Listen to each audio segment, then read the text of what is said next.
What is up, Bucs fans? We are live. The NFL draft has finally made it. It is good to be here. I'm like, are you kidding me? I just saw the pick. You guys know it before me. Mark's gonna be upset. It's offense? Yeah. No. It's actually offense? So Yeah. Scott Smith lied to me. I'm all for scoring more points. So this helps you score more points. But getting to the Bucs taking Ama Egua. So John Ledyard and I talked about this a couple days ago. We said that this may be a possibility. Personally, I liken Egua to Chris Godwin before his injury. So very similar explosiveness, the size. He's got a phenomenal hands, ball tracking. He's one of the very few wide receivers you see in college where he gets a bubble screen and he actually uses his blockers and doesn't just try and juke the entire world, right? Like, he's got yak ability. He can force missed tackles. I mentioned the hands, probably the best route runner in this class, if you ask me. He can create separation, and he wins over the middle. I'll let you go, do your thing, get your hosts on there. You do a great job every year. Plus, people tuning in, best Bucs podcast, best insight. And my favorite thing about this man, all of his draft videos. I have never seen somebody do their homework better. NFL teams, if you are listening to this, hire this guy and then hire me with him later. Yeah, excited to be here, excited to meet all you guys, and I'm honestly ready to get started.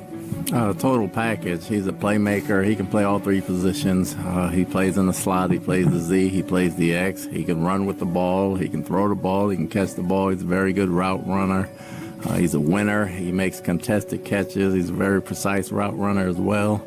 A lot of speed at the same time. He blocks at the same time. He checks all the boxes as a player and as a person, and that made it an easy choice.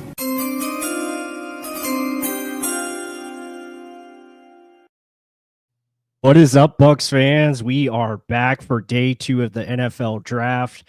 I'm very excited to be joined by my co-host, Mark Ramirez, and my special guest, Ken Barrett, back with us yet again. And it's going to be a lot of fun, guys. I think day 2 is probably my favorite of the draft because you not only get one pick, you get 2 picks, potentially even 3 picks if you make some trades here and there. But really excited. And as you guys saw, our reactions to the pick last night, there was some surprise, there was some shock, there was a lot of things happening. But I'll start with you, Mark. How are we feeling about tonight? How are we looking forward to tonight's activities? It's quicker rounds, and we have 2 picks. So it's not just waiting all damn night for one magical pick where a lot of people wanted it to be one way and then it's another way. So, yeah, you could double down. You could go one each. You never know. But it's going to be exciting regardless. Good company. And plus, I got to give you kudos yet again. 2 days in a row. Phenomenal intro. Like, everything about it. Hey, good job, Les. Knocking it out. Yep. Ken, go ahead. Yeah, no, the sexy pick, to Mark's kind of point, is over there. Now we're in the meat and potatoes here. I think day 2 and early day 3 is kind of where, again, you're going to hopefully get some starters, some real contributors. So I think this is going to be exciting for pretty much all these teams. The teams around us, the Falcons traded a lot of their capital, but you're going to see a lot of Panthers and Saints here today and tomorrow. So we're going to see where the Bucs stack up. Hopefully some defense today. No more offense for right now, but we shall see. Yeah, for sure. I think, going into this, we're hoping all the offensive players go early. We want to see the quarterbacks, receivers, since we're probably not going to take another receiver. I think if we do, Bucs Nation will probably destroy one Buck. So I think, defense is what we're hoping for, and hopefully some good talent becomes available. And there's still a lot of good players left on the board. I'll bring up the screen here. You see, here are the picks. Browns have 2 picks here to start off early. So we'll see what happens there. Hopefully we get some quarterbacks taken. And then you go to best remaining. You still have Will Johnson on the board. Mike Green, Amawari, Donovan Ezraku, I think was everybody's favorite last night. They thought he was going to be a Buccaneer. Darius Alexander. There's a lot of good names here that could be potential picks. So And like the first question is, where do you think Xavier Watts is going? I was just about to say early, based off of interceptions. It's hard to get guys that get the numbers that he did in college. I think it was 8 interceptions last year. Is that correct? Yeah, I think so. Or he had like 6 or 7, but yeah, definitely a ball I think Noah hawk. Williams He's was 8. yeah. So Xavier Watts here out of Notre Dame, really good player. We did a film study on him as well. Just a lot of fun to watch. Yeah, I think he goes early. I mean, a lot of these guys, like the safeties, I think are going to be in play for sure. Let's see. Yeah, so either I would probably say the first 10, 15 picks, just based off of his numbers put up, Yeah, ability to make plays on the ball. Like, I mean, I guess the only other thing would be his size, right? His size and measurables. Yeah, It would be 6'2" top, or 4. but and then small hand size, but still like makes plays on the ball. You get drafted based off of your production, I would think. right. Yeah. And a big boy that we did a film study on, Jamari Caldwell. Plus like this big boy a lot. Yeah, Jamari Caldwell is a lot of fun. Yeah, just good penetrator. He can play, the run really well. Just stout in the middle and offers some upside as a pass rusher. Okay, now the dust has settled. We all thought about it. We looked at the film studies. Ken, what is your reaction now after seeing almost 24 hours with Amika Ibuka as your wide receiver, first round pick, 19th? What do you feel? I am very excited as the Browns pick is linebacker Schlesinger. Oh wow! Damn. Yeah, so I'm super excited. Again, I was talking to Plus right before you hopped on, Mark, and I think the Bucs offense is at its best when they're moving the chains. And Mike's still going to be our big play guy, but now between Godwin, Ibuka, and McMillan, I think you have 3 chain movers there. I think again, Godwin insurance, Mike Evans age insurance, McMillan development insurance there. It sounds like he had a great interview. He sounds like he's a really good guy. He's going to fit really well into the locker room. Already has relationships with McMillan. Is already really looking forward to learn under Godwin. So I mean, it's hard to say home run because you're not going to see the fantasy football stats from Ibuka in probably year 1, maybe not even in year 2. But again, I think this is a 5-year pick, and I think Light got the right guy, but we'll see in terms of what he can do around it. If we don't really get too much here in day 2, early day 3, I think that's going to make the Ibuka pick look worse than what it is. Yeah, I agree with that. I mean, but another thing Plus mentioned to me earlier today is like, look what 2021, 2020 was. It's when we had 4 legit targets to throw to. Yes, we had Tom Brady, but it was look at all the weapons to his disposal. I mean, we're not going to compare Baker Mayfield to Tom Brady. Don't do it. I'm just saying you're adding another guy that's almost a plug and play, extremely aggressive mentality to attack the ball, get the ball. He said himself, like tracking the ball in his hands are probably the best attributes he has during his press conference.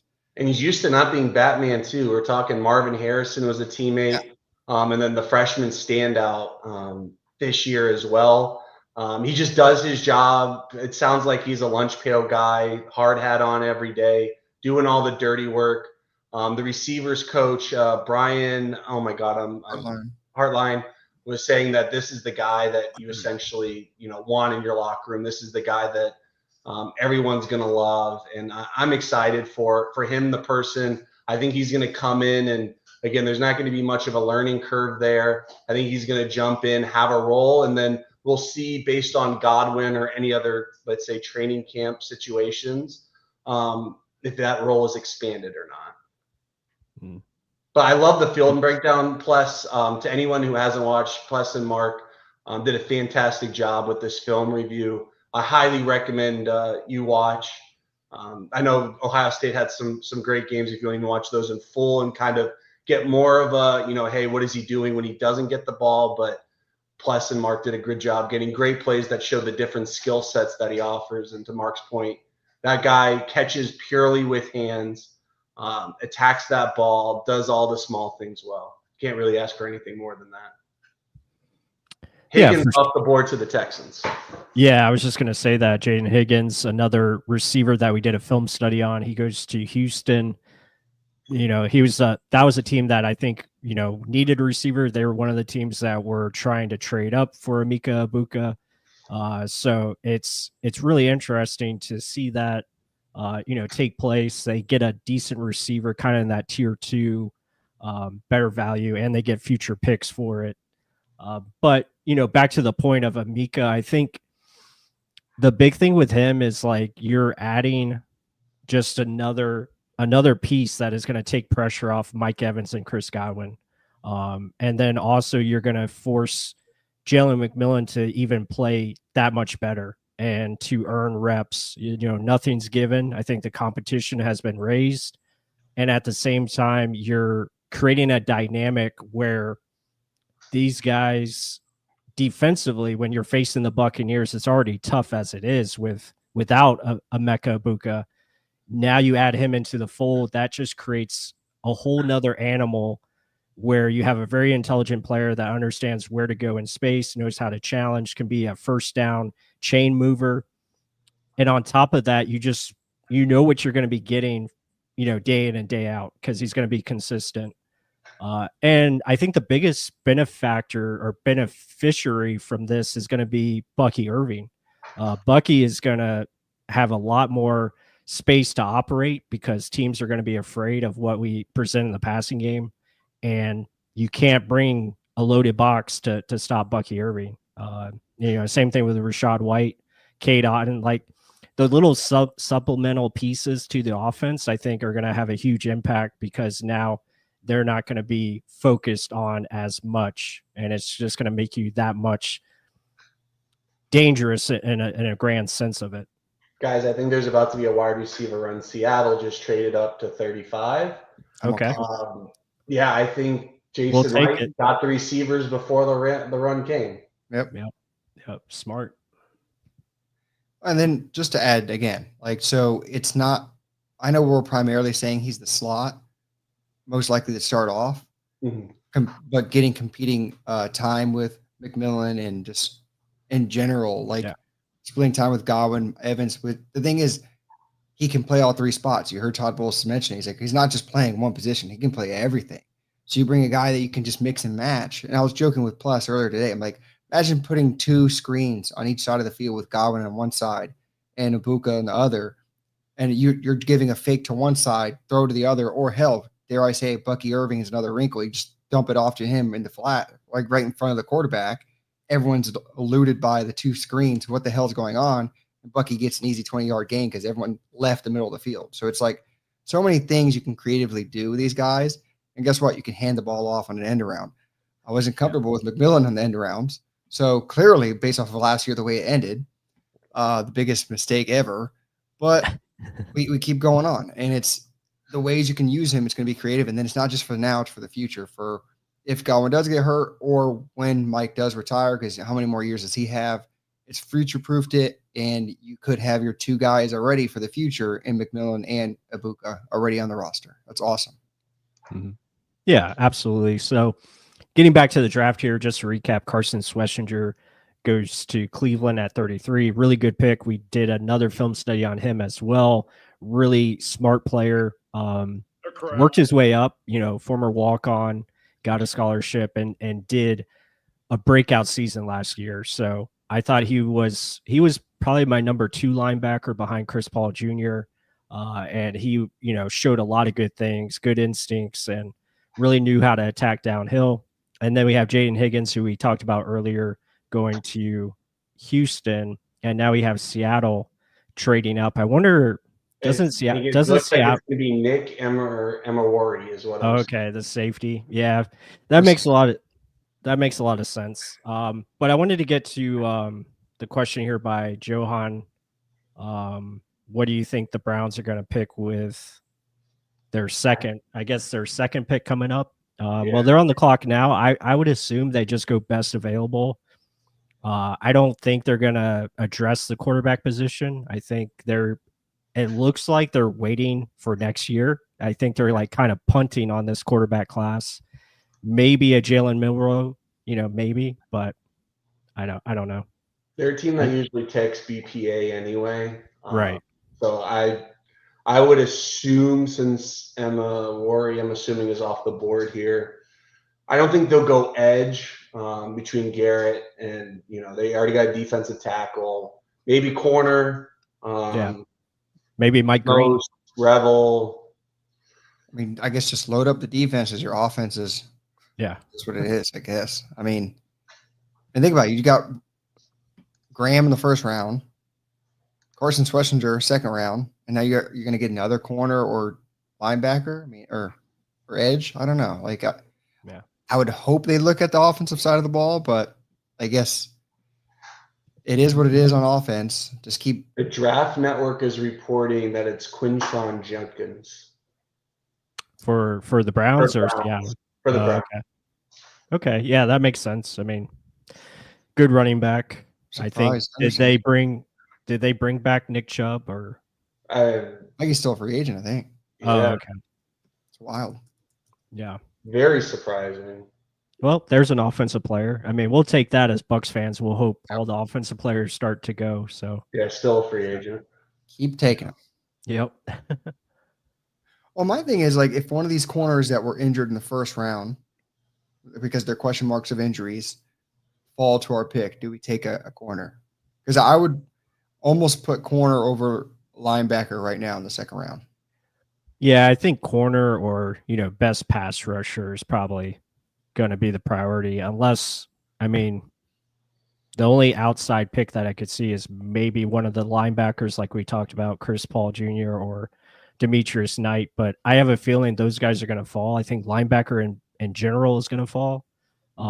We just saw the first true linebacker get taken, so I think that's a position they might feel comfortable waiting on, and maybe the day 3 guys better, because I think they're really confident about Servassier Dennis. You have Levante coming back. They signed Anthony Walker for a reason. So I think, maybe it's the spot they wait and try to prioritize, safety, corner, defensive tackle, I think could be, where they're looking at. Some interesting names in the off-ball linebackers still available, though. Yes. Still got Mosley, still got Devondre Campbell, Eric Kendricks. I mean, a little bit, Zach Cunningham. I feel like our boy Quan Alexander, probably not really a realistic person at this point. But we'll see. We'll see what kind of happens. Again, if the Bucs miss their guys, I think they're okay with the room. But I think as fans, we would like another capable young body in there would be ideal. Right. Yeah, to beat a dead horse, Jason Light yet again. Yeah. The press conference said, "Stop looking at our edge room." Every national media chooses an edge rusher for us. Yeah. Even our boy Trevor Sikkema keeps picking edge rusher, and Jason Light keeps saying, "Stop looking at it." They must really be expecting something out of Braswell, and I hope he's right. Yeah. Even they're if he's a role, even if he's not a 10-sack guy, be 5'6". Give us something. 1.5 just isn't going to do it. Yeah, I think they're expecting a big jump from him, and rightfully so. I mean, as a second round pick, you don't want to give up on that guy too early. You want to make sure he gets the proper development, and now you have Hassan Reddick, or not Hassan. Well, you have Hassan Reddick coming in, but you have the new outside linebackers coach and Larry Foote, who's going back to his original position. Yeah. So I think that's going to help, as far as development goes. That was his better fit. I don't think he was really had a good grasp on the inside linebackers role. And I think that's why we saw kind of a regression there personally. Well, regression in talent too. So. Yeah. Yeah, that hurts. I mean, Chris Braswell, a year in, you can't give up immediately. Right. It's not like he even had the time on the field to show anything. He barely had any time in general. So you can't say, "Oh, we give up on it. It's trash." And we'll see if they even throw another year at Shaq on like a vet min or something, like $2 million plus incentives or something. Like if they really were that concerned about Braswell, I feel like that's always a move that they can make. Not that Shaq's going to do anything at this point in his career, but all you hear is glowing reviews. I mean, from Exactly. Jason Light and company. And then he even mentioned Jose Ramirez by name, too. Yeah, he did. So it's, I mean, look at the room that you have. You have Hassan Reddick, you have Yaya Diaby, Anthony Nelson, Chris Braswell, and potentially Jose Ramirez. That's 5. You throw another one in there, yeah, okay, you get someone that's probably better than Jose Ramirez. That'll probably be the 5th. But with how much faith and trust they have in Anthony Nelson, I don't see them pushing him out. It'd probably be Chris Braswell. You got to roll. Nelson, I think, has earned a role. Yeah, so I mean, because he's just so trustworthy. Like I always say with Logan Hall, don't be a liability. Don't drop him. Don't drop Nelson. That's all I ask. Yeah. He's bad coverage. It's like you can trust him to do his assignment, his job every time he's out there. Whether it's just create some pressure and stop the run. It's not go out and get sacks left and right. It's not be the disruptive, crazy. No, it's just make sure to hold up the end of the line. Don't let any runs go by you. And get some pressure. Get the tackle pushed back a little bit to give some pressure to the quarterback. Because realistically, this defense is made about the A-gap blitzes. Your defensive tackles getting some pressure to open it up for those linebackers to get in. The edge should just have one-on-one opportunities. That's it. So it's like, that's why I keep saying, like, why are we looking at edge rushers every year? I know we just got to get better at it, but you're not going to put that much value in the first round on an edge player when your defense isn't asking for that. Yep. Like, yeah, so for sure. What is the defensive play caller asking the defense to do? So if you're asking middle linebackers to do a lot, you get a good middle linebacker. You don't get a good edge rusher, even though other teams have it. So it's every team's different. So it's where do you put the most weight to this is what's going to make us a good team or good defense? Yeah, for sure. I just wanted to point it out. Miami has traded up to the 37th pick.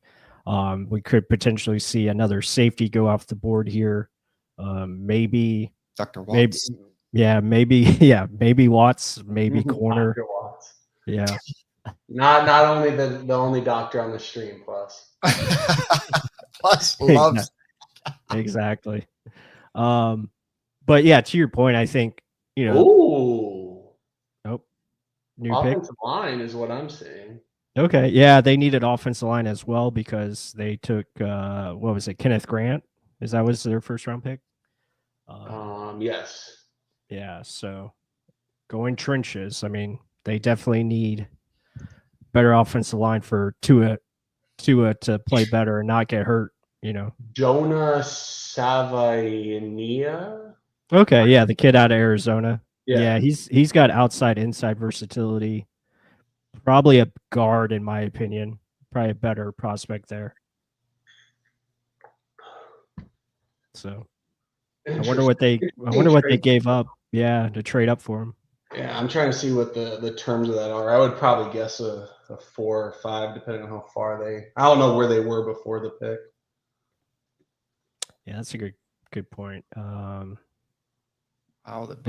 looks like they were all the way. Oh, there it is right there. So yeah, Raiders trade back to 48. They pick up a 3rd and a 4th round pick. Oh, you make that trade any day. Yeah, Miami gets a 5th back and obviously the 2nd round pick that they just used. So yeah, that's a pretty good deal for John Spytek and company. I think that Raiders makes the first round running back look better. Yeah, the Raiders I think are doing quite well this offseason. I like what they've been adding to the roster. Go back 11 spots, flip a 4 and a 5. That's only 10 or 8 picks from each other, but gain a 3. I think that's solid. Yeah, for sure. I mean, a lot of good stuff from Las Vegas. I think if you're a Raiders fan, you have to be excited, especially getting Ashton Genty, just pairing him up in that offense. Now you have Brock Bowers, who's going to get a little less attention. I think that's a good move for them. Do we see Genty having more of a 3rd down role in the NFL? Yeah, I think so. I think he's a do-it-all kind of running back. Okay. Yeah, I think he could definitely do everything they're asking. Yeah, a lot of the pundits were saying that they literally force fed him the running just to break the record. So Mm. like they didn't want to throw him the ball; they're just get rushing yards. So I understand that, but either way, like when the ball's in his hands, it's hard to tackle him. So yes, get him the ball any which way. Like Doug Martin had issues with catching the ball early on in his career, but we realized, holy shit, it's hard to bring his ass down. He just doesn't go down. So he just got better based off of volume of getting the ball to him. And if it weren't for drugs, he'd be a pretty damn good running back. So yeah, I think it's a good question by Troy. Yeah, this is a good question.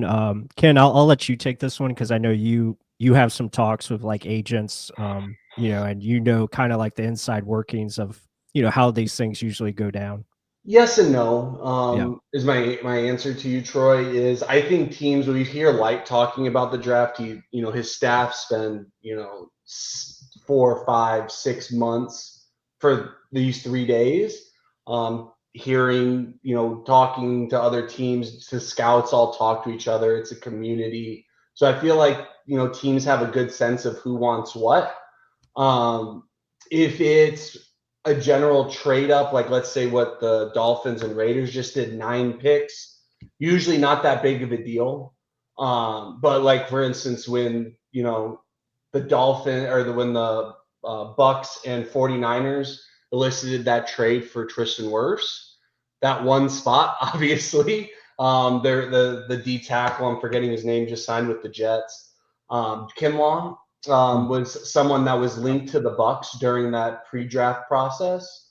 So I'm sure John Lynch was like, "Hey, you're not coming up for Kinlaw, are you?" And then was like, "Hey, okay, you want an offensive tackle? Well, the Dolphins are looking to come up here as well for an offensive tackle.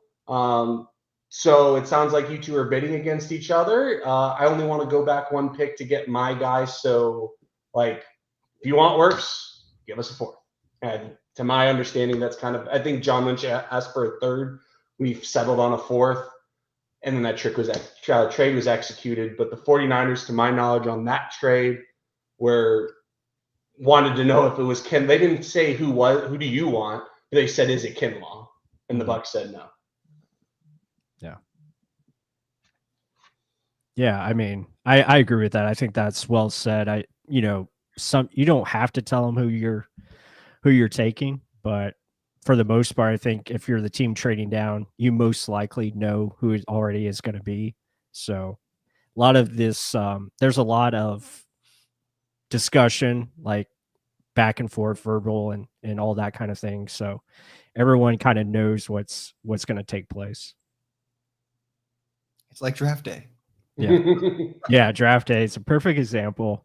I watched that movie about maybe 5 to 6 times over the last month. Got it in yesterday. It was always a good watch. Fun laugh. Very good comedy. We need a sequel that takes the matter seriously. That's all I ask. Yeah. We do. I mean, I think that's the joke. The movie's so bad that it's good. It is. There's It a is. love story in it. Yep. It's good all around. Off-ball linebacker and a running back. Top 10. Top 10. Yeah. Another running back off the board, Ohio State. Keep it cooking. Yep. Travion Henderson. Keep Keep it going. Going to the Patriots. Yeah. What up, Jeremy? Good to see you, man. I heard that they really, or people were talking. It sounded like they loved Bo Scatterbo. I thought that would have been a fun pick for them. Obviously not this, probably early in the second, but it sounds like the running backs are finding their value in that late 1, early 2, except for the exceptions, obviously. Yeah. New England and their running backs, man. Yeah. I agree with Jeremy's take, though. What did Jeremy say? Morrison. Yeah, there you go. And Paul the third. I think that'd be solid. I think those are 2 realistic of who would be there. Yeah. Because if you're saying Ezaraku, like I don't know if Ezaraku's going to make. I mean, we agree on edge.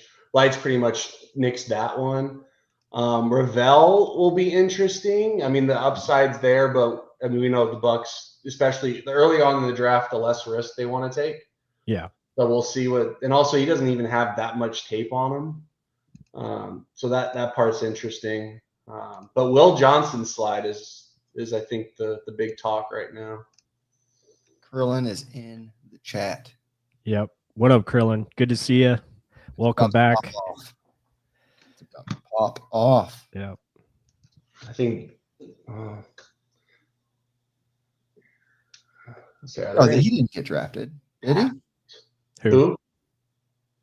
What's his name? Scatterbo? Yes. No, not yet. Scatterbo?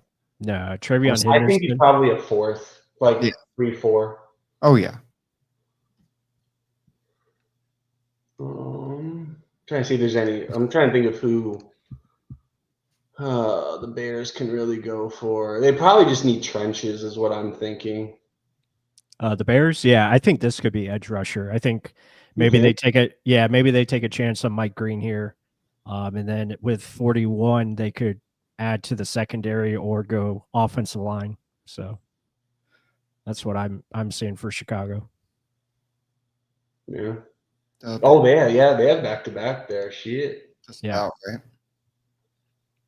Mark does know the struggle for sure. Yes, very much so. It's all the above. All the above. Men are just natural jugglers. We have to find our way around. Yeah. I juggle my life. I can't handle it. So I got enough on my plate. That's why I'm a solo man right now. It's almost like the more you put on it, the more you're going to have to learn how to deal with. Yeah. So true. So crazy doesn't seem so crazy when crazy is crazy as shit. Oh man. But it is what it is. Captain Chaos, my man. Hey, David Walsh. Good to see you, man. We're going to have to get him on to see if he's going to call another pick. Yeah, that is true. Yep. I don't know if you saw yesterday's intro. You were in it. You were in it. You were. Yep. You were in the intro yesterday. Yeah, I remember he was like, I don't really know who even I'm saying, but Tyke Smith sounds interesting. Right? Yep. Nailed it. Little did he know he found a baller film junkie. Mm-hmm. Yep. I loved the pick. I thought he was just going to be too aggressive, like the guy just gets too many flags. Too grabs. I didn't think he was going to be that good in coverage in general. Mm. I mean, first couple of weeks he looked great. Yeah, smart player. Until he got hurt, then I think it took him a couple weeks, but then I think he hit the rookie wall, hit the injuries, and I think he finished the season strong. Yeah, so now because of that, literally all of my evaluations of corners are, if you're handsy, grabby, I'm going to allow it. Because usually I would knock that. But I'm like, if they're going to allow this, like he was literally aggressive at all times. Mm-hmm. Instead of baiting guys, he was like, no, I'm going to harass you, and then I'll be right there. So it's, hey, I'll take it.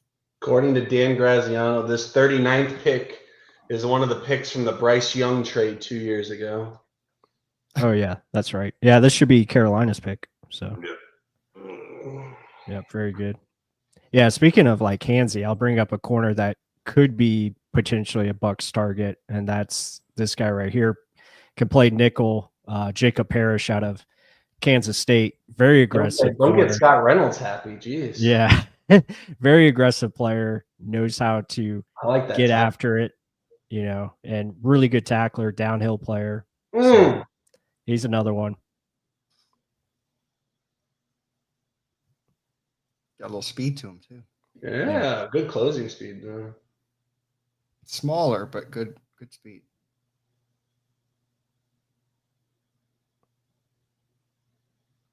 I mean, so that's something that we should talk about, though. So, like, smaller, when I said that, I thought of Christian Izien. So, how are we thinking Christian Izien is going to be nickel and they're just going to put Tyke up at safety, or is it depending on what this draft looks like? I think it depends on the draft, but my guess is I think it's going to be Tyke starting at safety, probably getting a day 3 safety to back up there and to compete with Merriweather and whatnot. But I think they're going to get Izzy in some type of competition. Yeah. But again, like listening to what they say, Todd Bowles is all about Christian Izzian. He said he was hands down the best, most improved player last year. And he actually might have competition. That free agent we signed. I'm blanking on his name. Bucs depth chart. Oh, I have the depth chart. I'm just blanking on the free agent that Kendall Vildor. Yeah. Yeah, there you go. Yeah, right here. I mean, that could be the competition. And maybe like forgoes getting the second corner. Maybe I think second or third round is going to be a corner. But maybe he forgoes the second corner, is comfortable with those two, and maybe you get an offensive lineman as kind of like your, day 3 developmental type of thing.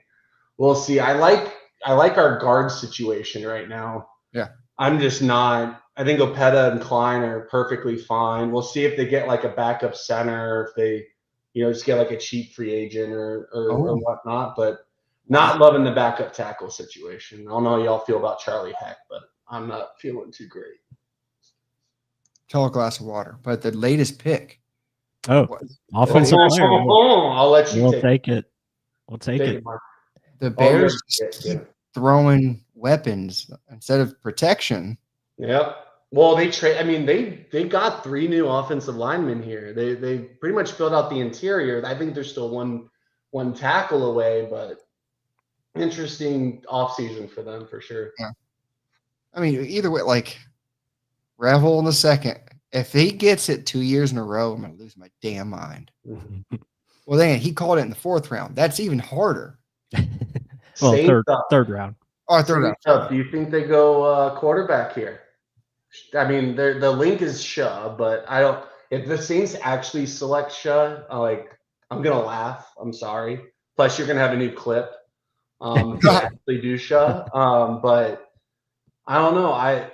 I'd be curious if they just forego quarterback and they say, "Hey, we're just gonna try Rattler one more year, attack it next year." This is a very curious pick for them. Yeah. I love that pick by Chicago, by the way. Luther Burden was one of my favorites. I think that's a smart decision because now you have Colston Loveland and you add Luther Burden next to Rome Odunze, and you also have DJ Moore. Like Luther Burden being that underneath option to be the safety valve for Caleb Williams is so smart. Pick up his completion percentage overall, like just really good, good fit. And Ben Johnson will love him. He'll know how to operate with Luther Burden. So, yeah, I like that a lot. Really good stuff. I mean, I guess just keep throwing it at it. If I knew receiver was going to be on the Bucs like radar, like more than what they showed as far as like overall like offseason news and stuff, like I would have done a film study on Luther Burden because I really like him. But again, probably wasn't the fit for the Bucs, obviously, since they went with Abuka, who is the better player. So. I'm seeing Tyler Shaw. Oh yeah, the 26-year-old. I'm not confirming it. That would be hilarious. The 26-year-old gets drafted. I'm seeing Saints like overtime. I mean, we're seeing legit accounts here, and because of the algorithm, I don't know why Elon has all freaking Saints like stuff for me. So like I'm seeing accounts that come up for me all the time saying Tyler Shaw, Ross Jackson. That's it. That's my confirmation. Oh man! Wow. Ross Jackson, host of Locked On Saints. Saints beat writer. Wow. Tyler Shaw.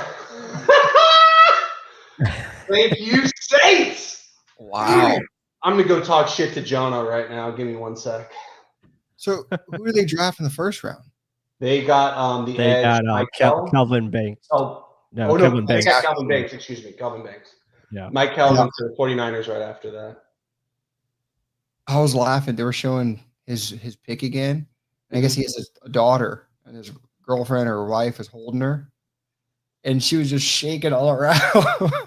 Oh my God! And then did you see what the Falcons did? The Falcons posted a video of who did they draft in the first? Which edge before the Jalen trade up? Jalen Which Walker. Georgia? Yeah, Jalen Walker. Jalen Walker. They showed a rep of him literally getting his ass kicked by Calvin Banks, but he fell into a sack. And I was just come on now. That was his only dominant game all year. I think Yeah, but that was it wasn't even a legit sack. I mean, it was a sack statistic wise, but it was not a plus on the one-on-one rep there. Yeah. I mean, he's a creative guy to use, but I would not lean on him to be an edge rusher. Yeah, smaller arms, and we also, again, if any Falcons fans in here, we did do a film study on both of your first round picks, Jalen Walker and James Pierce Jr. So be sure to check those out. Cam Jordan, who's poverty now, sir? Who's poverty now? You got to reach on Shuck. I'd rather keep Rattler than this. I mean, Derek Carr's out for the year, right? Potentially. We don't know yet. But it's a weird situation. Wow. I imagine how Shedeur Sanders feels right now. Imagine how Dion feels. But Dion's like, damn it, my name's getting tarnished. Yeah. 25-year-old quarterback. Yeah, he's going to be 26 by the start of the season. He's a September birthday like me. He's going to be 26. Yeah. Well, it's not as bad as Brandon Weeden, though. I say Brandon Weeden Jr. there. Yeah. Wasn't he like 29? 28. He was drafted at 28 and was 29 by the time the draft started or the season started. Yeah. I think it was because of baseball, right? Like he played professional baseball and then came back to college for football. Jeez Louise, man. He's got good size. Louise. Ran a 4.63. Yeah, I mean he's got a good arm, probably one of the better arms in the quarterback class. But I mean, again, just older prospect. We'll see what happens with it. As a Bucs fan, we'll take it because again, another offensive player off the board. Also, if Shedeur is going to go, I think it's going to be sometime before the Bucs pick. Yeah, it could be one less player to worry about. Again, it could be the Raiders here at 48. The Raiders were the betting favorite today. Yep, maybe they take him there.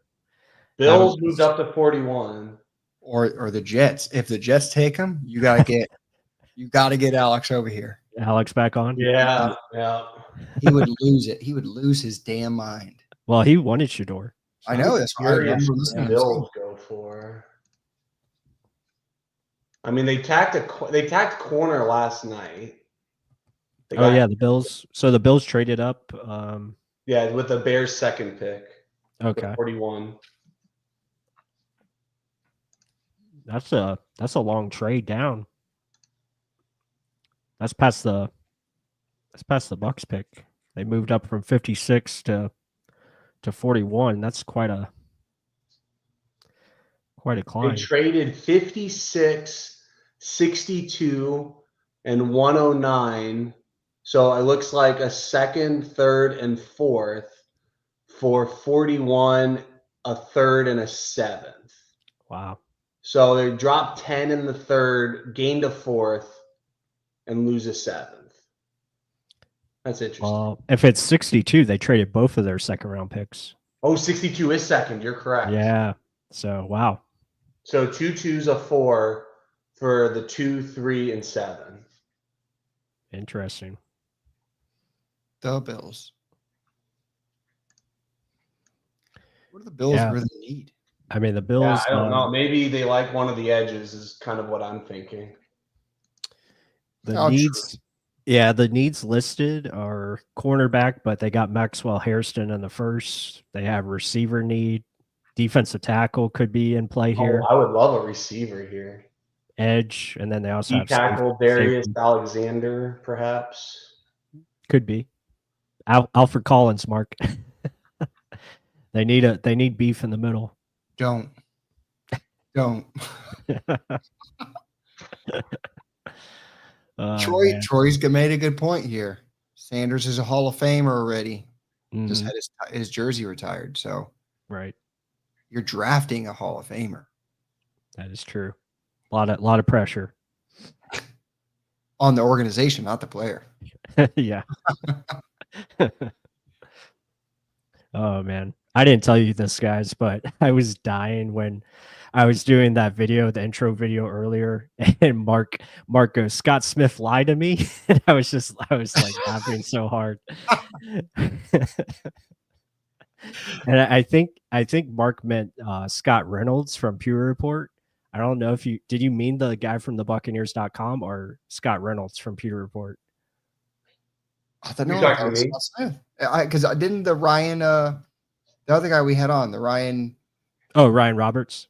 I thought he said Scott Smith told him that they're not going to draft an offensive player. No, it Oh. was Reynolds. That was Reynolds who said that. Yeah, Scott Reynolds. Oh, Yeah, but it was just I was dying because you said Scott Smith lied to me. And I was like, what? I thought he said, oh, well, hey. But it I was feel like hilarious. Scott Smith's not at liberty to do something like that. That is true. If he would say it as in like an assumption. I would say. Yeah. They just don't say player names. They're like, oh, it's very unlikely if they're going to draft offense, and then look what happens. Yeah. Let's see. So we're gonna have DJ Sanders, defensive tackle. Oh yeah, that was the guy I was South Carolina. talking to. Yeah, I was talking to Mark about that earlier. We actually mentioned him in the video that we did earlier today on the channel. Good defense tackle, kind of like good penetrator, kind of not as like athletic as Ed Oliver, obviously, but he's got some traits to him where he can disrupt and get upfield. So I think that's a smart pick by Buffalo. Obviously, they feel very high about him to trade 2 seconds for him. So, but again, I think that's something we can live with as far as the Bucs go. But I was going to say, we do have another guest coming on at 8:00. We'll have my good friend Tampa Tones joining us from the Buccaneers. So we'll have him on as well. Get some of his insight as Coming far as on the right pick. around the time the Colts pick too. We'll probably get Right. some extra insight there. Yep. I know his family are big Colts fans as well. I'm sure they're happy about Tyler Warren. That was probably the best pick they could get. So, yeah, really good. You know, when he comes in, I'll probably leave to Yep. give the boy his bedtime routine. So Yeah, the process will begin. Let's see when I get back. for sure. 6'4", 300, 33, 1/8. This TJ Sanders guy. Big old hands, 10 and 1 Oh forward. yeah. I love that South Carolina defense last year. So They're legit. Got Yeah. so much talent on that defense, and the they have fun that- quarterback too. So yeah, and they have that that young pass rusher Dylan Stewart, who probably going to be a top pick in a couple years. So yeah, a lot of fun. big boy in high school, this TJ Sanders. I'm just glad Emmanuel went early because I wasn't a fan of his tape, so I'm glad he's off the board. It seems like a lot of Bucs fans are like pulling for Siobhan Revel. We have another one here who's My hoping. girlfriend went to ECU, so I watched. I didn't really know much about him, and then of course, right when situation when COVID hit, a very interesting story.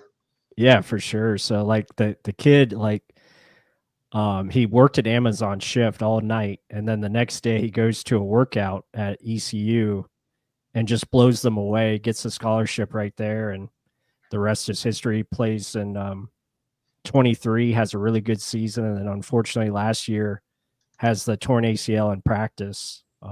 But just super athletic kid, high intangibles, has all the character traits that you want.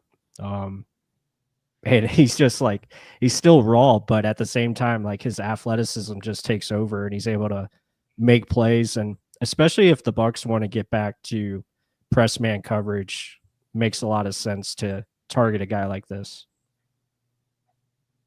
Yeah, the only thing is the question mark of injury. I mean, do you Yeah. have Jamel Dean Jr.? But then again, he's almost athletic enough to be like a Zion McCollum, bigger size guy with extreme traits of speed and quickness.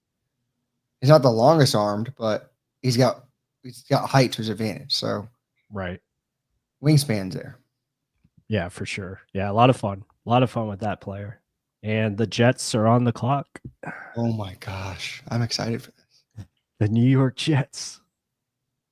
I am excited for this. If it is, let me see. See that group chat. Offense. Yeah, the Jets Offense. need Someone who catches ball.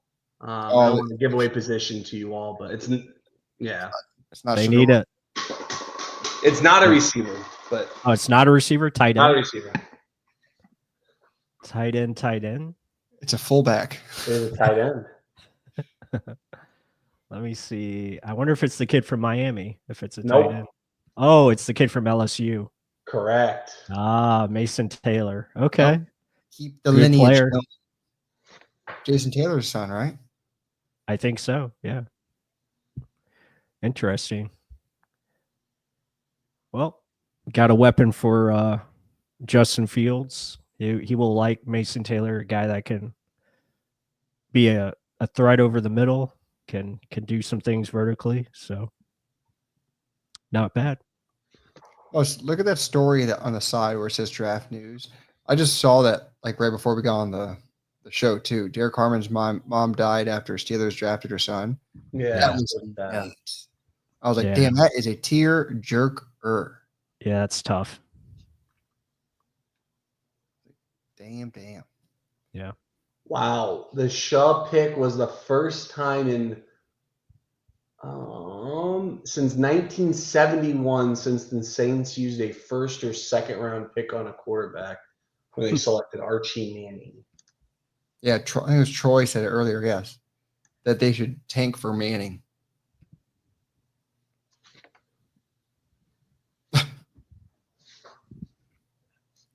Fast food icon, who would you pick? Ron McDonald, Colonel Sanders. Colonel Sanders, or Wendy? Does it have to be those three? What other actually, I don't eat much fast food, so I don't know what other mascots there are there. There's the cow. I know that one. But Bird I would, the king. Bird King I would pick. Just because of the commercials. oh God, those commercials. Yeah. But Colonel Sanders out of those three for sure. What about Wendy's Chihuahua from Taco Bell? Taco Bell. Yeah, Wendy's SpongeBob meal. that's awesome. Good to see you, Steven. Good to see you in here. If you guys are just joining us, be sure to hit that like button if I can get it on the screen. There you go. Nope. Oh, that ain't it either. That ain't it either. Okay. I got to remove. Sorry about this. There we go. Hit that like button and subscribe if you're new here. Welcome in. It's good to have you all in here. We have over about 250 people, so it's awesome. Be sure to hit that like button. And hope you guys are enjoying the content. We're going to continue on throughout the draft tonight and cover both rounds 2 and 3. And going to probably have a couple more guests come on throughout the night. So should be a lot of fun to get their thoughts on the Buccaneers first round pick and obviously the picks they're going to make tonight. So appreciate you all. I just thought of, but like, I almost want to get the woo to play like every time we get a new subscriber or every time someone hits a like on the video. Imagine how many woos would come out. It would be just a an lot. incentive to hit the like button, I guess. Yes, for sure.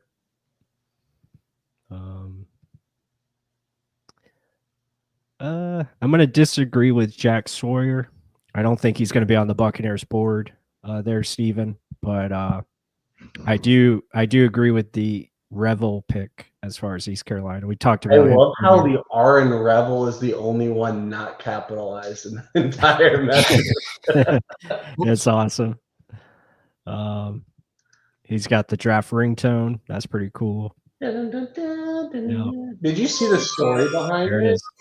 They're supposed to use it the one, I think it was 2020 or 2021, and they Yeah. didn't start using it till like pick 7.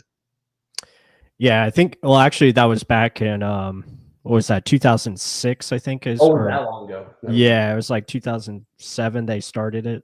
At least that's what I saw on TikTok, but I don't know if that's if that's I think accurate. that's no, I think it is because Yeah. it was some Yeah. safety from the Bills. Right. It was Yeah. like the first one that they did it for. Yeah, it was the kid out of Texas, I think, I Michael forgot. Griffin or Yeah, so I don't yeah. remember the name, something like Yep. that. Yep. The king. There you go. Yes. Oh, The king is awesome. Top 5 breakfast for sure. the croissant winch, hands down. Yeah. I'll Oh. take that. Have you guys ever seen the movie I Hope They Serve Beer in Hell? Oh my God! There's a scene about the pancake witch. It's basically the McGriddle from McDonald's. Mhm. Very, very fun clip if you ever need a good watch. You have to message that so I can write that down. Let me see. Yeah. I will send it in this chat. Okay, good. Oh no, Alfred Collins off the clock. Oh, Alfred Collins. D tackle that was the strength of the draft from a depth standpoint. They're going this draft. Look at this. Yeah. Mama Jamma. Gosh. Yeah, he's pretty good. Stout. He is a true nose tackle. Oh, let me get the other screen back on. Hold on. There we go. Yeah, this guy again, 6'6", 330 pounds. He can be in the middle and take over a game. As far as like you won't be able to run against the 49ers, that's for sure. Yeah, I really like the pick. Yeah. Extremely long, extremely massive hands. Like he is a prototype of a guy you don't want in the middle of the defense because you're not going to be able to run around him. And Right. definitely not going to run through him.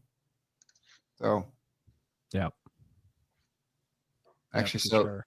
I guess this is my cue. So I'll leave so he can have the space. I'll get started on the bath. All right, Other than sounds that, good. guys, I will see you probably in an hour. If the pick's in, please let me know. Yeah, we'll keep you posted. See y'all soon. All right, sounds good, Mark. All right, so with that said, we'll bring in our good friend Tampa Tones of the Buccateers podcast. How are you doing, Tones? How you feeling about tonight? Great. I love night 2. Honestly, my favorite night of the NFL draft. Agree. You get 2 great rounds instead of 1, and it's a little bit quicker. You know, you're not hanging around for 10 minutes to already know the pick on Twitter 5 minutes ago. So it's great to be with you, gents. I'm excited to see what the Bucs do. A lot of good defenders left on the board. I think they could go a lot of different places. Yeah. Yeah. You're looking like it's Ezeraku, by the way. Okay. Yeah, I that makes a would lot love of that. sense. Yeah.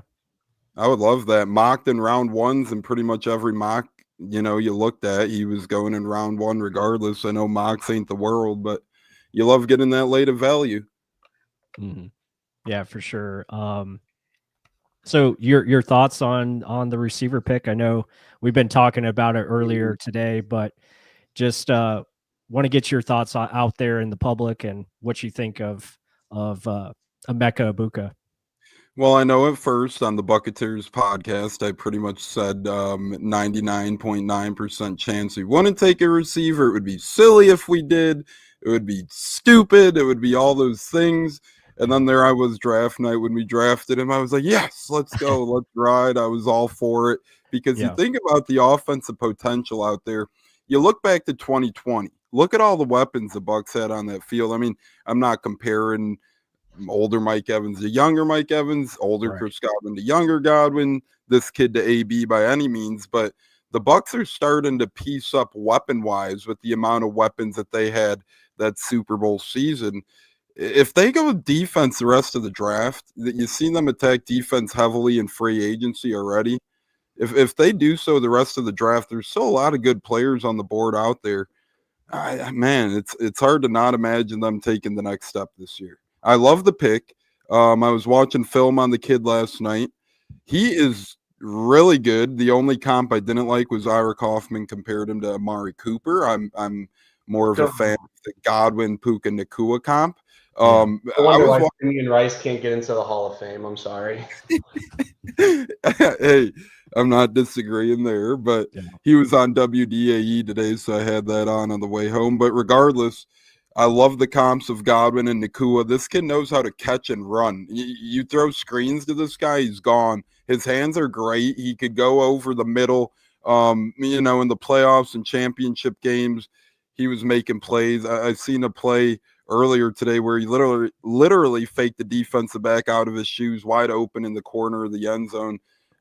This kid's got great skills, great moves, great hands. I can't believe he's going to be a wide receiver 3 in the NFL. And then it adds great insurance, right? I've seen a lot of people saying, well, we needed other positions. Remember that 4-week stretch that the Bucs had without Godwin, without Evans? Nothing against the Ryan Millers of the world. We even had to call up Marquez Callaway for Monday Night Football against Kansas City. I don't think he played much. But just to give you an example of how scary it got at one point in time, and we stayed in all those games. Imagine if we had another option out there to get the football to. Now the Bucs pretty much say, hey, Godwin, if you're not ready, that's okay.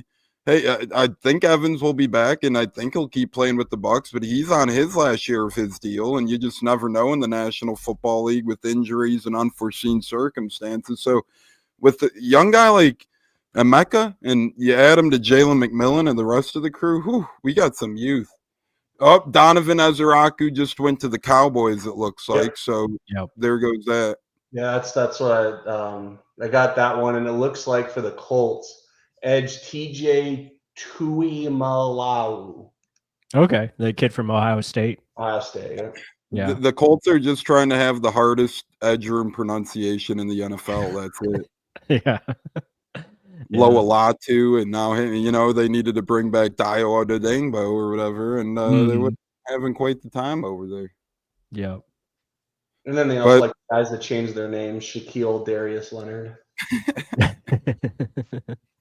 Yeah. So I mean, hopefully your brother is excited about that pick. I'm sure he's excited about the Tyler Warren pick. It looks like the edges are going, so we'll see. Yeah, working corner for us. That's what I'm thinking. The NFL draft reminds me of Grand Theft Auto when you used to drive that one car and you saw that one car in different colors, and all of a sudden everywhere you look, it's like, oh, all of a sudden an edge goes, and now it's like edge. I think the Bucs got right as the wide receivers were about to go. We heard from Tones, you're the first one who I saw it from, with the Rams and Texans looking to come up, and both of them. Yeah. The Rams obviously traded out, but it sounds like if they did stay, that's probably what they wanted, was a receiver, especially with Kupp now in Seattle. And the Texans take one with their next pick there in the second round there. So sounds like the Bucs got their guy right before he was about to go. Hopefully we can say the same thing about corner. Yeah. I think the edges are all going to be gone by the time we're up.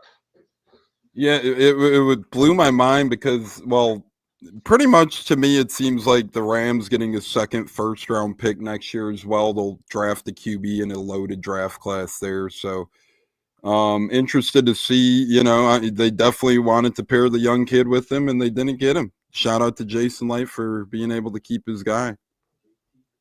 Yeah. What do we think of this gentleman? This is another member of our Twitter group chat. Should we kick Evan out of the group? All those in favor on this podcast? Say aye. Oh, man. Never, Evan, never. Yeah, Evan's a good dude. Jay, hope you're doing well. Hopefully you got the beers flowing like you do on that helmet of yours in the photo. So get the Busch lights going. Was Jay at the draft party last night? He was, yeah. He was at the party. Yeah, that looked like a good time. I mean, I saw that one clip that kind of surfaced, but right. But Jay said it was basically that was what it was. Mm-hmm. Yeah, I saw. Jay sent me a video of his their reaction, and they were in the club level, and everyone was basically silent. They just didn't know what to think of the pick. But Again, I had a feeling like I think it was Tuesday night. I had a feeling that it could be receiver, and I wasn't upset about that. I thought it would be fine. Like if you're adding a player that is the best available, then I'm okay with that. And I always I'm of the strategy. It's always great to add to strengths. Like if you can keep building on strengths that you have on your team already, that makes you more difficult to guard and more difficult to defend. I think that's really important to to have in consideration, and you're not reaching for a talent that you think maybe or maybe not could help you. For this pick, this guy can come in and do a job, and what he can do well. Rams tight end Terrence Ferguson out of Oregon. Really? Well, we'll take it. We love these offensive players. Let them keep coming. So Yeah, keep pumping in that offense. Raiders might have to take Shador or Milrow. Gino's getting up there a little bit. I Yeah, still can't believe Milrow got the draft invite and that he went. I kind of feel bad. Shador, obviously, I mean, what's happening is happening. But Milrow, to me, I mean, Shaw went in before the Tones. What's your opinion of the Saints going Tyler Shaw? I mean, to me, that's a Saints type of pick. I don't think they've been very good at drafting quarterbacks. Wait, I'm saying this, not you, Tone. So feel free to not agree with me. But it sounds like the poverty pick that Cameron Jordan predicted that the path that we'd go down. All I heard last year was, why do we let go of Jameis? And then, Spencer Rattler's the savior. Now this show guy is going to be the savior. And I think Saints fans aren't even happy about that one. Mickey Loomis for president. I mean, the economy would suck. We'd have good credit cards, like to push this cap down. No, Mickey Loomis for life. Never leave the Saints. That's where I'm at. As weird as it sounds, I could see this all adding up to a one and done for Kellen Moore in New Orleans, whether it's his fault or not. I could see a really, really terrible season happening there, and they're kind of just accumulating, well, not young QBs because you have a 7-year veteran rookie, but they're accumulating NFL young QBs. Now you got Rattler, you got this kid Shuck, and then next year is really the QB draft class. When they suck, they're going to be looking for one in the first round. So to me, they're just in no man's land. I don't know. I don't like their strategy. Obviously not a Saints guy anyway, but I don't like strategy regardless. To me, might as well pivot it at that point, unless you really think this kid's going to be your future, which I doubt they do. His name came out of nowhere today. I think Jordan Schultz on Fox, the Starbucks guy, finally brought up why, his name. I think he was kind of getting overlooked a little bit. So there you have. I still can't believe that incident happened. I can't believe that happened.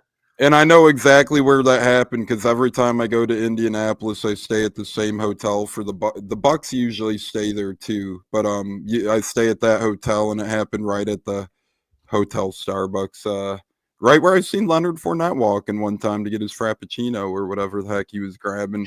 Shout out Lenny F, repping Lenny F on a day like today. I could do that. Nice. Yeah, I got Simeon Rice on for tonight since he's going to make the selections for the Bucs. At least I hope. I know last year it was supposed to be Ric Flair, and he backed out. Well, he probably yeah, that's what we'll leave it at there. But I should have my Simeon Rice on. I got one too. Yep. Yeah, he's supposed to be making the pick here at 53, so it'd be cool to. We're getting there. Cool to see him. 6-7 picks away. Yeah, we're not that far. I still like a bunch of guys on this board. I mean, I don't know Will Johnson. I think there's a reason why Will Johnson's still available, but we know Mike Green's not on the board, but still got Revel. Still got. I don't think Amos is maybe one for them. Right.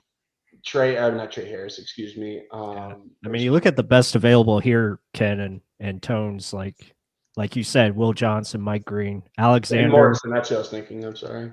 Yeah, you have Trey Amos still there. I like Landon Jackson. Landon Jackson could be someone. Kevin Winston Jr., big fan of him. You still have a lot of good players here. Makuba's still left too. Yeah, Makuba. Let's actually bring up. We still have Darius linebackers. Darius Alexander, you guys brought him up the other night. He's a menace. Yep. Yep. A lot of good corners. Darian Porter. I think that's someone we could potentially wait on if they want to wait till round 3. Mhm. Yeah, I think it's looking safety. like linebacker round 3, and I'm feeling corner here. Yeah. Then safety, just like depth. There's a lot of good Or D linemen in there. Like that's kind of Yeah. what I'm feeling. a lot of good safeties here. I mean, Xavier Watts or Kevin Winston Jr. I think would be really good Penn picks. State, I'll take Winston. Let's go. Penn Yep. Staters are great pros. Not even well, I am a Penn State guy, but they make great pros. I mean, how often does a Penn State guy at least not equate to a good roster body at the very Right. least? Yeah, I mean, Chris Godwin. I mean, he's Donovan been- Smith before, Yeah. I mean, regardless. Well, what no, you think. Donovan Smith had a good career, and Yeah, he was obviously, I solid. think Brady made him look a lot better, but Yeah. and Jameis obviously, I think, exposed a lot of things with him early on, and then that last year with Brady, I think just Donovan just finally got exposed, kind of for what he was. But those first 2 years with Brady, I don't think you could have asked for anything more than what he produced. And not a knock on Donnie. I'm not, the best. He got his guy. money. He's good. He's happy. He got another ring with the Chiefs. He's good. I was gonna say when he, I feel like he never Will really Johnson tried to. off the board to the Cardinals. Okay. Oh wow! Oh wow! All right. Yeah, there was a lot of talk about the Cardinals potentially taking Will Johnson in their first round pick, but to get him here in the second round, I think that's great value. And I think you add Walter Nolan, makes a lot of sense for their scheme and what they like to do. And now the Cardinals play a lot of zone already, and you add one of the best zone corners to go along with that. I think that's a smart move. Really good pick for Arizona. You just hope the medical is going to turn out okay, and he can at least give you, 5 to 7 years potentially, or maybe more. So yeah, that'll be interesting. It'll be something to monitor as far as like his deep speed, because I know that's been a question for him. But and if you look at good pick. Their offseason signings, all their big signings were all defense. Delvin Tomlinson, Calais Campbell, the ageless wonder, Josh Sweat, Akeem Davis Gaither. They really loaded up on that side of the ball. So I do like what Arizona's doing. If Kyler could stay healthy, I think Marvin Harrison takes the next step a little bit. They're going to be a decent team out there. San Fran's taking steps back. Rams are getting older. That's going to be a fun one to watch. Mm-hmm. Yeah, they're going to be a team there in the NFC West that could, maybe challenge the Rams. I think the Rams are still probably the top dog in that division. San Francisco, I think, is kind of taking a step back. It just remains to be seen what happens there. Seattle, I don't know. They have some question marks. The offensive line, if they get it situated and you have Sam Darnold, I don't know how I feel about Sam Darnold, because I think a lot of what he did last year was because of the weapons that he had to work with, and a great offensive line in front of him too. So I think, that will be an intriguing storyline to watch. Yeah, I think so. I mean, we're approaching the Bucs here, and it's crazy. It's still a lot of big boys left, D linemen left, defense left. I could see them going anywhere on defense. Wouldn't surprise me. Really wouldn't. I think glad I didn't bet my life savings last night on going defense. Right. But I bet my life savings today on at least this first pick being defense. Wide receiver again. What was that? Wide receiver round 2. If that happens, then I think Jason, it's going to be when the Seahawks in draft day, then select Bo Callahan, and the 6th pick rolls around or whatever, and or before the draft starts, all the fans are rioting outside of the Seahawks facility. That's what I think would happen if Light took another wide receiver. Oh, that would be, well, not good for the Bucs, but that would be funny if you think it is. Vegas trade Houston. Houston's been active. David Walsh says Shador Sanders right here. No. They said no. He No, was the not betting pick. They had him at minus like 180 this morning to go to the Raiders for Shador, and they've traded out twice. oh, they traded down. I'm sorry. I thought the Raiders. Oh no, Houston came up with the Raiders. Oh, okay, so Houston's on the clock now. Well, Houston can go. Let me see. They have a good secondary already. I could see maybe offensive line here. Has Houston? What did they? Let me see what Houston's picked already. I would go O-line if I'm them because they got rid of a lot of O-line too. Yeah, Houston just picked Jaden Higgins at 34. that's right. That's right. And then last night they selected. Didn't they trade out of the first round? Oh, they traded out. Yes. Yeah. Right. So this is their second. This is their second pick. Then okay. Yeah, they were what, the Giants pick? Yeah. Jackson Dart, that one drunk Giants fan. That my girlfriend's a Giants fan, Tone, so we had a lot of fun with that one. But she assumed it was Sanders, and she didn't know who Dart was. So we had a fun convo about that at like 11:30 midnight last night. Hey, it's always great talking with the lady friend about sports, whatever the topic might be. Hey, she's a double. Her and her family's the Giants fans, but extended family's all Jets fans. So double the hilarity. At Thanksgiving dinner, Tones, we were talking the comparison that her father and her uncle were having a bet on who had the worst record between those two teams in the past 10 years. They were the exact same. Oh my, that is not in a good way. Not in a good way. Yes, not in a good way. At least your fandom, you could puff your chest out a little bit at the Thanksgiving. Yeah, we're still the losingest franchise in all of professional sports history, but we have the most Super Bowls in our division, and so I'm good with that. Hey, my fiance, two in my lifetime. She's a Packer fan, my fiance, but her stepdad is a Bears fan, so it's all intertwined, and my in-lawhood. I do like the Luther Burden pick for Chicago. I think that's a good pick. They're happy. Yeah.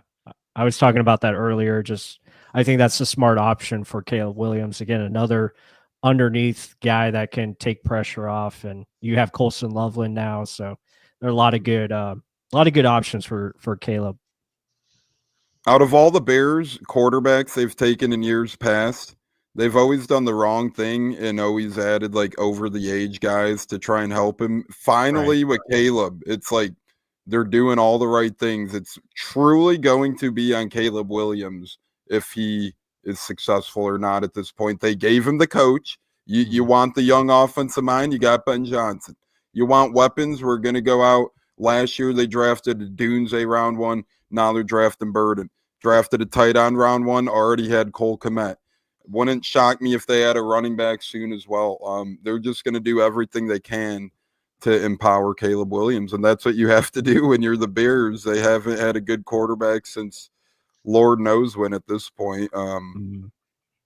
Kyle Orton, if you want to call him good. I mean, he had a good season, but Jay Cutler, I guess, had a couple good seasons, but it's not like he was great either. It's crazy to me that they've never had a 4,000-yard passer. I just think that's just insane. But the Houston Texans traded up to select Arianante Ursary. Names. Offensive lineman out of Minnesota. Texans traded pick 48 and got 58 and 99. So they gained probably a third, like a comp third or early fourth is what I would guess there. Yeah, that's a solid pick. Again, he's the guy that can play, offensive tackle, come in, and probably I would say he could probably play on the right side or left side if needed. But pretty good player at Minnesota. So you're seeing this Big Ten and SEC 5 picks. Big Ten and SEC run is continuing tonight, fellas. I mean, it's just domination across the board so far from the Big Ten and SEC. Trenches, all O-line, D-line. It's coming off. Yeah, I wanted to say real quick about Bud Cannibals here. Mike Yeah. Green. I don't think he's gonna be on the Bucks board, unfortunately. I would love him as a player. He was our first film study. We thought, hey, he'll be here at 19, but and we find out that, you know, obviously there's off the field concerns, and the Bucks valued that so highly, as we saw with Abuka being the Buccaneers pick. You guys saw it here earlier today, how the guy speaks. That just shows you like what kind of players they're looking for. So yeah, you know, Mike Green's super talented, but there's a reason he's still available right now. And then Jeremy with Darius Alexander as the Buccaneers pick potentially. I would like that. I think he's a good player. The only problem with him, again, older prospect, almost, I think he's 25 years old or going to be 25. So a little bit older, but he's definitely better than Logan Hall. I'll say that. So he could add to the defense. You mean the leading sack artist on our defensive line? That Logan Hall? That would be Kalijah Cansey, but I meant on the true defensive line. Plus, gotcha. Yeah. I'm seeing Demetrius Knight, linebacker for for Cincinnati. Bengals. Okay.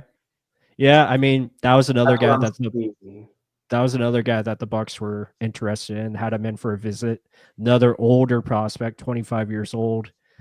Good player, you know, good downhill player, guy that can get, you know, sideline to sideline. But I think I'm okay with that. I'm all right. Chris Paul is still available. As long as Chris Paul makes it to 84, I'll be happy. Everyone, I've seen enough people confirming that it's Demetrius Knight. Yeah.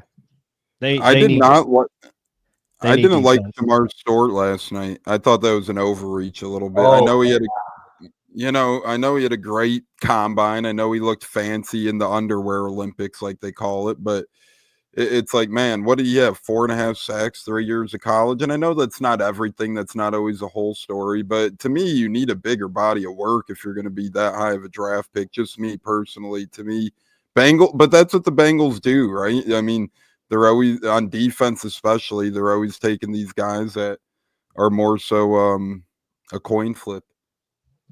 Yeah, for sure. Yeah, Shamar Stewart, he was our last film study before the draft, and just doesn't know what he's doing out there on the field. I think that's a problem. Like, he, you know, has all the athletic tools, has all the gifts, but looks lost when he's out there trying to make plays. It kind of, I even said in the video, I was like, this guy reminds me of Logan Hall. I'm like, what are we doing here? And to take him first round, I understand it's a bet. You're going for upside and traits, but again, he's gonna have to take his time and get developed. And maybe you get at the ceiling, you get a Rashawn Gary. I think that's what you're hoping for, but we'll see. They went 2 defense, so that means I wonder if they're still planning on getting rid of Trey Hendrickson in the near future, or if they're going to keep him until his contract runs out at this point. I don't know how they can do this money-wise. Yeah. Like the 2 receivers, Burrow, let's just say, you know, I mean, do you guys think Hendrickson gets 30? We might need to doge into Cincinnati Bengals front office and see what they're spending money on, because what they're spending the money on is not right. what they're doing is not right. Let me put it like that. But no, I mean, they can't afford all this. I mean, they just can't. Look at the only way the Bucs could afford this is because they're getting guys. I know it's still a filthy amount of money, but in terms of what these guys could get paid, they're getting real good deals. Evans, Godwin, Baker. These are all real team-friendly deals. I mean, Jamar Chase, T. Higgins, Joe Burrow, they're all making cream of the crop money. There's 0% chance to me. Well, I don't know how it'd be possible for them to give Hendrickson what he's wishing, but I'm seeing tight end Elijah Arroyo for the Seahawks. Okay, that makes sense. I mean, they need offensive weapons. I mean, they lost DK Metcalf, so to get another weapon on offense, I think they were in play for Colson Loveland if he made it to 18. They got 2 slot receivers and a tight end. So, Yeah. like, I mean, Sam Darnold, Sam good Darnold luck. ain't throwing the ball longer than 5 yards. So, Yeah. Yeah, I thought it was crazy that they offered or they had one of their running backs up for trade. I was like, why I would you think this do is the DK pick too. Yeah, I was like, why would you trade your running backs when you definitely need to run the football as much as possible this year? You don't want Sam Darnold dropping back and getting hurt, especially with that offensive line kind of being in flux. Gray Zabel, great pick. I mean, he'll start right away, but Broncos are trading number 51 to the Panthers. shit, that could be a problem for the Bucs because they need defense as well. So Yeah, but the runs on, we'll see. We'll see. yeah. I mean, they also need D tackles, which D tackle just had to run. I mean, do they want to pay Derek Brown? I thought they already did.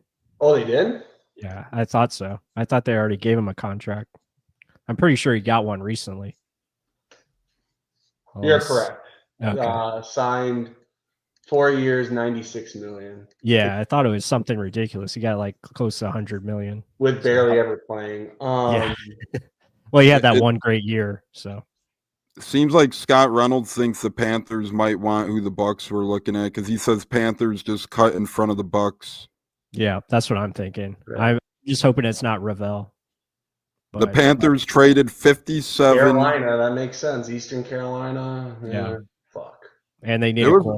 So it was a lot of pick swap. They traded 57, 74, which is a third, 111, which is a fourth, and 230, which is a seventh, to the Broncos for 51, 85, which is a third, 122, which is a fourth, and 208, which is a sixth. That's a lot of nonsense right there. Right. Yeah. Who did you say Seattle got? Seattle went with tight end Elijah Aurora. Oh, that's right. The kid from Miami. So yeah, hopefully Carolina goes trenches. Maybe they'll go edge rusher. They do need an edge rusher too. So maybe that could be it. Maybe they take the chance on Mike Green. Yeah. Mike Green. I mean, they still haven't replaced Burns. Right. So Getting interesting. Supply and demand's like, take Revel. We don't want him. We want Trey Amos. no, I want the Bucs to have options. Right. Yeah. If their guys there, the number one guys there, great. But I don't want them to have a top 3 and then number 1 and 2 are gone. Like, you know what I mean? We've all done fantasy drafts before. I wouldn't mind trading back either. Like getting more picks potentially. Yeah, I mean, depending on how far you have to go back. I trust Lights, I think, played this draft perfectly. Yeah, the Panthers moved up, but other than that, yeah. I mean, we know he had calls last night to move back. Yep. I bet the Giants called the Bucs. Yeah, probably. I'm seeing defensive end Nick Scorton. Okay, I'll take that. I'm thinking that's not confirmed here. That's what it's looking. Yeah, we don't want to pull defensive end Nick Scorton is what I'm seeing. We don't want to pull another Tyler Booker situation. I don't know if you saw that. I don't know if you saw that, Tones, but that was pretty hilarious. We thought it was going to be Matthew Golden for the Cowboys, and I look down on my screen, it says Tyler Booker, and we both go, "Oh, we got that one wrong." Hey, it's better than my freaking UT receiver last night, so we don't talk about that anymore. Nick Scorton. I don't know anything about him, so. Yep, Josina Anderson just put it out as well. Nick Scorton. Okay. Yeah, good. Decent player. A&M, 6'3", 257. Yeah, better. He was better at Purdue. He had 10 sacks at Purdue during the 23 season. He goes to Texas A&M last year. They asked him to gain a bunch of weight, and he got up to like 280. Wasn't the same player. Wasn't as quick or fluid, and just didn't look right. Still produced. I mean, still had. Yeah, we're almost on the clock here. So it should be pretty soon, and got a lot of good players left, a lot of good corners, a lot of good safeties. Could pretty much go in any direction. Defensive line, still a lot of good prospects. So weird seeing date of birth 2004. It's like, wow. Yeah. Feeling old. Yeah. Telling me. Man, Scourton wasn't on. Well, we never know these days with Jason Light and Todd Bowles. They have good poker faces, but to our knowledge, at least, he wasn't one of the ones that the Bucs were looking at. So it should leave. I mean, they had a visit with him, but again, we don't. That doesn't mean anything, you know. I wonder where Alec isn't. Fun fact too. Not this year, but the last 2 years combined, only one QB win in the second round. So for Shador, that's not good because one QB already went in the second round. He might fall to round 3 at this point. Yeah, I'm just trying to find teams that would take him. The only team that makes sense is the Raiders. I mean, maybe that's why they keep trading down. They're like, we'll just get him at a lower cost. I don't know, but yeah, I mean, a bunch of bodies. I mean, whatever. Yeah. At least if you get him if you do get him and he keeps falling, you wouldn't feel bad if you had to wipe your sins away after one season and draft, a first round guy next. Another edge off the board, Olufemi Aladejo. Oh, okay. The kid from UCLA. Yeah. It's got to be corner. It's got to be corner. Yeah, Bucs are on the clock, guys. Hope you are joining us. Be sure to hit that like button. And we're about to get our second pick of this draft. And I'll pull up the best available here. We got a lot of options. There's plenty of talent on the board. I think Darius Alexander makes a lot of sense. Siobhan Ravel, Trey Amos, supply and demands guy. I know they visited with Shamar Turner, but I think that's a little bit too early for him. You still have a lot of good players. Kevin Winston Jr., really a fan favorite, I think. Benjamin Morrison, if the medical's clear, if they are okay with the medicals, I really like Benjamin Morrison. I think guy just plays.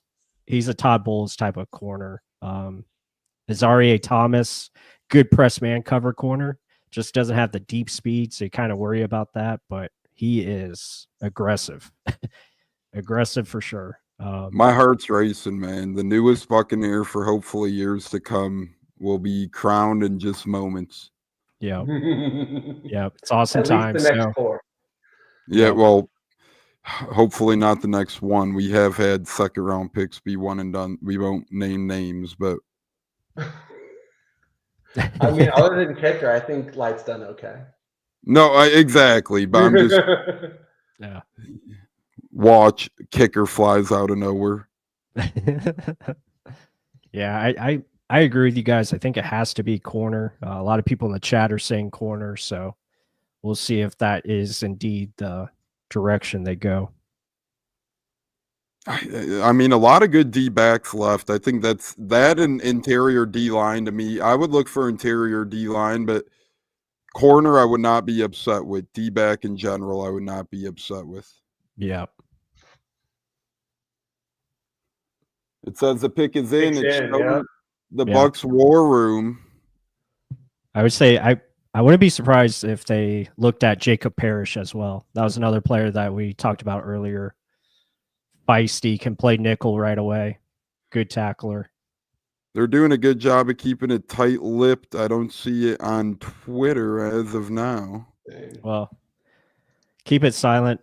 Just show your face as far as reaction, and then I'm not even gonna look at the phone. I'm putting my phone away. Last thing I seen was our guy Josh Q saying which lineman is the Bucs taking. I just want to see Simeon Wright. Let's go! Okay, we're excited. Oh boy, KB is lit. We're excited. It's got to be someone. Yeah, let's go. We're tight-lipped, right? I'm amped, baby. I could do the Chandler Bing from Friends. I haven't seen anything. I want to. No, Tone, did you see it? Yeah, I saw it. I love this kid, man. I'm not going to ruin it for Plus, but this is one of Plus's hopefuls. Let's just go with that. It's one of your guys, Plus. Oh, okay.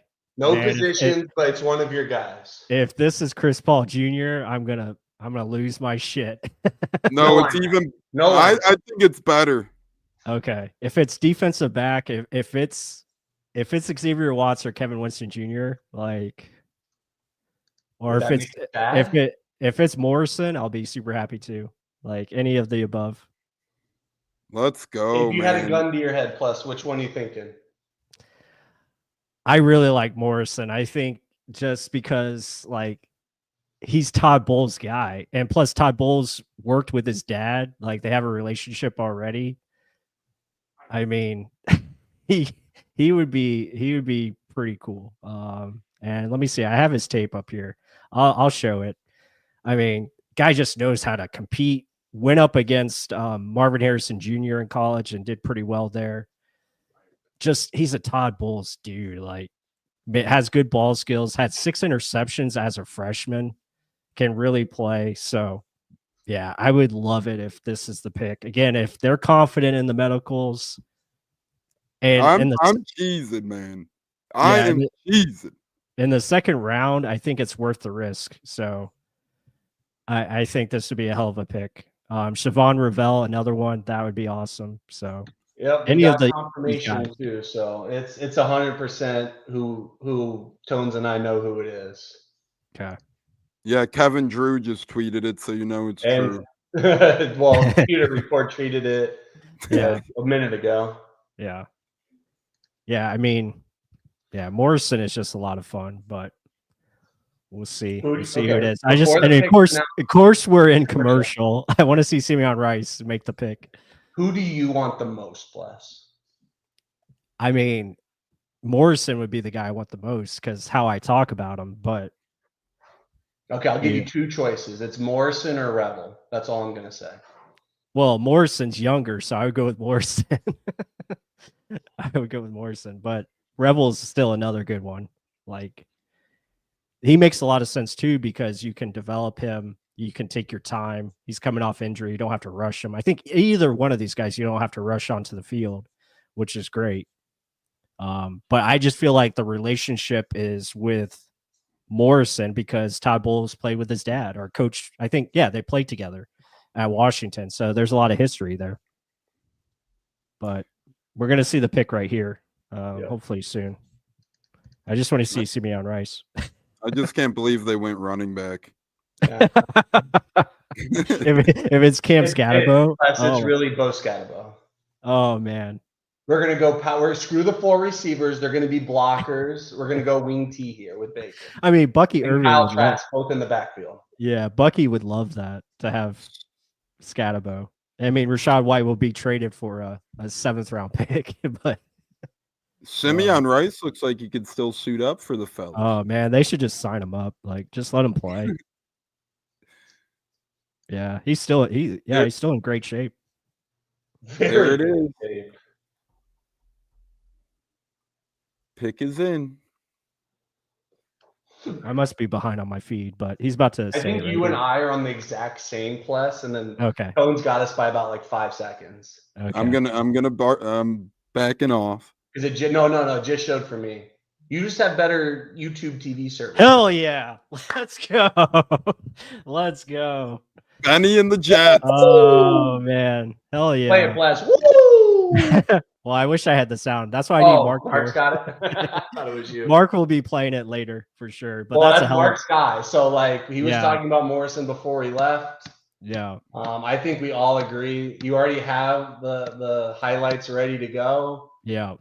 I mean, he's a hell of a guy. He's a hell of a player. Plus, you hit that on our Bucketeers mock draft on Wednesday when you were on the show. You had Bucks going Benjamin Morrison in round 2. That's true. I did. Yeah. I felt like the value here in round 2, obviously the hips are the concern, but if they feel comfortable enough, I think you take that risk, you take the chance, because when you watch his tape, I mean, you see him here. I mean, he's just so polished as a corner. He understands how to play, can play press man, zone coverage. He has it in the bag. He knows how to click and close. Tackling is, can be worked on, but I think he's got the willing to fight through coverage and make tackles, get off blocks. This is also another guy that John Ledyard was really high on too, who does a great job scouting. And Josh Capo was a little bit lower, so I'm excited to see what he says. But I think this guy can play. I mean, just 9 really good. picks, 3 years. I love it. Yeah, really good player, playmaker. So John Ledyard reaction. Jason Light and I might have the same mind. Morrison, my second favorite cornerback in the draft after Hunter, could play safety too, I think. Right. Yeah, absolutely. Yeah. He's just great pick. I love it. Yeah, Love it it. looks like the chat loves it. Bud says, woo! J-Lo says Morrison, LFG. Troy says, let's go. Yep. So a lot of people excited. Luke Easterling, if he's healthy, this will be a steal for the Bucs. Hey, a little bit of, not that I mean, eventually everybody came along, but a little bit of a different initial reaction than last night's pick. We'll put it that way. Yeah. Hey, I'd rather have Morrison in round 2 than a corner in round 3 or round 1. Yeah. I don't think we were going to go D tackle round 1. Edge obviously is what it is, but I think we all agree that Light isn't really looking to do anything crazy to the edge room. So again, it was really corner safety, or they took the best player available, and I think our offense is going to be awesome. Just Morrison, hopefully he's healthy, and then I think I like our corner room now. Isian's got some competition, so I think we'll see a safety at some point, but I think middle linebacker is going to be this 3rd round pick. That's what I'm thinking. Yeah. If we get one of those guys that we like, I don't know how you can't feel happy about the Bucs, first 2 days. Yeah, Anthony I think Belton, offensive tackle, NC State to the Packers. Yeah, NC State. That's your home college there, or so. Yeah, that'll be interesting. That's a good solid pick. I think he's a good offensive tackle. But he's huge. Yeah, big dude. Yeah. But yeah, Benjamin Morrison. Yeah, love it. And now in round 3, I think you can go either another defensive back if you wanted to, or you could go linebacker, like you guys said, or defensive tackle. I think that's going to be the priority. But really, the board's shaping up really well for the next Again, round. I think there's going to be a corner run here shortly. We're going to see Amos. We're going to see Ravel, and Light was right ahead of the rest of the league. Yep, you're right on. God, man. I think I agree with you, Ken. I think we're going to see a run on corners here shortly. Yeah. And like the wide receiver, we started the run there. So Light didn't even have to move, knew what everything was going on around him. Panthers gave us the scare, but wasn't even the position we were looking for. Right. Yeah, I mean, linebackers, you still have Pooh Paul, you have Bassa. Yeah. You have some good ones left on the board. And yeah, I think it just depends on, like Ken said, how does the run of positions go? I haven't watched him, but I've heard Derek Carter from Clemson's pretty good as well. So. He's another one that can, he's a little 231, looks a little skinny for me though, but I mean, Chris Paul's skinnier, but it's all good. Yeah, I guess we know, but we do more athletic. I mean, I forget how beefy we are sometimes, plus. Like Vita's going to eat up the. That's why it kind of stunk that Devin wasn't as good as he was, because I mean, between Vita doing everything in front of him and then Devin White or Levante on one side of White, like it's just like you would have thought that White just had the easiest job in the world. The Chargers are adding to their wide receiver room. They're going with Ole Miss wide receiver Trey Harris. Oh, okay. Yeah, that's a solid player. They needed wide receiver help, so it makes a lot of sense. I thought Harris was underrated. I really liked his game at Ole Miss. I thought he played pretty well. I'm interested to see where your boy Tones Alamainer goes. The Stanford. Yeah, he was in, for right or wrong reasons. I watched a lot of Stanford Friday Night Lights in my career, and he was a kid who has great hands, great playmaking ability. I mean, you should see the amount of times he bailed the QBs for Stanford out of dire situations. I mean, a couple of them got called back for penalties, but his playmaking ability, his hands, his route running, whoever gets Alec Aomaner, he's going to be a steal. He's a stud. He is real big upside, in my opinion. He was one of the better, most underrated wide receivers in this draft to me.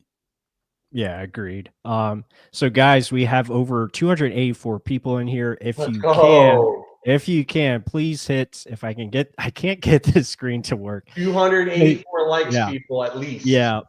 Please hit that like button. Let us know what you guys think of the Buccaneers' second round pick, Benjamin Morrison, out of Notre Dame.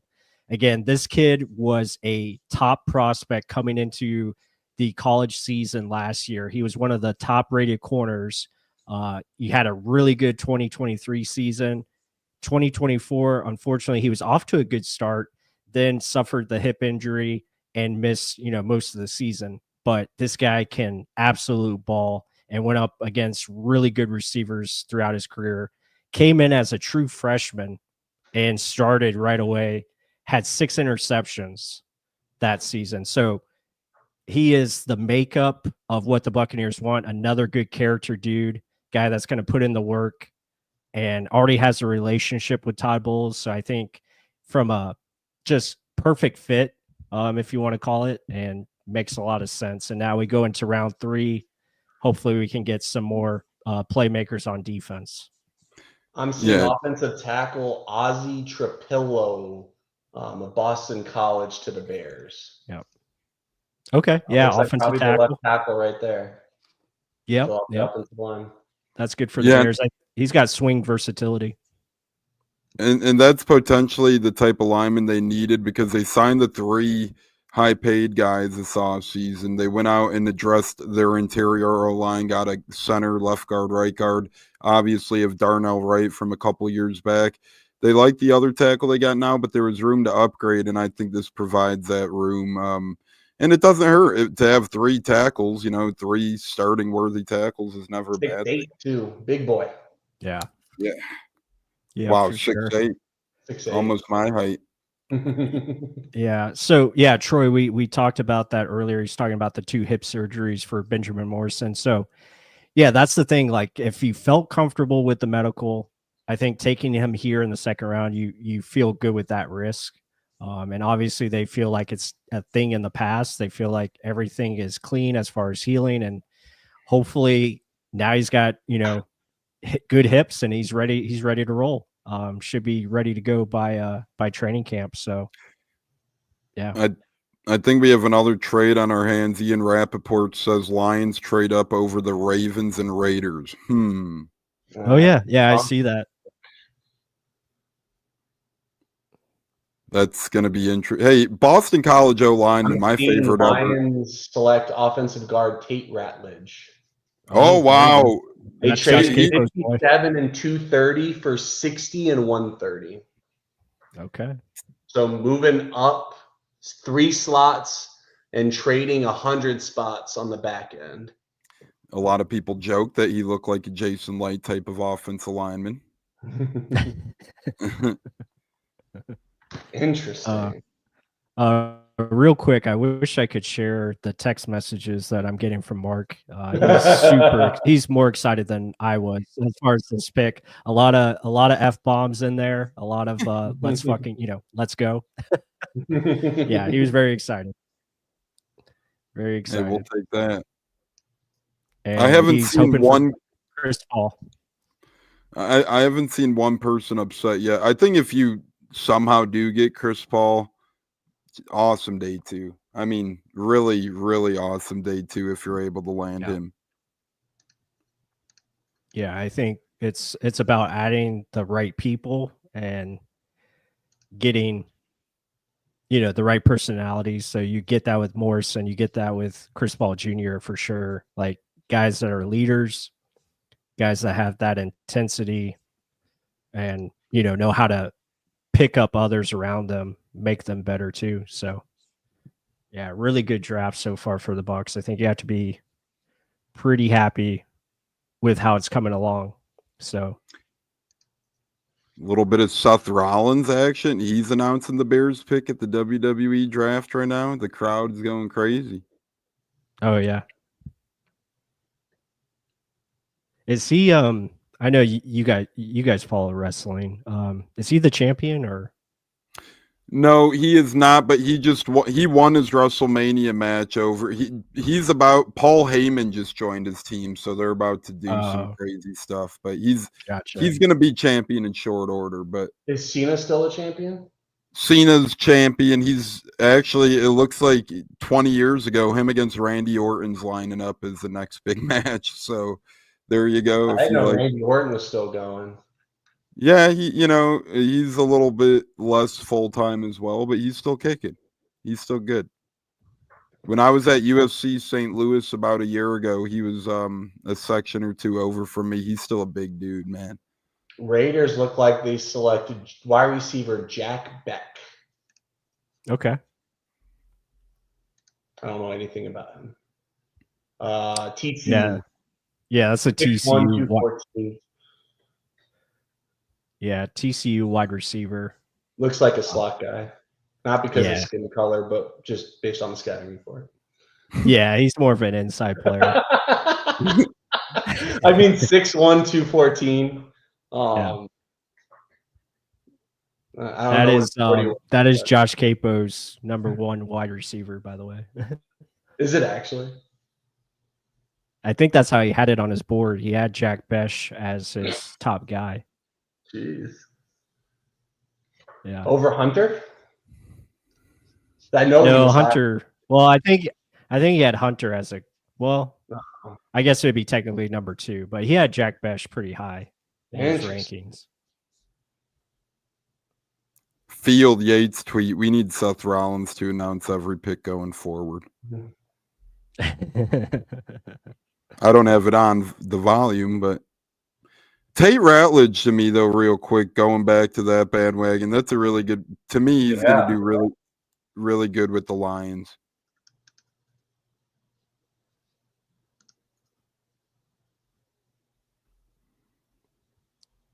Yeah, Ratledge can play. I mean, SEC starter, really good player.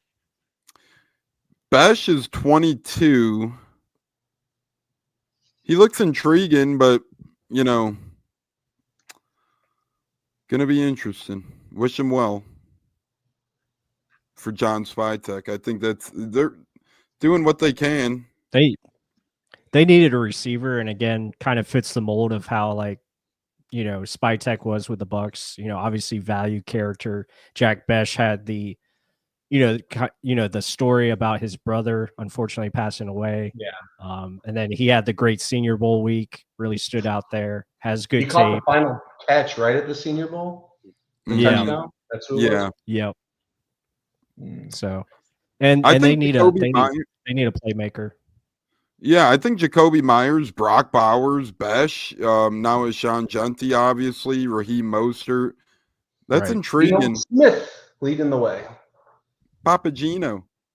Papagino, yep. Yeah. Oh, man. I still can't believe they traded him away. Like, I guess maybe it was like kind of mutual. They wanted Gino out of there. I guess they didn't want to pay him for whatever reason, but I don't know. The Seahawks did like the weirdest retooling. They had a successful year one with a brand new regime, and it's like, all right, let's just upset the apple cart. Yeah. Yeah, it just didn't make sense because I think Gino's a better quarterback than Sam Darnold, but me too. I think Darnold is truly a flash in the pan. Right. Agreed. At least Gino's proven he could. I mean, his first and second year in Seattle were tremendous. Last year, he did take a minor setback, but yeah, I think he needed Carroll to get back to him because when Carroll's gone, Gino was not as good last year. Yeah. Someone goes, this Saints QB is absolutely the type of QB who can help the Saints land Arch Manning in 2026. Great pick. Yeah. No, dude, I have a Saints person that I follow that I have actually educated back and forth with. He's giving me shit, but he was talking stuff about Benjamin Morrison's hips, and that basically him and Tyler Show can talk about hip injuries together. And I was like, hey, one person's going to be, on the field and winning. The other person's going to be on the bench and or losing. Haven't really gotten a clap back yet. So they can just stay in the basement. And then I clapped back and I said, Yeah, good luck being in last place. Good luck getting Arch Manning and watching him fail too. Because if any of you don't know, I'm not an Arch Manning guy. If you again, it's not maybe as quite as I think probably even more so than Shador. Shador at least showed me a lot of upside. I think he has a lot of problems. He has a lot of upside, but if you take Manning off of Arch's last name, it's not that impressive, even in high school. Right. Yeah. Yeah, I could agree with that. I know it wasn't a ton last year, but I wasn't too impressed with Arch when he did see some playing time last year. Obviously, high school beat his by like 40 points, man, on national television. well, yeah, you went to but quite the powerhouse. No. Berkeley Prep, that was our first ever state championship, Tones. That was 2 years after they played Arch. 3 years after Arch. Recency bias for me. Yeah. No. We've my only regret in life, Tones, was that I didn't get my high school head coach the state championship. That's like the only regret that I've really had in my life. And I'm happy that team did. Not the team that beat Manning, but Mike Green looks like gonna go to the Ravens. Such a Ravens pick. Yeah. Right. That is right up there. Yeah, that's a fit. Yeah, it looks like Jordan Schultz tweeted that as well. So, I mean, Green led the nation with 17 and a half sacks. They have the luxury to take that risk right here because they already have a pretty deep team, and you're adding this guy late second round. That makes a lot of sense. Well, that's why you always see the Chiefs add those type of guys too, right? Because they could afford if a Rashee Rice or Xavier Worthy has a mishap every now and then. So, shocked the Chiefs didn't gobble them up, but the Ravens too. Yeah.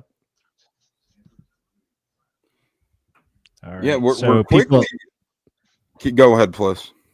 No, I was just gonna say, people in the chat, if you guys want to check out our film study of Benjamin Morrison, I'm about to put that up on my Twitter. I'm going to try to drop it into. I wonder if I could drop it into the comments here. I'm going to try to do that, but be sure to check that out. I'm going to put it up on our Twitter right now.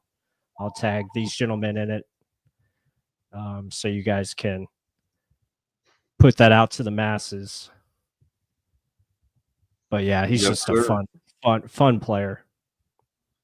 Say post it on Twitter and I'll retweet Yeah, it. I'm trying to type it out right now. Here we go.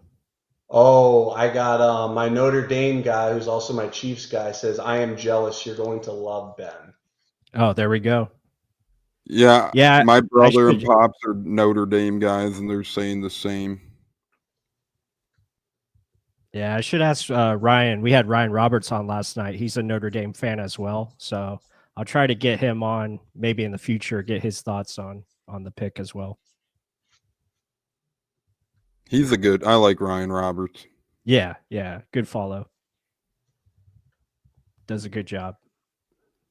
Yeah, we follow each other, actually. We followed each other years back, and I've followed him since, and he's just a cool dude. Mm-hmm. Man, I know we talked about it briefly, but you always love a good connection.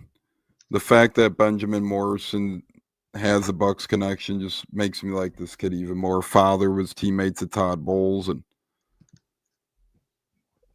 it sounds like another draft day type thing. It was Ibuka all the way, and then GM and coach. Like the father of the running back player, played by R.I.P. Oh my goodness, what's his name? Who played Black Panther?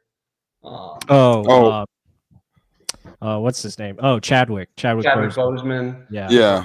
That whole character, the father by Terry Crews, was the connection there. Look at the Bucs following suit with draft day. Right. Loved it. You love to see it. And this is the first year I think I didn't watch it, so I think I'm gonna have to make this trend of not watching it. Life's doing great when I don't. Then it'll work itself into existence without needing to watch it. I'm seeing Caleb Johnson. Oh, no, excuse me. That was 11 minutes ago. No, Broncos pick's not in. I mean, Shador has to be. Yeah, there's no way Sean Payton's putting up with that. That's not happening. No, I'm saying he has to be really getting nervous now. Oh no, I think anything other than the first round was just going to be disappointing for him. Will Levis type. Yeah. That's probably the last free fall that's been this big was Will Levis. And even then, I thought that one was. I mean, I think Shador's. I think he's a third round talent, but like you would think if Tyler Show's going in the second, I think Sanders should have gone before him. Let's be real here. Yeah, I think I'm with you. I think, the QB class is so weak. You understand why he's fallen, but then you see the kid take it in front of him and it doesn't make as much sense as it once did. But hey, maybe, his only coach ever has been Papa Prime, so could be factoring that into it. Maybe people won't want to entertain the idea of coaching him, or maybe it's a Lonzo Ball situation where LeVar Ball's going to be barking at your doorstep. It's who knows what people are Yeah, thinking. but give LeVar Ball credit. Since they've been pros, I go to whatchamacallit, Hornets games all the time. Like he's a father, just sits on the sideline, like I will. he shakes the hands, with the babies and whatever the expression is. Kiss the baby, shake the hands. Like he stays out of it, from what I hear. But again, I'm not. I think he's done a better job since LaMelo's been drafted. I think when it was only Lonzo with the Lakers. No, I agree. But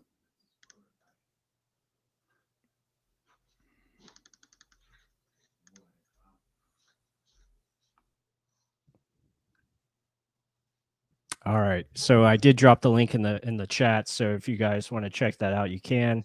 Again, if you're new here, be sure to hit that subscribe button. We appreciate all the support. Hit the like button as well. Be sure to check out these gentlemen's work in addition to mine. You have Ken Barrett, who's a great follow on Twitter. Be sure to check out Tampa Tones at the Bucketeers podcast. I've been on there before. Really good host and podcast that he runs. Has a lot of just great takes as well as far as getting other players. He's had Buccaneer players on there. Tyreek Funderburk was on last year. CJ Brewer does a really good job. So just want to spread the love. So be sure to support all of them as well. Thank you. Then, UCF running back RJ Harvey to the Broncos. Okay. Close to home, but thank you for that. Plus, appreciate. Yeah, we're working on 2. I've gotten word from 2 Bucs players that they're interested in coming on. So nice. I'm not going to name names, but we'll see how that goes. They're kind of busy people. Last time. Yeah. Yeah. They don't work have much out, eat, and sleep. You get those bodies. Beverage. Yeah. You get those bodies overnight. You don't have to work for them. Right. Can't you tell? Look at me. Yeah, I was going to say, now this you have to work for. You got a 6-pack of donuts, a little bit of this, you got to put in the work. Yeah. So we're almost out of the second round here. Let's see. We're on our boy Chef Aaron's favorite team, the Washington Commanders. Is that correct? Yes, Chef Aaron. I know you're out there somewhere. He already got Jaden on their offensive lineman. Yep. He's probably getting nervous. That's funny. Deep down, Chef, you were secretly happy when the Commanders beat us in the playoffs. But speaking of, now that Jalen McMillan doesn't have to have that role if Godwin or anything's hurt, you could have Abuka taking that handoff there as well, and not Jalen McMillan. So, right. There's a positive to take out of that first round pick for people who still aren't happy. So, for those that are intrigued in Shador Sanders sweepstakes, Stephen Cheese said looks like he won't go in round 2, but here are some landing spots in round 3. Where do you guys think, if any of these, he would maybe go? Browns 67, Raiders 68, Jets 73, Cowboys 76, Steelers 83.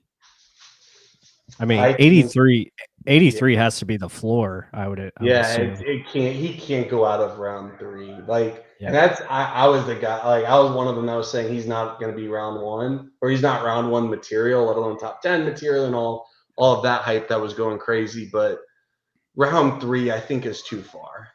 Even with the distractions, it's still a shot at a quarterback that does have some physical talents. Like, let's be real. Right. To me, Browns have 60. No way. I think he does go where you guys are saying Steelers at 83, but there is absolutely zero. Browns have 67 and 94. To me, I'm not sure if it'll be Shador, but one of those will be a QB for the Browns, I feel like. Yeah, I mean, at this point, you take that chance. I think it's either Shador or Jalen Milroe. Like, I think you take the opportunity. Like, why would you pass up on that? I mean, who else do they have? You don't really have better options. Yeah, Flacco looked like he was washed last year in Indian. I mean, that guy isn't deserving of playing. And then Kenny Pickett, he got banged up last year when he did play, so it's hard to even know what he has. Yeah, I don't know. I agree. I agree right there with you. I'd rather go Milroe though. And nothing against Shador, I do wish him the best, but I see Jalen Hurts kind of in Milroe a little bit when I look at Milroe. So I would roll the dice with a guy like Milroe, but at least Shador's going to sell tickets, I guess. That would be one benefit off of Shador Sanders, that he would fill some fans in the stands. Mm-hmm. I mean, remember not comparing the two at all. One was the number 1 pick of the draft, but Browns were having attendance problems, and then Baker Mayfield comes along, and next thing you know, their fans are one of the better bases in the NFL again. So Browns fans, we all know with Deshaun Watson falling out of favor, their fans falling out of favor a bit as well. So maybe you need a guy like Shador in Cleveland if you want to rejuvenate the fan base a little bit. Mm-hmm. Yeah, I think the Browns, I mean, for them, trading out of Travis Hunter, getting Mason Graham, who I think is a good defensive lineman. I don't think he's great.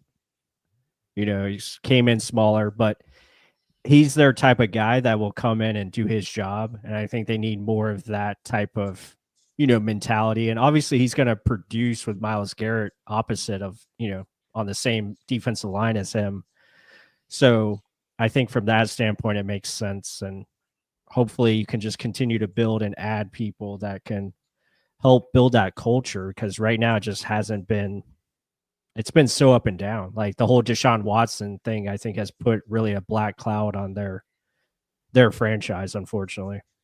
I agree, and it looks like the Commanders pick Trey Amos at 61, which is really good value there. There you go. So, they needed a corner, and he kind of fits what they want to do. I think, Dan Quinn's their coach, right? So they have a lot of cover 3, and he Chef is going to be happy. Yeah. It's funny, guys in the chat, if you don't know, we have a group Twitter chat. A bunch of guys are in there, and Chef Aaron he just loves Jaden Daniels, so we give him a lot of crap about the Commanders. And then we also have Josh Capo, who is like we joke around that he's the Saints fan, but he's not. But it's just funny that we give him crap about it. Yeah, the great chat, great people all around. Just for awesome sure. time. I love Bucs community. You look at some other fan bases, it seems like it could be a lot worse. Mm-hmm.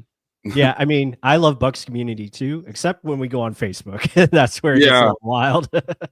That's like, Twitter after dark, they used to call it back in the day. Oh man. Yeah, absolutely. That's all Facebook is. Yeah, so we're almost in the 3rd round, right? We got a couple more picks here. We got Chicago back up.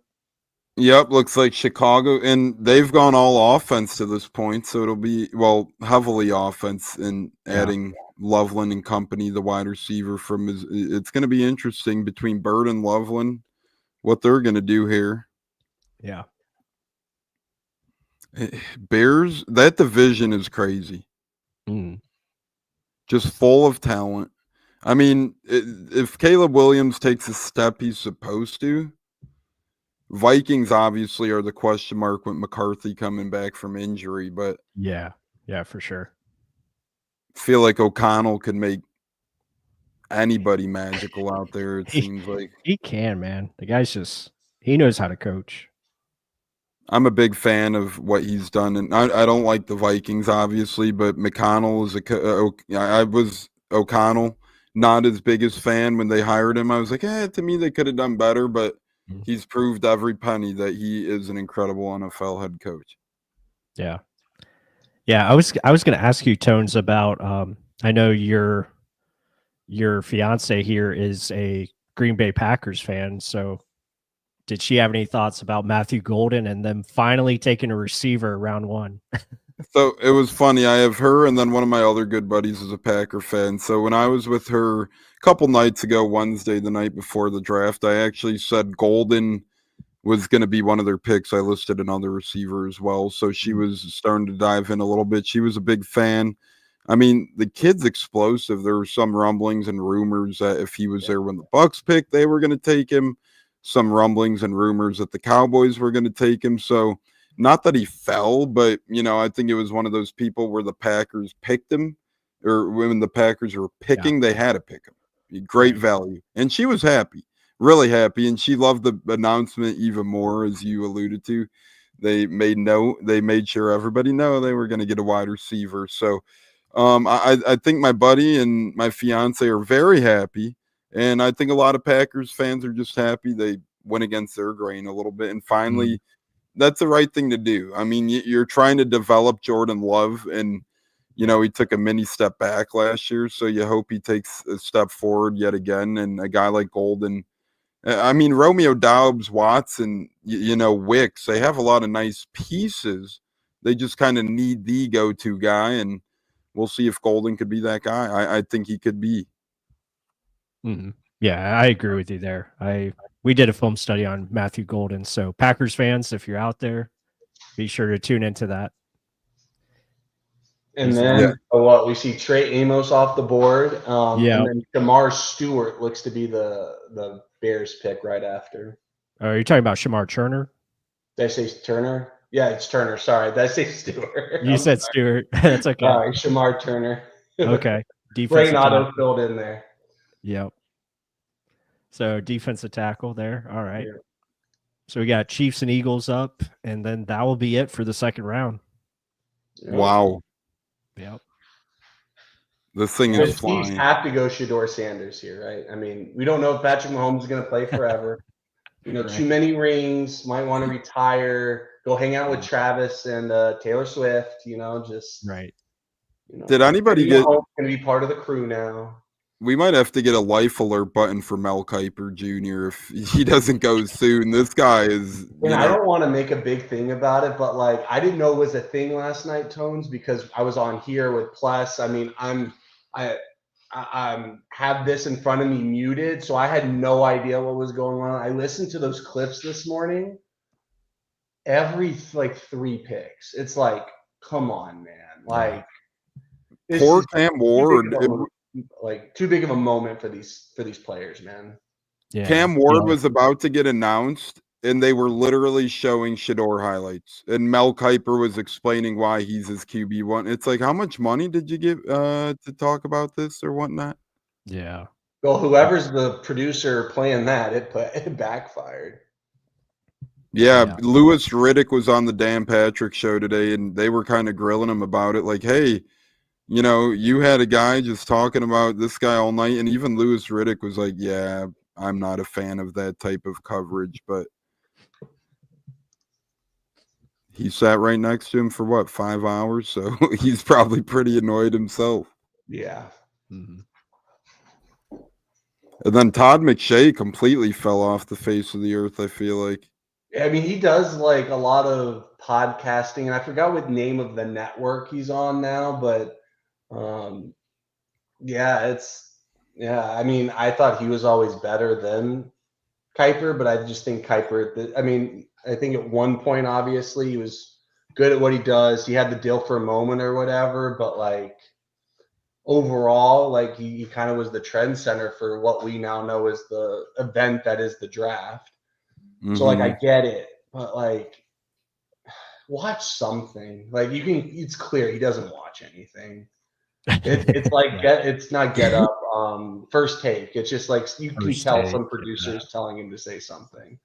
Yeah, First Take is pretty bad. It does seem like Benjamin Morrison is having his first introductory press conference right now for the Buccaneers as well. Okay, awesome stuff. I was gonna make a comment earlier when Ken brought up the Shedeur Sanders to Kansas City and like Patrick Mahomes retiring. I don't know if you guys remember, or like back when, if you played Madden and you like won a lot, like won consistently, and like the head coach would retire because he won too much. I don't know if you guys remember that, but that came to my mind when you were talking about that. I was like, well, I mean, I can't even imagine what Pat's life's going to be without Andy Reid. Right.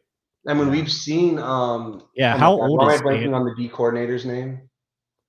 Yeah, how old is Andy though? Andy Reid. Andy is like what, in his 70s or 60s?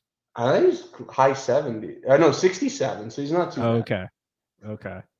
But the defense coordinator is what's his name? Spags. Yeah, Steve Spagnuolo. Spagnuolo's already shown that he's not a fantastic head coach. So right. So I mean, if I'm Spags, like there's really no reason to leave, and he's probably gonna succeed Reid, but like Reid's got that secret sauce, man. Like, is Mahomes gonna be the same in his 30s if Reid retires? Right. Yeah. I think Chiefs Omar Norman Lott. For the Chiefs? Yep. Okay. Interesting. He's a guy that didn't really play against the run, but he can rush the passer. So maybe they feel they can develop him into that and become more of a complete defensive lineman. But all right, got a defensive Jones around a little bit more. Yeah, got a defensive tackle run a little bit here. Shamar This Turner. whole second round, I feel like, has been a defensive tackle. Yeah. And you still have Darius Alexander available, so maybe they're pushing these guys that are a little bit older down the board. Yeah. I like the Indiana D lineman. Yeah, CJ West would be another good pick in the third round, especially for the Bucs if they wanted to go that way. But it wouldn't surprise me if the Eagles take another defensive lineman here at the end.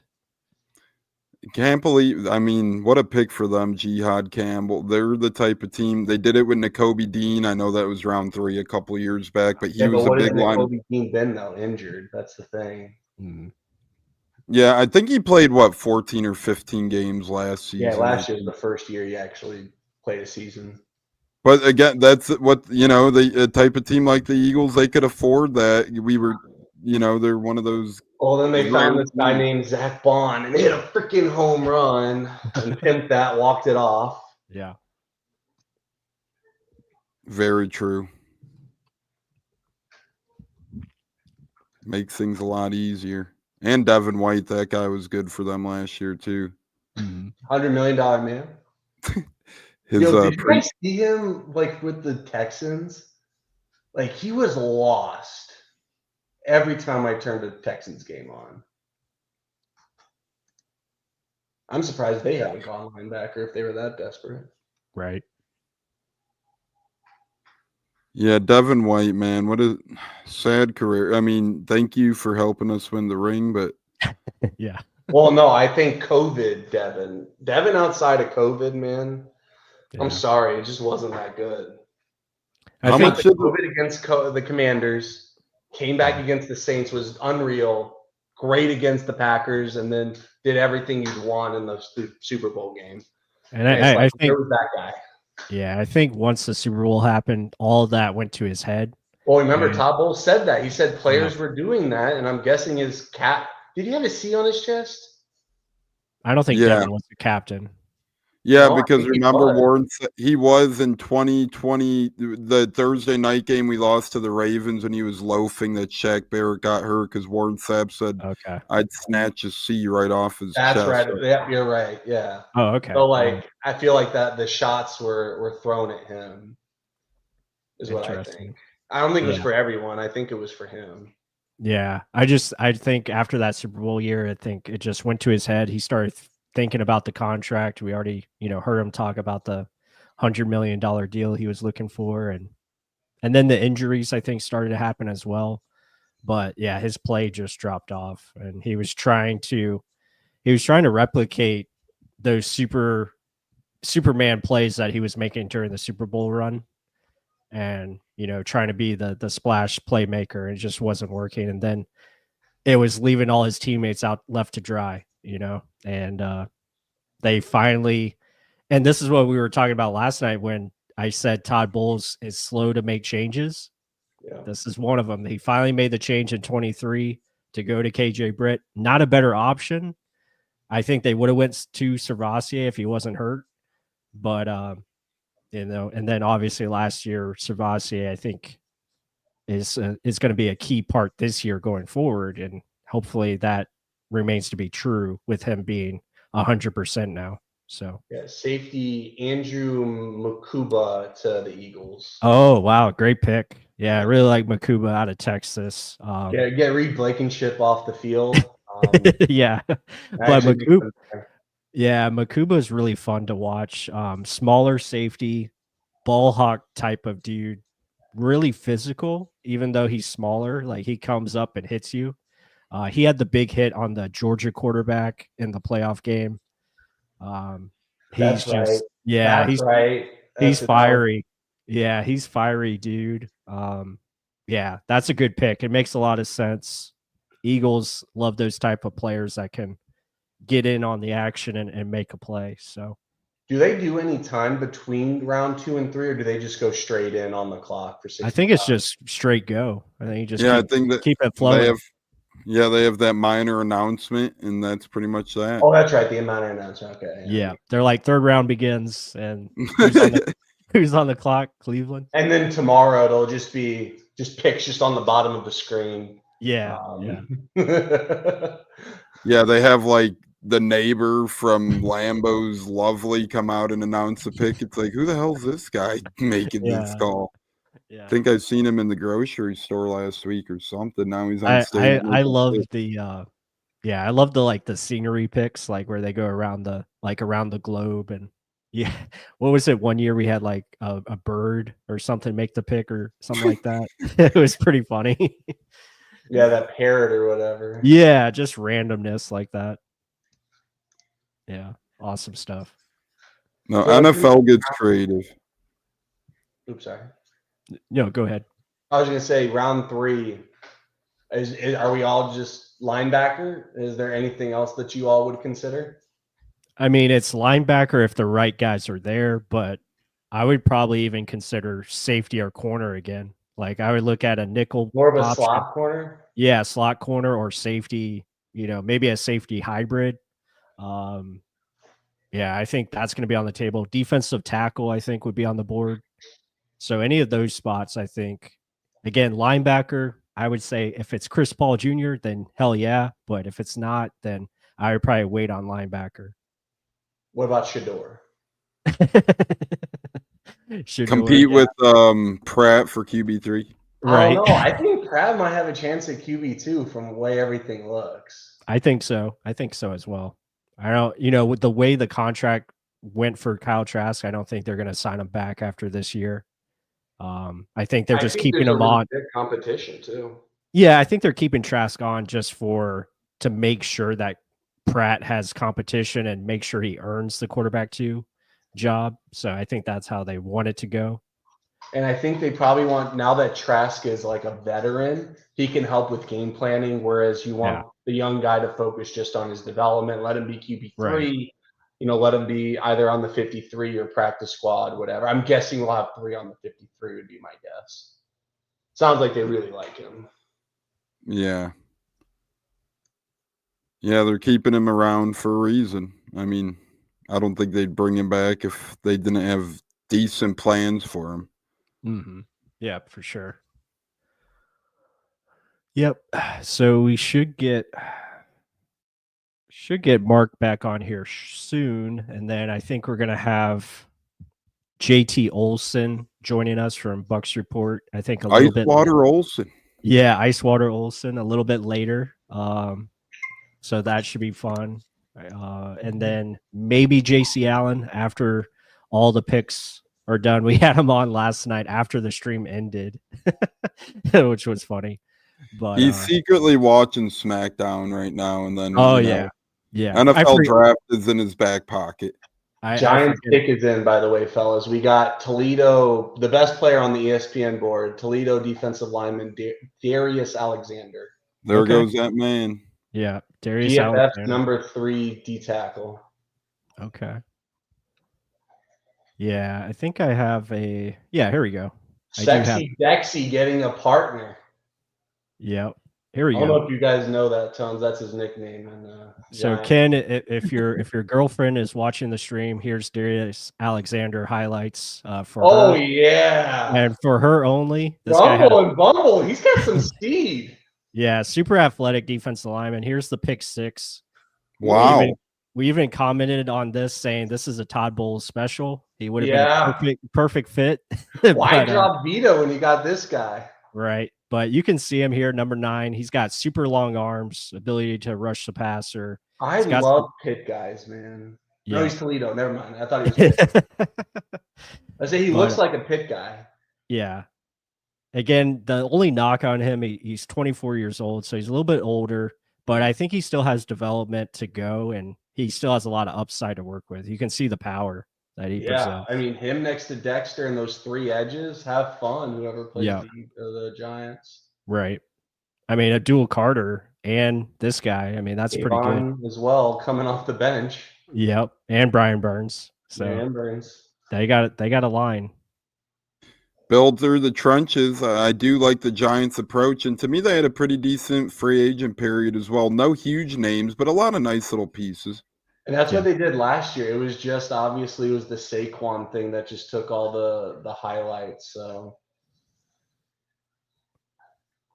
hate seeing that for them, but good for Saquon for getting the ring. I think it was even that much worse. They were on Hard Knocks or the public line. Is it true that they're not doing that? I heard someone tell me recently, like at work, that they're not doing it anymore because of just all the bad press the Giants got off that.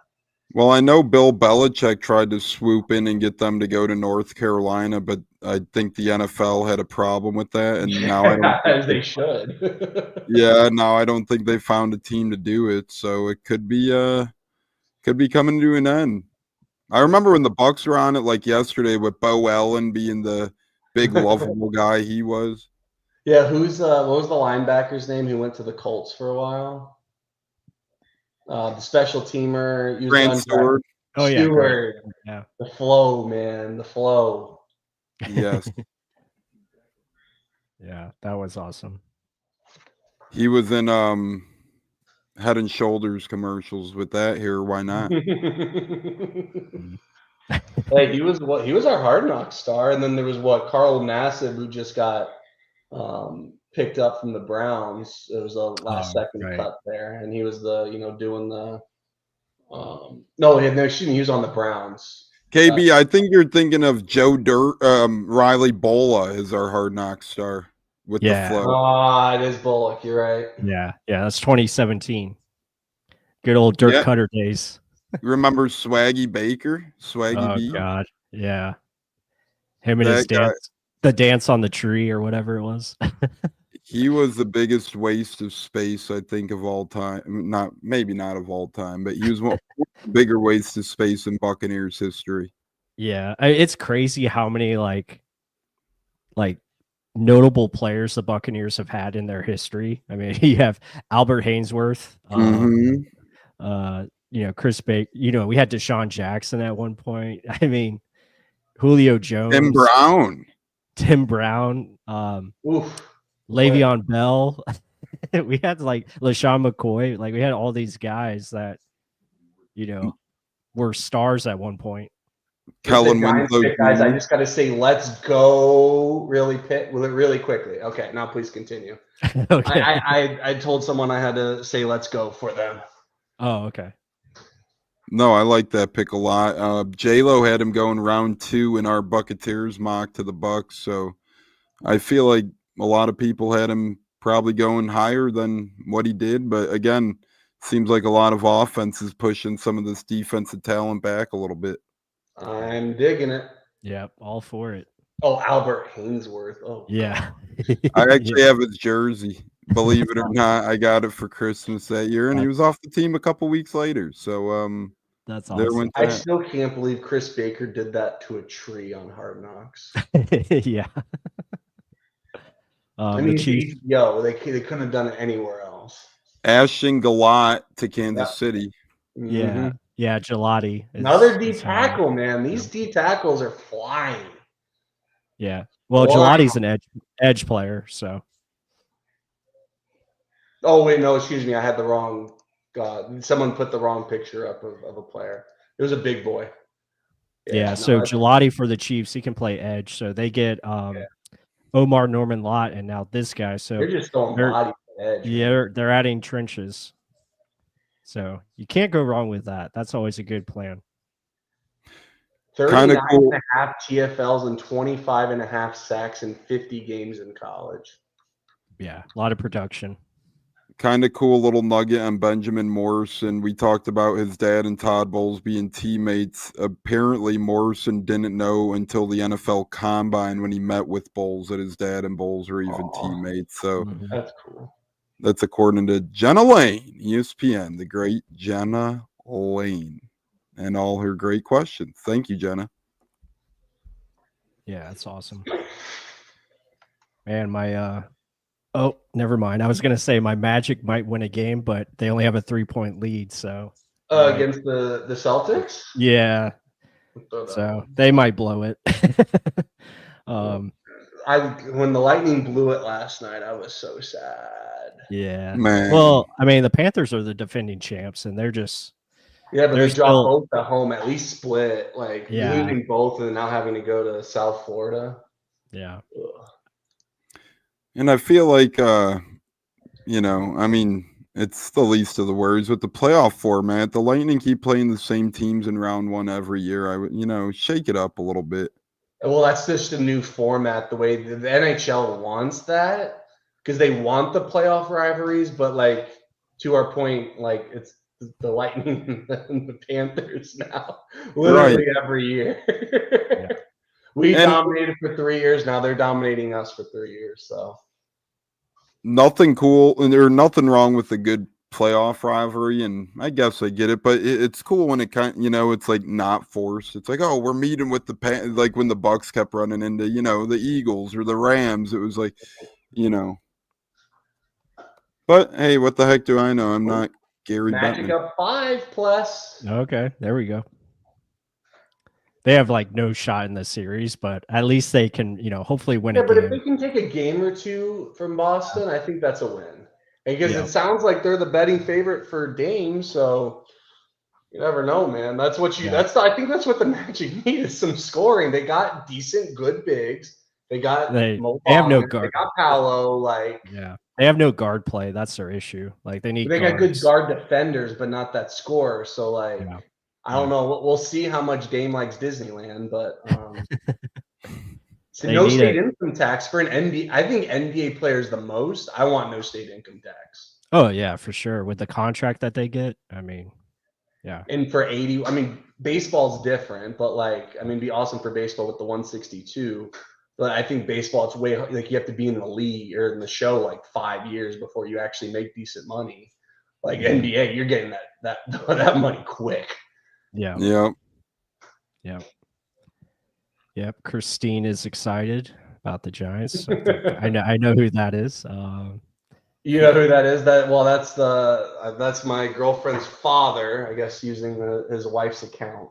Oh, okay. There we go. That's why I had to say let's go. Logan Mankins. Yeah, that's a good call out. And we had Darrell. Actually good for us. We had Darrell Revis as well. He actually played. Goldson. Yeah, I mean, Rivas played well that 1 year, but But there's so much zone for Rivas. That was the Yeah. only thing. I couldn't forgive Greg Schiano for that one. That Not and that- likely Barron over Kuechly. I forgot that he about was- I forgot about Josh Rosen. I forgot he's on the team.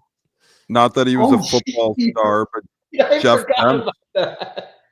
I forgot Rosen was on For the what, team. 3 weeks and then went to someone else's active or something? Yeah. Got poached? Yeah, because we kept protecting him, and I forgot Olympic star Jeff Demps was on the squad too. Oh, Yeah. Oh, this- yeah. I remember that one. I remember using that in Madden back in the day. Oh, Yeah. lethal! Yeah. I'm Bob- seeing Harold Fannin Jr. for the Browns. Another tight end. Tight end, Tight tight ends end. and D tackles, man. No Nice. Shador, though. Well, maybe it's this next pick with the Raiders. Oh, the Raiders need to get some high value positions. Yeah. They need talent on this roster. I agree. I think Spytech will probably see it that way. I mean, they Yeah, have Gino for 3 more years, so Harold Fannin Jr. from Bowling Green confirmed. yeah, I saw that flash on the screen. All right, we got Raiders. What number are we? So we're 84. So we're about, what is that? 17. 16 picks away. Yeah, something like that. I don't think the Bucs will trade up in this situation. Maybe a trade down, but I think you're kind of pulling hairs at that point. How funny is this? Jay shared it in our chat. Greg Allman tweet: cool reunion in New Orleans. Rookie quarterback Tyler Shue played with Saints tight end Jawan Johnson at Oregon 6 years ago. That's funny. That just sounds hilarious because it seems, Johnson's been in the NFL for a little bit now. So just 3 wild. contracts for Johnson. He also played with someone else as well from Oregon. Oh, my goodness. He had like a quarterback matchup against one of the top QBs. Oh, my God. I'm blanking now. It's Who are we wild. talking about? Tyler Shue. Oh, okay. He's just played like Jawan Johnson for the Saints. Has had 3 contracts and played with Shue in college. Oh, okay. Oh, well, There goes Darian Porter. Yeah, I was going to say the Raiders went with Darian Porter, and that makes sense Yeah. too. And another Spytech kind of special there. I think maybe that's the Raiders strategy. Let's just get a lot of picks. We just take BPA and we just roll. Like, Yeah. We'll just do what we can. Yeah. Ooh, there we go. Yeah, so Darian Porter, super athletic, probably the most athletic player in this draft. Ran really fast, has all the quickness and athletic traits that you want, size. Really good as far as press coverage, can anticipate and zone coverage. Tackling needs some work. His run defense needs some work. He's not the most physical at the point of attack, but his recovery speed and his ability to use his length definitely comes into play. The negative is he only has 1 year of starting experience at corner. So he was a wide receiver before this. So he's a convert and he's 25 years old. So that's where you see him drop to the 3rd round. I think if he was younger and maybe had more playing experience, he probably goes in the 1st round, maybe even 2nd round. Yeah, I I mean, definitely agree. He's got a lot of talent to his game. It's just he's older and he needs development. So you're kind of waiting on a older prospect by the time he gets to his 2nd contract. Chris Sims loves the Giants pick. He goes, Darius Alexander is my number 5 D tackle and my man crush. Let's go. Yeah, I liked Alexander. Again, he's much better than Logan Hall, but I'll leave it at that. Speaking of Darian Porter, since we were on his film study, I've seen not many, but some Bucs fans are still clamoring for him even after the Benjamin Morrison pick. Mm-hmm. Question about Benjamin Morrison plus. Yeah. Do you think he can play slot at all? Yeah, Mark was telling me about that Pewter Report was mentioning, him going to the nickel, but Well, the reason I was asking is because what if, like, let's say Rebel makes it to our pick? Yeah, I could see us taking another outside corner. I know Noel Williams is still there as well, maybe a Kobe Bryant. So yeah, I wouldn't be surprised by it. I think he has that versatility, but I like him the most at outside corner. I think his ability to play press man, be physical at the point of attack, make plays Yeah, on the I'm ball. hoping for Revel, and then I'm hope if Watts is there, like let him be like that Mike Edwards, where you can Yeah. throw him deep, and then you can use Tyke and Antoine and just money backer or whatever the crap out of them. Let him come up, let them do a lot. What's up, JT? Yep. JT, good to see you. Magic still up 3+. 3 minutes left. I just worry about them in close games because they can't shoot free throws, and then And you know Tatum's gonna shoot 1,000,000. yeah, and they struggle to make shots. Kyle Williams goes to the Patriots. He was a prospect that was been talked about a lot recently. Patriots need weapons, so I like this move. I think who was their other picks? They had They had Will Campbell and Travion Henderson so far. Okay, the running back. All right, yeah, that makes sense. So their Drake May is somewhere smiling right now, and Milton is traded too, so they get another draft pick from the Milton deal. Right. See, hey, maybe they'll take Shador next year. They'll trade him, like they did with Milton. They'll just keep taking backup QBs to trade him. Right. Yeah. For real though, I mean, I like we said earlier, I find it hard pressed to believe he lasts past 93 with the Browns, but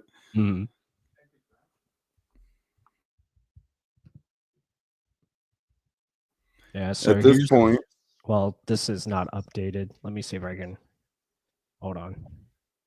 Update that best available list because Darius Alexander's already been taken. So let's get that updated. There we go. Unless much better. Maybe they untook him and then we'll take him. I like this. Not many trades. Picks are coming in quick. Yeah, it's going pretty smooth. Like we're gonna be done. Probably be done at a decent hour tonight. Lions traded up for this pick, as I say that, and selected Isaac Tessia from Arkansas. Oh, okay, the receiver. Interesting. Yeah. We're fine with that. More offense is better for us, so it's all good. Yeah, keep taking that coming up on the clock. Yep. That's why I love that Emeka pick too, because I feel like they knew they could take their offensive horse. They were going to take him at some point, and they're like, let's do it in round one and then just go defense while everybody else keeps stockpiling the offensive weapons. And these D tackles, like we don't need, I mean, plus we would love a Logan Hall replacement at some point because I don't think he's going to get much on a second contract from us, but I think you can find that role and you can find that player elsewhere. Yep. Got Mark back in here. There's the woos. Sir, how you feeling? Is that enough? Damn it. Making myself a little nightcap as well. There we go. Let's start the night, boys. It started off with a bang. A damn bang. Yep. You might not be allowed to come back on the podcast. No, I'm just kidding. I was watching it while putting him to sleep. I texted Plus immediately when I saw it. Oh, we heard. Yeah, so I was hyped up about that. I remember when I first. Saints is in. Defensive tackle Vernon Broton. Texas. Yeah. Yeah. Sorry. Okay. Continue, Mark. It was only because it was the Saints. Tyler Shook. You're talking about shit. That's what you're talking about. Yeah, that's the Saints. Bunch of shit talk. But no, yeah, I remember when we first looked at this table. Plus, we got to look at this guy. He literally is just well-rounded. Everything. When we compared every other corner, it was like, okay, he's like good at everything. It's almost a carbon copy of what Ibuka was. Ibuka does everything right. He just doesn't have anything elite. Morrison's the same damn thing. Like, he's sticky. He's close to you. His eye discipline's amazing. He's good downhill tackler. He's a willing tackler. He gets after it in the run. I mean, yeah, there's always things where you want corners to improve on, but he was doing all the things Todd Bowles asked his cornerbacks to do, like staying close to the line, very good in man. And that was something we were talking about, saying like possibly being more man defense because of a guy like this. If he took a guy like Morrison and look at him, like literally on the guy, turn, balanced, body control, and you could see the film study as he'd stay on guys, then switch off last second. Like there was a lot of good things to like about him, where it wasn't just an athlete or it wasn't just a bailing out just to make a play. It was understanding and being under control within the scheme. And I loved the tape on him. 100%. Yeah. I mean, just makes a lot of sense. And with the hip stuff, I mean, he doesn't have to start year one either. Yeah, but he's going to, because Jamel Dean will go down. Oh, wait, no, exactly. But he's not going to start off in number one on the depth chart bearing injury. Yeah. Yeah, I got you. I was just. Yeah, I know. We know Jamel Dean's going down, but for what Dean's contract is, it's not bad for this last year. Mm-mm. Oh, I love that tackle on that screen. Right? I mean, he just doesn't lock on. He'll look and observe the play. He looks back. Yeah, I love that rep there too on the deep pass. No room for the receiver on the sideline. And then Plus made a point, I think, in our film save saying like he's close enough. Even the guy gets a catch, he doesn't give up on it. He'll keep going through to finish the play, and sometimes he knocks it out, or he can't look right there. Like just knocks it out. Look what happened. Popped it up. Interception. Look who that is. Watts. Has he been drafted what the yet? Bucs need more than anything. Because a lot of times we'd have corners that would just give the inside move all day, but then they wouldn't be there to help tackle. They're waiting for the linebacker to get there. Like, this is a guy that's, okay, this is my assignment. I'm going to stick to it. And it just showed early and often and consistent. And that's what I want to see, a consistent tape. Bills select defensive end Landon Jackson. I like that pick. I like Landon. See, Darius Alexander got taken. Porter's taken. Mm-hmm. Yeah, Porter just went. I still find that so crazy. A guy that's just 1 year starter. I know he has size, length, and all that stuff, but The Jets have selected Florida State cornerback Isaiah Thomas. Isaiah Thomas. Who did the Bills take? What did I say? Give me 1 sec. what did I just say? Well, because I switched to the Bill or to the Jets. Landon Jackson, you said, I believe, KB. Yeah, Landon Jackson. Oh, okay. His tone said he liked him, and I just blinked that. My feed's behind. You Gucci. And who's after the Jets? Broncos. Ken says stuff and it just pops my head. I'm just really bad sometimes with last night I forgot Hassan Reddick's name like 3 different times. Yeah, that one defensive end from the Jets. Yeah, that's Magic up 4 with 47 left. Oh God, they're gonna blow it. I'm gonna turn this on. This is the first time they're up, though, right? I looked Yeah. at. Oh, they've been up most of this fourth quarter that I've seen. Yeah. I stopped watching at halftime. They were down 10. Yeah. So Sean Alexander, he went to the New York Giants. Actually, the top of the 3rd round, he went to the New York Giants. The New York football trash can. Sean wants us to pick up the energy. He says we should be excited as hell with Benjamin Morrison and I agree. and Emeka Egbuka. I'll keep it going. But you have my reaction. I had a reaction. You did, yeah. I went back Yeah. and stood up. Stood Yes, up. I did. And get a little fist bump action. Yeah, Sean, I would recommend rewinding the live stream because all of us got very excited. Even myself, I was letting out F-bombs under my breath there. Ain't nothing wrong with that. Ain't Yeah. nothing wrong.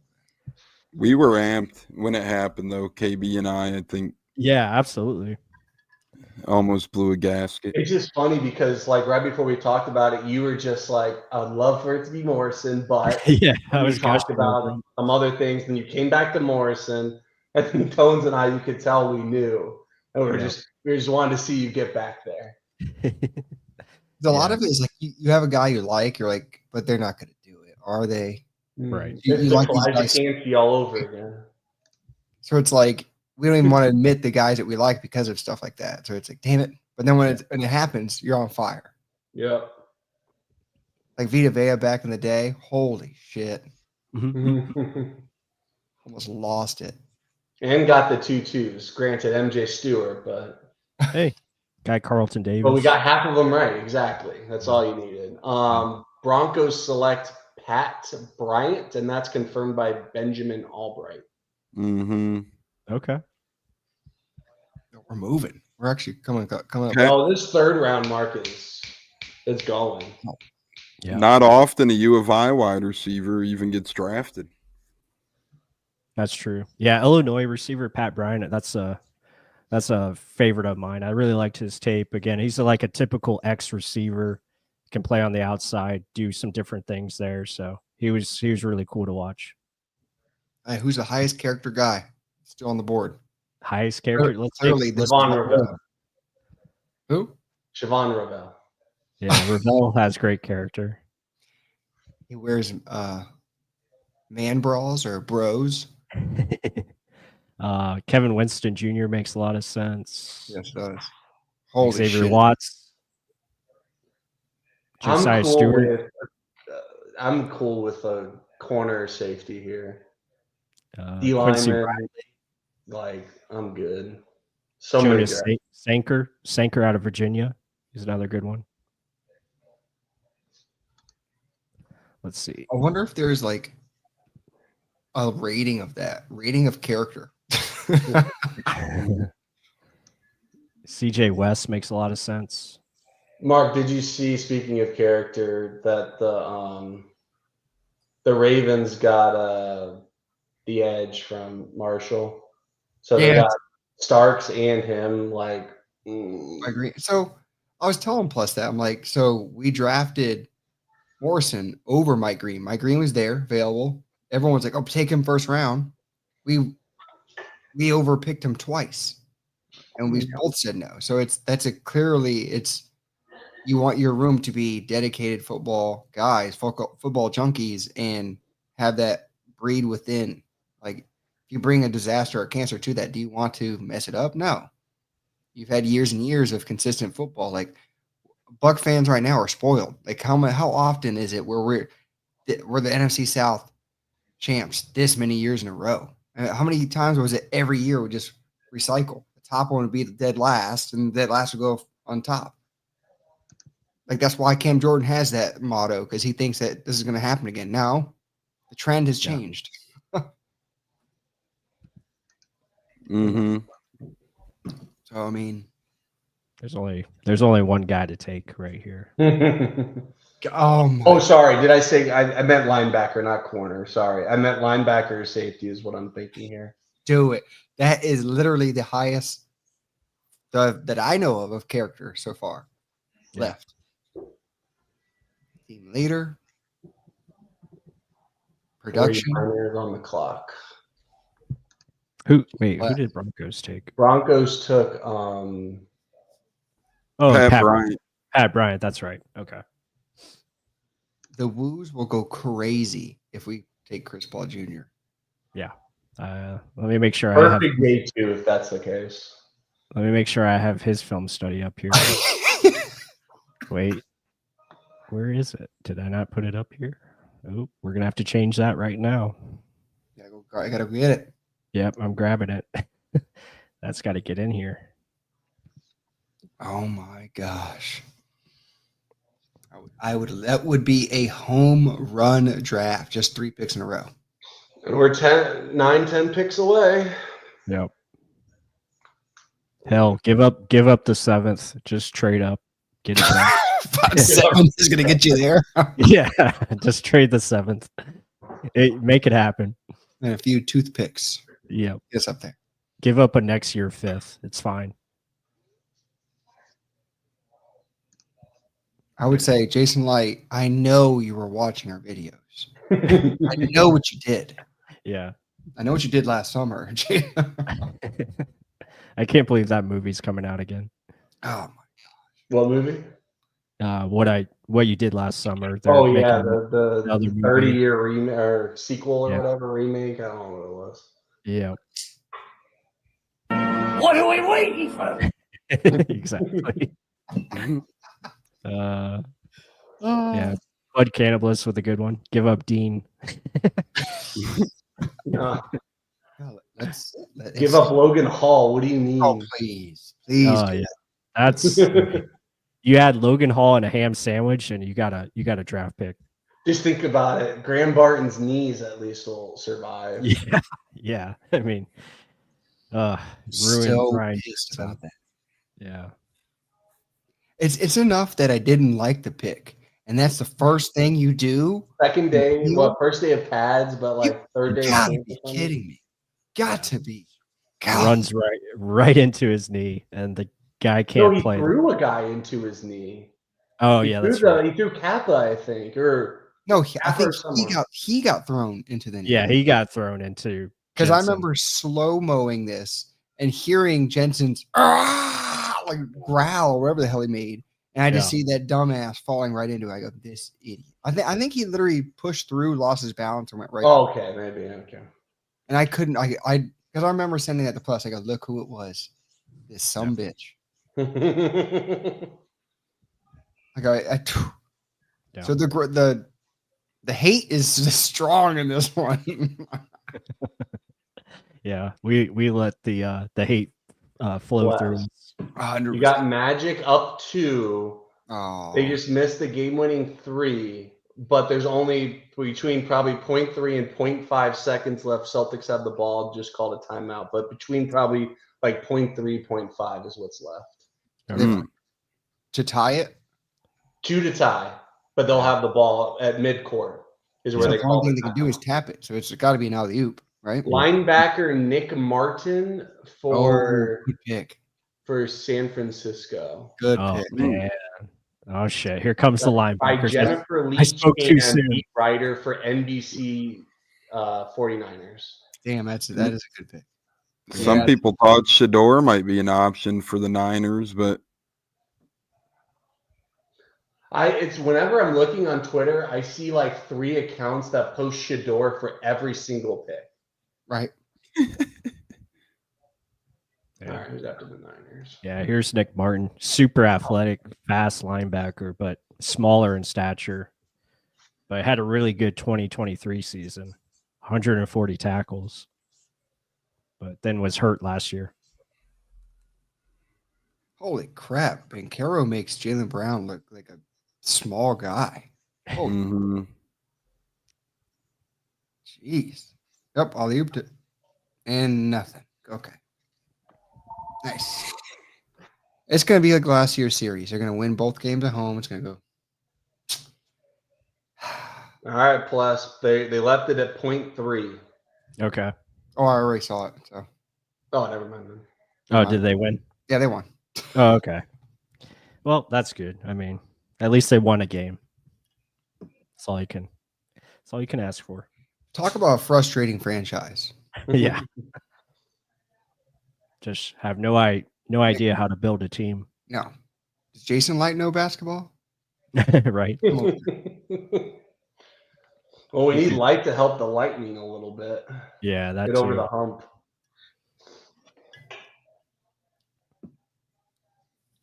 But who knows? Anything can happen in hockey. They could easily come back. looks like the Patriots traded 77 for the Panthers, 85th and 146. Damn it, Panthers. They're going to take Chris Paul. I don't know. I'm feeling Siobhan for them. Yeah, that Keep makes him sense. in Carolina. Yeah. Oh, if they paired him with JC Horn, that's a Yeah. Mhm. Yeah. that is That's what I thought they did in round 2, Mark. I thought they were trading up the corner. Right. They went what was it, edge. D-tackle? Or edge. That's what it was. Yeah, they went Scorton. Yep. Nick scored. they traded up in the second too. Yeah. They are the Panthers and the Saints have a lot of capital 3 through 7. Yeah, a lot of picks. Man, I remember last year Carolina was trading all over the place too. Wait. I saw a Ravel to the Cowboys, but I'm not confirming that yet. Gotcha. I'll picks in. Oh yeah, Cowboys does make sense. Yeah, but they like corners that play off that give up 10,000 yards and Excuse me. but he does fit their injury like history at corner. Damn, those are good picks. So the 49ers drafted Alfred Collins, Michael Williams, Nick Martin. Yeah, that's solid. Damn, yeah, you lose Greenlaw, pick Martin. Who they I losing? see a Dallas news writer that's saying Javon Ravel. Yep, it just went in. It's on NFL.com. Oh, Ravel to Dallas. Yeah. Okay. Yeah. Smart. He'll do well there. Yep. Let me see. I have the Ravel highlights ready. So Cowboys fans, if you're I guess plus, right? hey, we would make a lot of money because Cowboys do they like their content. You know what team hasn't really picked at all? The Falcons. I love it. They got nothing. They don't have much left. They traded all their capital. well, they only had what?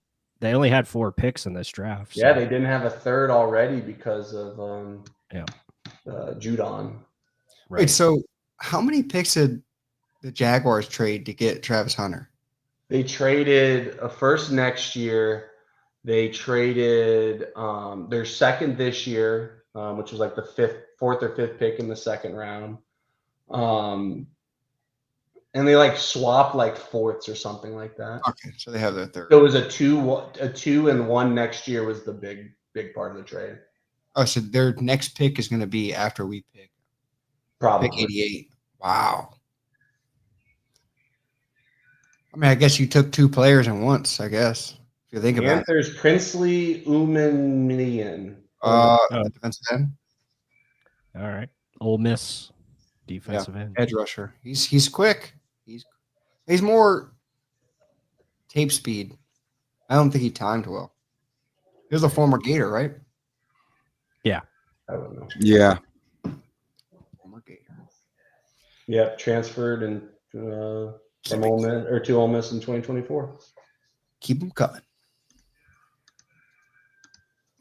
Guys, don't get closer. There he is, yeah. Don't pick him. He's too small. Run well.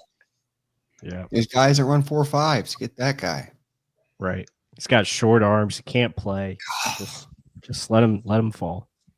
He's too nice. There's something wrong with him because he's too nice. Exactly.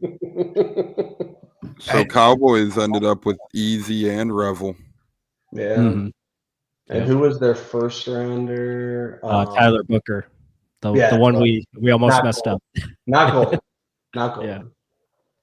Yeah, Tyler Booker. I think that's a pretty good. Yeah. I think Booker a little early, but other than that. You got to get – Dallas is good at drafting. I'll give them that. They don't sign free agents worth of anything, but they do a great job at drafting. That's how they stay relevant. Oh, I forgot the Cardinals picked up Josh Sweat. That's right. Mm-hmm. And yeah, Cardinals have no Shador to the Cardinals. Of course, commercial. Damn it. Yeah, Cardinals got. What do you guys think of Goodell's format that he mentioned? I think on McAfee or whatever, which was the 7 minutes. Yeah, the 7 minutes, but for all the picks or whatever. But like, or at least the first 2 days, and then you get 1 2-minute like extension that you can use in one of those first 3 rounds. Mm-hmm. Yeah, I think that makes a lot of sense. Keep the draft moving. But I mean, I'm surprised he doesn't want the ad revenue. But I'm seeing Jalen Noel to the Cardinals. Really? Okay. Nice. I guess you don't lose any speed. So they got Walter Nolan, Will Johnson, and now Jalen Noel. So pretty good draft. Yeah. For them. Jalen Milroe over Shador Sanders. That's hilarious. Hey, what if he goes to the Steelers right before we pick? They can have him and then sign Aaron Rodgers. He can learn under Aaron Rodgers. Not a bad pick, right? Great mentor, that Rodgers. Well, Maybe Fedor can calm down with his ayahuasca that he takes, once a week. I mean, learn by example. Don't learn by what he's saying. As I do, not as what I say. Because Aaron Rodgers would probably tell him to do all the wrong thing on purpose. Probably. Is it Funny. what he said with Jordan Love? He's like, I'm not here to raise a kid.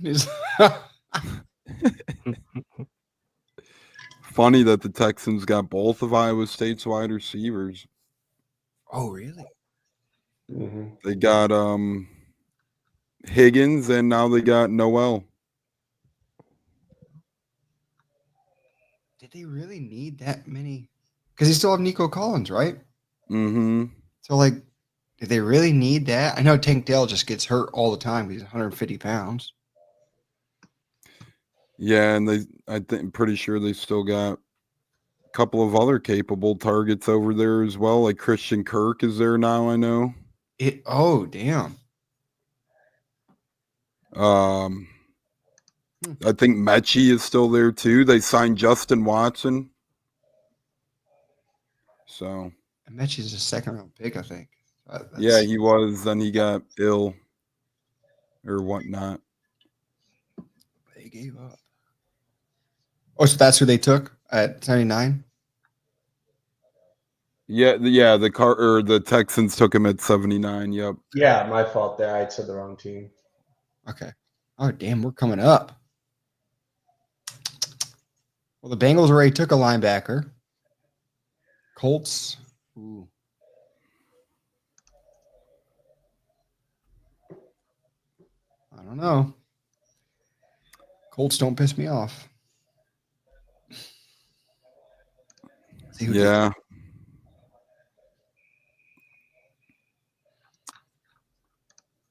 The Cardinals already with Will Johnson on the day.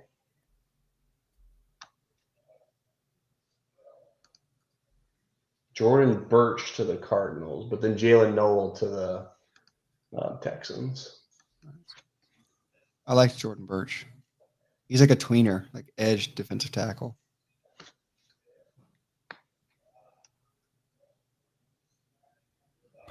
I like what Arizona's doing. I continue to like what they're doing. 100%. And then Indy is now on the clock. Yeah, so I see Jordan Birch went. I know, Mark, you're a fan of him. Yeah, I was just telling him he's like a tweener, but like, yeah, very much a pass rusher. What if the Colts went Shedeur Sanders? Just him, Danny Dimes, Rich Dimes, the Florida kid Richardson, Bean. He should just become a tight end. Just become a tight end, like a freak athlete tight end. The myth, the man, the legend. We got a special guest here. All right, we're gonna bring in if you need him in. What?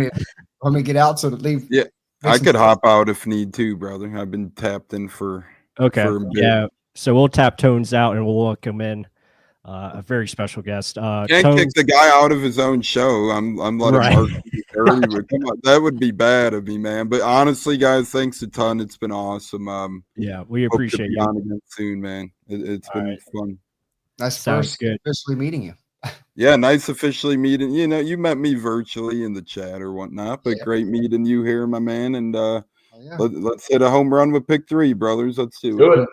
You're gonna hear it. You're gonna hear a lot of woos if it is. Yeah, I'll be tuned in, fellas. All right, buddy. See you later, Tones. See you, gents. All right. Bring in Mr. Greg Allman of Fox Sports. Greg, how are we doing? Good, guys. How are you? Good, man. It's what do we think of this draft so far? I think from a Bucs perspective, you have to be excited as far as what they've added in terms of not only the player but the person more so. Oh yeah, absolutely. That unequivocally, 2 really good guys here. I mean, to talk to Emeka Egua last night, and then again today in person. Great guy. One of the more impressive. I was saying earlier, a lot of Chris Godwin vibes to him in terms of as a player, strengths, and especially just in terms of vibe and demeanor and maturity and the way he kind of conducts himself off the field. Yeah, And then absolutely. honestly, Benjamin Morrison, super nice guy, very positive, very I think there's an injury concern, and that probably is why he's still available at 53. If he's healthy and plays the full season, there's no telling how things end for Notre Dame. But could be a first round pick if he's healthy right now. But it sounds like, to talk to him, he made it seem like fully cleared, good to go, feels healthy, wants to kind of check with the Bucs trainers and all that kind of stuff in terms of being careful coming back, but feels like he could do whatever they need him to do. Yeah. Not to put you on the spot, Greg, but where do you think the Bucs may be leaning here in the third round? Yeah, it was just starting to look at the board in terms of who's there. There's not. It's like linebacker could make sense. Knight's off the board now. He was kind of the first one that made sense for me there, but could be linebacker, could be an edge. There's not a ton of amazing edges right now.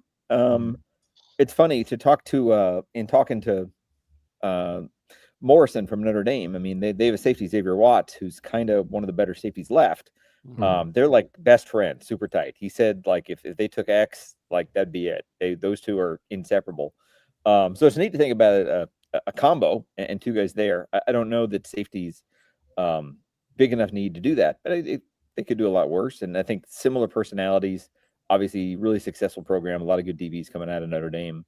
So no, I don't know what to expect right now. Definitely defense. I would have said that about the first pick, but I would say definitely defense.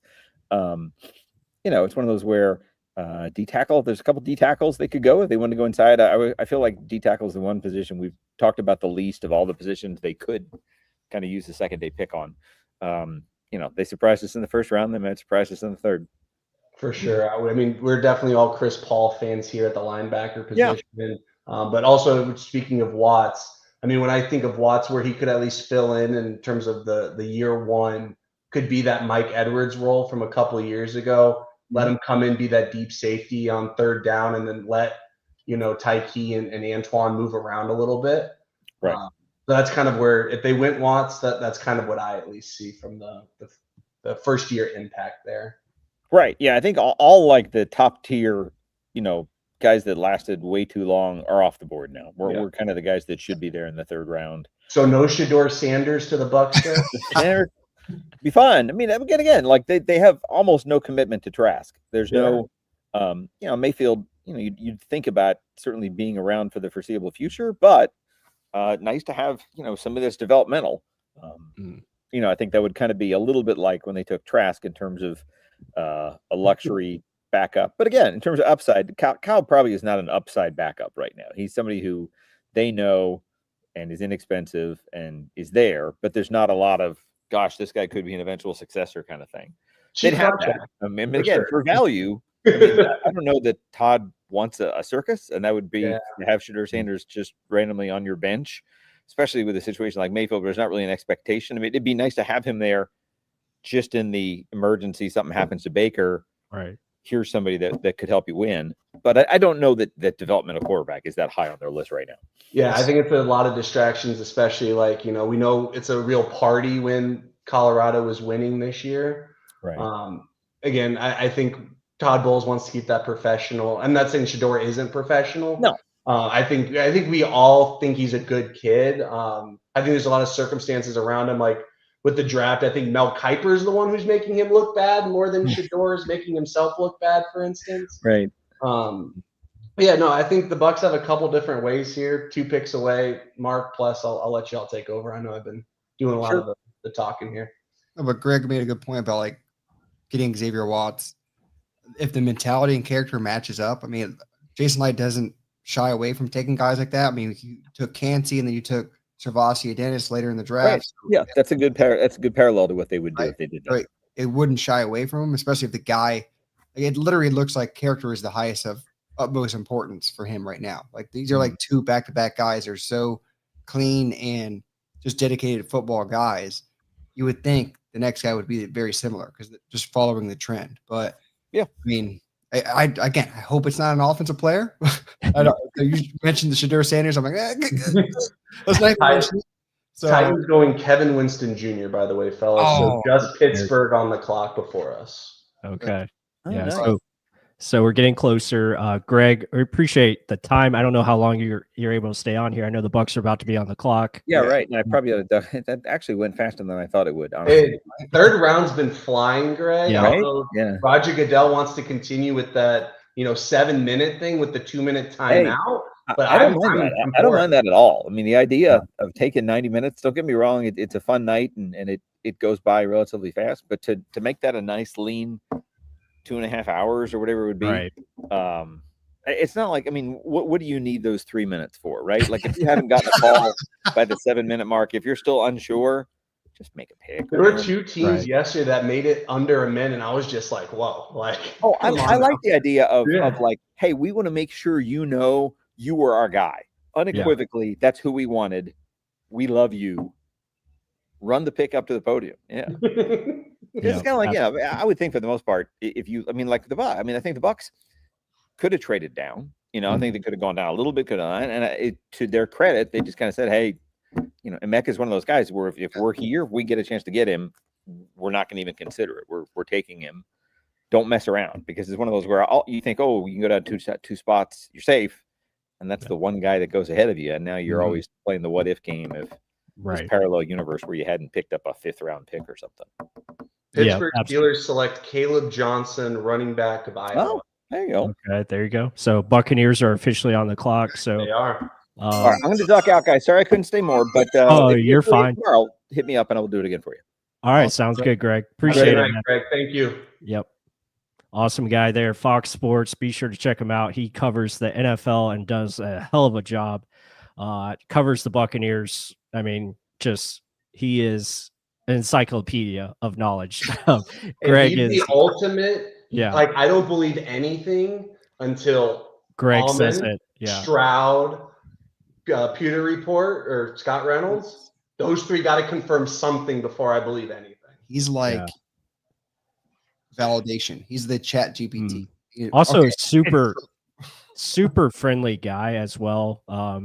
Me and him have had interactions, on Twitter, and just like, he's just so helpful, especially when we started getting into, a website and like writing and like talking about sources and just being smart in how we present things. Like, he was always very friendly about how he would go about his approach and make sure we're, documenting that and stuff like that. But just really good guy and does a great job at Fox Sports. So be sure, if you guys aren't following him, I don't know what you guys are doing. Need to follow him and check out his work. So if you're following us, you're probably following him. If you aren't, you need to be following him. Yeah, he's one of the ones you want to have a notification on for. Also, I love when Greg goes from the top rope on some of those takes out there. Yeah.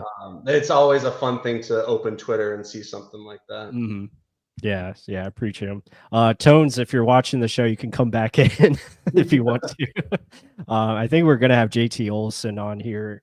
I'm actually message him and see if he is going to. Tones, if you pop on and JT comes on, I'll be the one to pop off. So okay. We'll make sure there's only 4 on here. I promise everyone. Yeah, let me see. I'm just going to let him know. Can we even go to 5? Is it even possible to go to 5? We can go to 5. I just don't want to make it real choppy as far as Wi-Fi and stuff. But we could do 5. I think it would work, but there's just the risk there.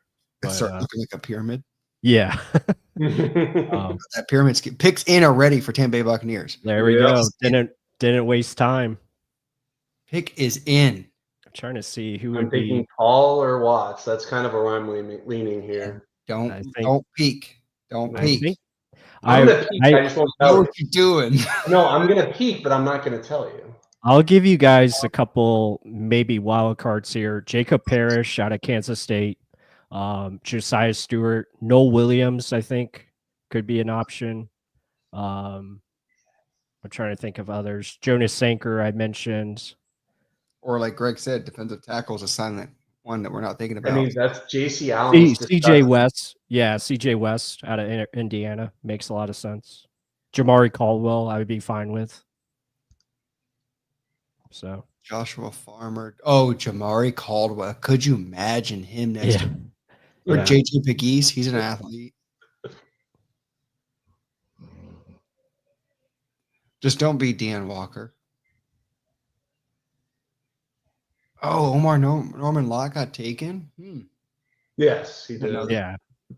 Big Chiefs. Yeah. He went the end of round 2. Wow. Yep.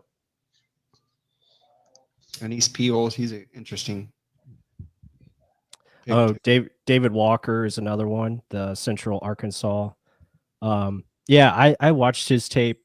I think he's another interesting one, but smaller edge rusher, older prospect as well. So I don't know about that one, but we'll see. If they go edge, I would probably prefer Josiah Stewart just because I like his rush and Well, power. whatever this pick is, it beat Twitter, so I don't even know. Okay. So Here's Oh, you like it or no? I want you guys to weigh, and I think you were showing this guy earlier. Plus, They were showing this guy earlier. So we have tape on him, I think you brought up this guy because I don't know anything about him. Oh, okay. Maybe it's Jacob Parrish. Told you, I'm not saying anything. Okay, at least it is Jacob Parrish. Boom. Yeah, there it is. Yeah, I told Let's you. call Yeah. He's a really good player. Guys, I'm really excited about this one because he can play inside nickel position. You keep Tyke Smith at safety. Makes a lot of sense.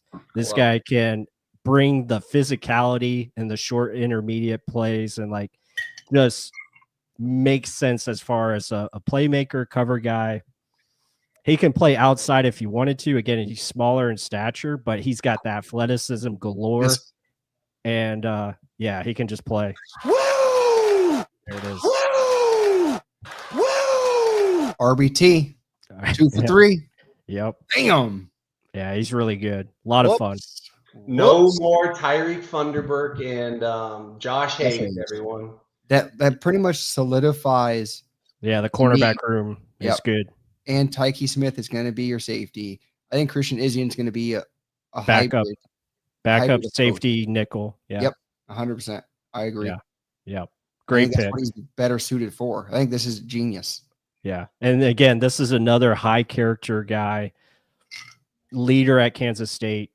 I'm trying to let me see if I can get up his production numbers as far as stats go, but he was just really overall consistent. And I know he had a lot of fans in the draft community as far as being a kind of versatile player, but he's probably one of the best slot prospects in this draft. So I think this is well done yet again. And again, another guy that I remember I talked about it earlier that with Tyke Smith, very handsy, very aggressive.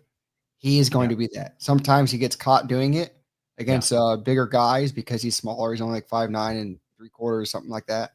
So he wants to get handsy, but you got to do it. I mean, I'd rather you be aggressive and try to make the play than be passive. And he is an aggressive type of guy.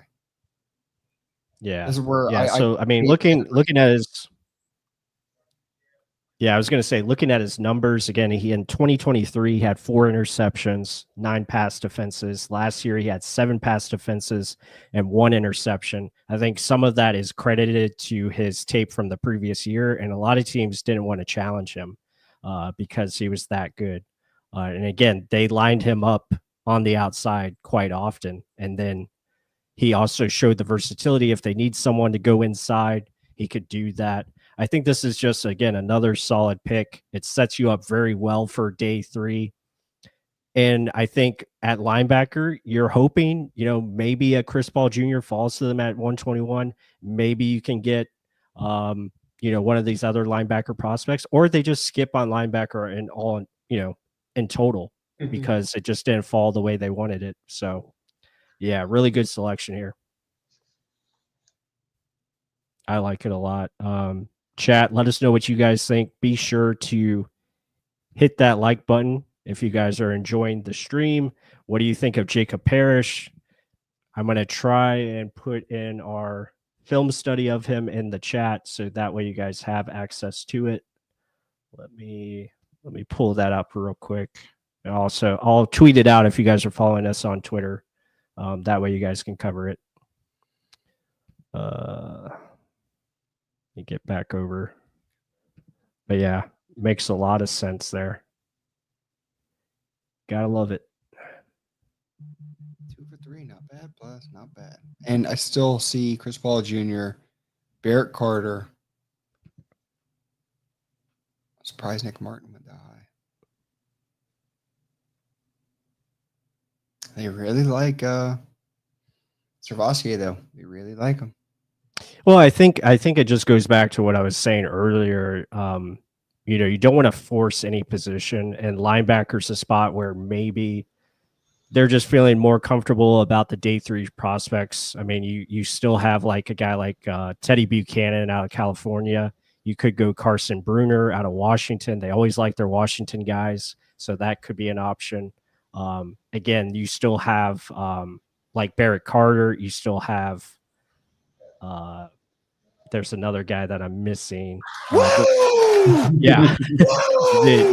the other kid from Notre Dame, Jack Kaiser. I know he's another one that could be potentially, a pick. Yeah, I'm thinking safety, linebacker, D lineman. Like that to me would just solidify this draft. Right. Well, I mean, I'd love a backup offensive tackle or something to develop, but I think that's, they signed a guy. I think we trust life there and we move forward. Yeah. I mean, but remember, Haggard was really good last preseason. Like, people forget because he didn't play at all, but I think Haggard's a really good player. Klein can play any guard position. Yeah, the centers. I think they're going to cross train Klein probably this year. Let him settle last year. This year, cross train him. But I think they're going to bring in a camp body for at least backup center. They have to. Well. Yeah, they have to, right? Maybe a veteran, something. Mm-hmm. Yeah, let me get JT Olson in here. He's coming in from Bucs Report. Let me hop off. All right, sounds good. Well, you're good if you want to stay on. Hope you have a good night, JT. I'm gonna try and recover. JT, welcome in, man. It's good to see you. Ken, thank you so much, man. Yeah, no, everyone have a good night. I think Bucs did a great job here on day 2. Hopefully we got a couple more, role players coming in tomorrow. But have a good night, everyone. Go Bucs. Go Bucs. JT, how are you feeling? I'm feeling okay. I'm a little disappointed with this recent pick, but overall I'm feeling good. Okay. Not a fan of Jacob Parrish? Yeah, it's not so much a Parrish issue. It's just I really wanted Xavier Watts. Yeah. I understand. We wanted Chris Paul Jr., but again, we just have to see. But there's also a reason, why is Watts falling, I would imagine it's his athletic profile. I know that was kind of the story on him coming into the draft. He's a good football player, but just an okay athlete. Right. That's for a guy who had 13 interceptions, I mean, you'd think he'd be higher on the priority list, but yeah, that's the biggest question mark. Like, why? Production should scream, right? So why are you not taking him that high? Like, yes, small hands, average athleticism, but when he's playing downhill, he's pretty aggressive. I don't know. Again, a team that actually went all the way to the national championship too. It's like, played in big games, shined in big games. I don't know, but I mean, at the end of the day, hell, if he falls early in the 4th round, like we just had Greg Allman on. I'm like, we've done this before. We took Kalijah Cansey. He was talking about his teammates, and what do you know? We draft Servassier Dennis like in the 5th round. So you never know. Like, it could be possible he does fall because people prioritize athletic traits over production, and Bucs get lucky. So let's see. You never know. Yeah, I would love to keep those two together, Morrison and Watts. Coming in with a teammate and the same type of communication, being on the same page, the chemistry. That was the dream, and just slipped through the fingers right there. But it's still, you never know. It could happen. I'm not going to rule it out until it's done. Yeah, for sure. You see the last 2 picks, Bless? I haven't. What were the last 2? The Chiefs right after us took Noah Williams. Okay. Noel Williams. And then the Chargers right after them took Jamari Caldwell. Okay, So good pick. those Caldwell. hopes and dreams are gone. Yeah. Yeah, that's a good pick. They Good are pick there. flying right now, though. I mean, overall, Jacob Parrish, yeah, smaller in stature. We're assuming he's going to take the nickel. A great athlete, 4.35 timed, 1.51, 10-yard split, almost 40-inch vert. I mean, he's a very sticky player, very aggressive player. So I think he's a prime time player for your nickel position and would push Christian Izien to a backup role or backup safety. So let's see what happens there because I think they're putting Tyke Smith at safety based off of this selection. Right. Yeah, Yeah, for definitely feels sure. that way. Yeah. They want Tyke to play safety. I think that's pretty evident. I mean, if you think about this, two heady type of players at safety position, Antoine Winfield Jr. and Tyke Smith, very smart players, and both can play in the box, both can blitz. That makes you just so much more dynamic as a defense. And Todd Bowles loves his safeties, right? And both of them are smart. Yeah, for sure. Sorry, I'm trying to get this tweet out here, but it's not letting me tag people. And Jeremy said, yeah, Izien, great depth in the DB room. So, I mean, like I said earlier, Todd Bowles said Izien was the most improved player, but clearly it's more how much depth can we have? Jason Light said we didn't have enough depth. Now, okay, well, you got your most improved player from last year as your backup to play safety and nickel. You got a backup cornerback in Morrison. You sign back Brees Hall. Yeah, I mean, Bryce Hall. we're Yeah. deep right now. So, or Bryce Hall. I always call him Brees. Bryce Hall. So you're four Yeah. deep if they stay healthy. You know, Jamel Wish he was Dean will Brees probably Hall. like, get hurt. Yeah, right. Imagine that room. Holy shit. But I mean, I like it. I actually really like the draft so far, and because our guy's still on the board, and it's a possibility he gets picked by us. Yeah. So let's get your thoughts on Emeka Egbuka, JT. What do you think of him coming to this Buccaneers offense? So he really wasn't on my radar at all for the Bucs. I think just like everyone. Yeah. I think we were all thinking defense, but the player himself I really like. He was my wide receiver 2 in this class behind Tet McMillan. I had him above Matthew Golden, and just the fit. This is the next Chris Godwin, Amon-Ra St. Brown. Yeah. All those slot players who just dominate the league, Puka Nacua, Cooper Kupp. He's right in that mold. The toughness, the route running, the blocking, the intelligence, it's all there. So I really like the player. I really like the fit. It's just not what I expected, which is fine. It's a need. It's not an immediate need, but it makes the team better now and it makes the team more secure in the long term. So, I mean, that's really what we're looking at with all these positions. We have starters at linebacker and we have starters at corner, and they're all going to be possible impact players now, but more so for the future. I like that you mentioned about how he's like the Amon-Ra St. Brown, Puka Nacua, Chris Godwin, but it made me start thinking like a lot of the guys that get targeted this year or like in the more recent future are like slot guys or slot guys. Like Cooper Kupp, another slot receiver that was phenomenal, broke records. Puka Nacua took over that role. Amon-Ra St. Brown's used in every rich role possible, handoffs, screens. He's almost like a running back at wide receiver. And like you just said, he is very much what Egbuka is. And he is a prime guy for the future. It's not just for the now, it's for the future. And because Mike Evans is going to be here forever, even though he does seem like he's timeless. But I don't know. I do like that trend that we have two guys that can do that now. It's not just Godwin, it's Egbuka, and you can use that to your advantage. Like Plus said it best. Like Bucky Irvin capitalizes on this because so many people will be thinking, what the hell is going to happen outside? Now Bucky has easier lanes to run through.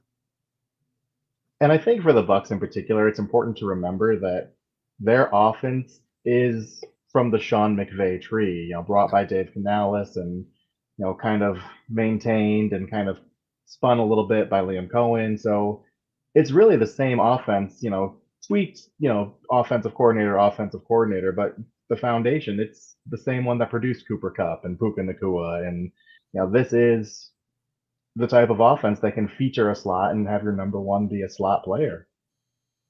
Yeah, I mean, and also Grizzard was from the Dolphins too. That they ran the same thing with Mike McDaniel, same thing, right? Learning a lot of end arounds, a lot of handoffs to the receivers, a lot of motion in the background. So pretty sure he remembers the stuff from Mike McDaniel. He's going to take over the stuff from Liam Cohen. Liam Cohen just took it to another level, though. Like the amount of motion he gave, because Canales was so pigeonholed into forcing. We got to keep our two guys outside. He added some motion, but it wasn't a lot. He was forcing Godwin to stay outside. Cohen said, "No, dude, you're a good slot wide receiver. Let me put you back there and see what we can do." Godwin looks like he could be the Triple Crown guy, and then he gets hurt. So I think Grizzard's like, okay, clearly Cohen knew what the hell he was doing. Let me bring that same example and then add to it. Now I got a fourth freaking receiver to throw to. Like I know I got proven guys that know the system works. Let me just sprinkle a little bit more to it. So I think it's a good recipe. Let's just not mess it up. Let's not add too much to the recipe and ruin it, kind of thing. Yeah, I mean, that was the idea in hiring Grizzard. A big factor was continuity. Keep the train rolling. So quarterback doesn't have to learn a new system. The receivers, it's all the same. Keep it, especially the offensive line, how they kind of switched what they were doing last year. Just keep that continuity. We'll see if he's, the same caliber of play caller, because I feel like that's something that takes a particular feel. It's like rhythm. You kind of either have it or you don't. Yeah. But in terms of these players fitting in this offense, we know what to expect. And we know that Mbuka is going to be a really good fit, and this is going to be a really good offense. I mean, and I know early on people were pissed off about the pick, but like when you look at the potential of what can happen, and like plus called it like the Super Bowl year and the year after that, we were 4 deep at receiver. Tight end was loaded. There were options all over the field, so it made the decision so much easier, right? If you have almost 4 number ones on the field, yeah, clearly it's an easy decision. Someone's going to beat someone. You can't cover all of them if they're that good, and you're spreading it all out. Yeah, why the hell even care about a tight end if you can spread it out like that and just create opening and mismatches? Because you're going to look at the film throughout the week and say, okay, they're 2 good corners, but this guy ain't that good. You can't have 4 deep great corners. If you have 4 great receivers, you're going to find a mismatch and you can attack based off of that.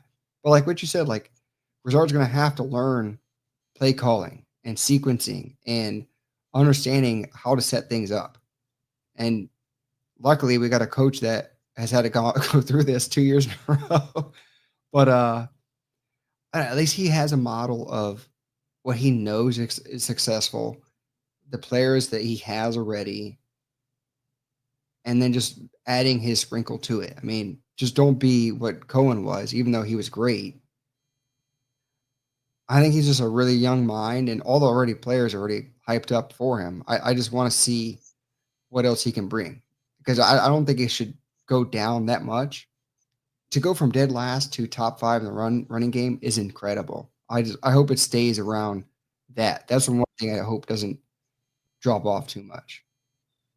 And maybe the Ibuka pick is kind of an indication of his spin on this offense. Maybe they want to do less tight end and more wide receiver sets, and this could be goodbye Ko Kieft, hello Emeka Ibuka. So this could just be the beginning of it. It's a good point, actually. Very good point. Because he's barely limped into the bottom of the roster every year. He was just special teams and your fullback, right? So with that, yeah, I doubt he makes it this year, sadly, but because he's a good fan favorite, but still, like your talent level just got increased that much more with Ibuka as your 4th receiver. So yeah, and then you got Shepard as your 5th, and right, maybe Palmer or one of these other guys as a 6th. Maybe they keep 6 and they just run a lot of wide receivers. Right, think about it. You got Palmer, Sterling Shepard, Raheem Jarrett, and then Johnson from last year. They loved him. So that's 4 after your initial 4. You're 8 deep right now. Who do you cut? Yeah, and I wouldn't be surprised if they add another one as an undrafted free agent, someone like Brew McCoy out of Tennessee, because you look at this wide receiver room. I mean, McMillan's more of a slot, Godwin's more of a slot, Nguka's more of a slot. They could use another big body like Mike Evans, so I wouldn't be surprised if they try and pick one up at some point. Well, they did pick up one. He was a former quarterback. Who was the guy? He's on the practice squad. I forgot what his name was. He was a former quarterback back in college. Really big body. But yeah, I mean, either way, that room is stacked. Beyond stacked. And like I mentioned, like with the Dolphins, they were just wide receiver driven. They didn't give a crap about tight ends. I think they gave away Jaceki, right? Literally just gave him. I think they cut him. Didn't they cut him? And then who picked him up? The Bengals. So I mean, I thought it was the Bears. I'm not sure. But like, is the picks flying right now? No, not really. I mean, Rams are still on the clock, but their pick is probably already in. Oh, welcome back, Plus. Yeah, Wi-Fi decided to just decide to die. Oh, there goes Josiah Stewart out of Michigan. No. Yeah, we were also fans of him as well. I see so much Shaq Barrett when I watch Josiah Stewart. Just small and feisty and fast off the edge. Yeah, brings that power, speed of power really well. Yeah, he's shorter, but he's not a finesse player by any means. No, plays physical. National champion. Love to see it.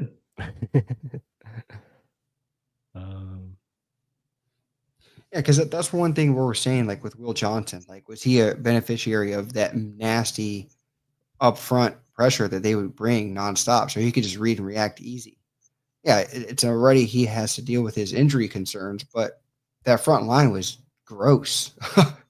You had two first rounders as your defensive tackles.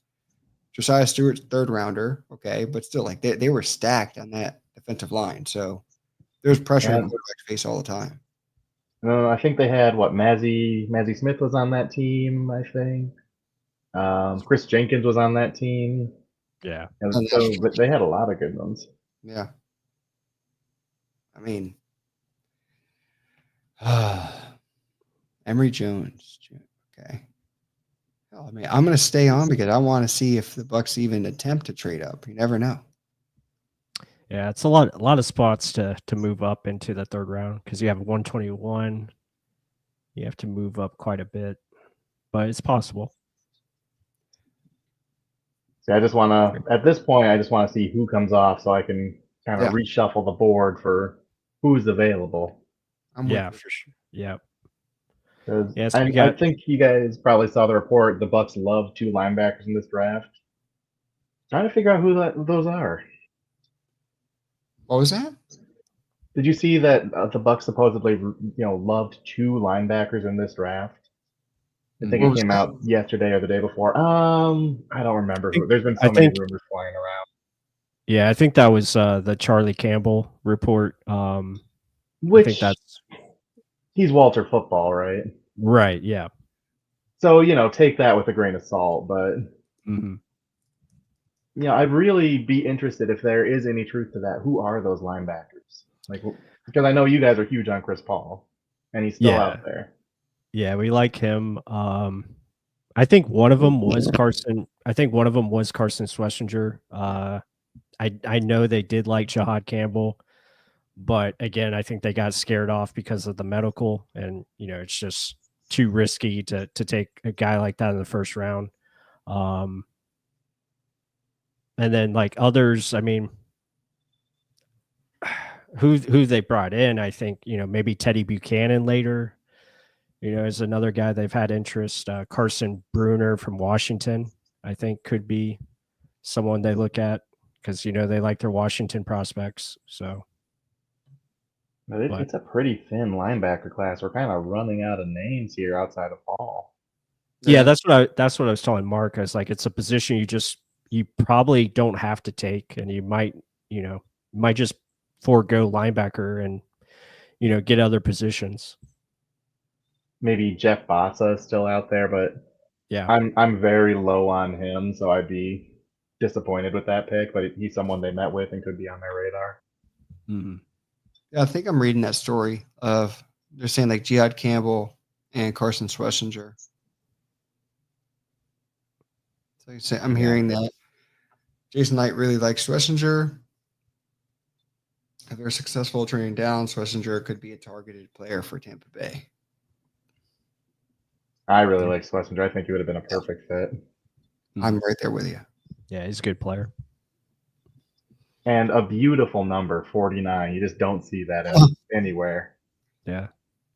Could you Yeah, imagine the transition from the UCLA blue to the creamsicle? That's got to be the most beautiful set of jerseys ever. Yeah, so Milrow to Seattle. Really? Yeah. Pretty interesting. Wow. Okay. Yep. Well, there's if what's his name shits the bed, Darnold, right? Well, there's a good chance of it. Yeah. That offensive line is not good. I'm still so surprised Shadur Sanders is not taken at all. No one wants to deal with Dion, I think. I can't believe the Saints took that quarterback. That's Right. like 26. Yeah.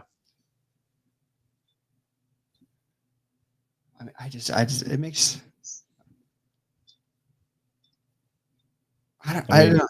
I just think he's good enough for the third round, like for a developmental. Because at third round, you're not really caring if like Jalen Milrow over him blows my mind. Because Jalen Milrow is more of a running back at quarterback. Sanders actually throws the ball a lot. At least he's not going to be learning to be a quarterback at the NFL level. I think we just have to blame Mel Kiper. I mean, that's what it's going to come down to. What is he doing to him? What is it that bad?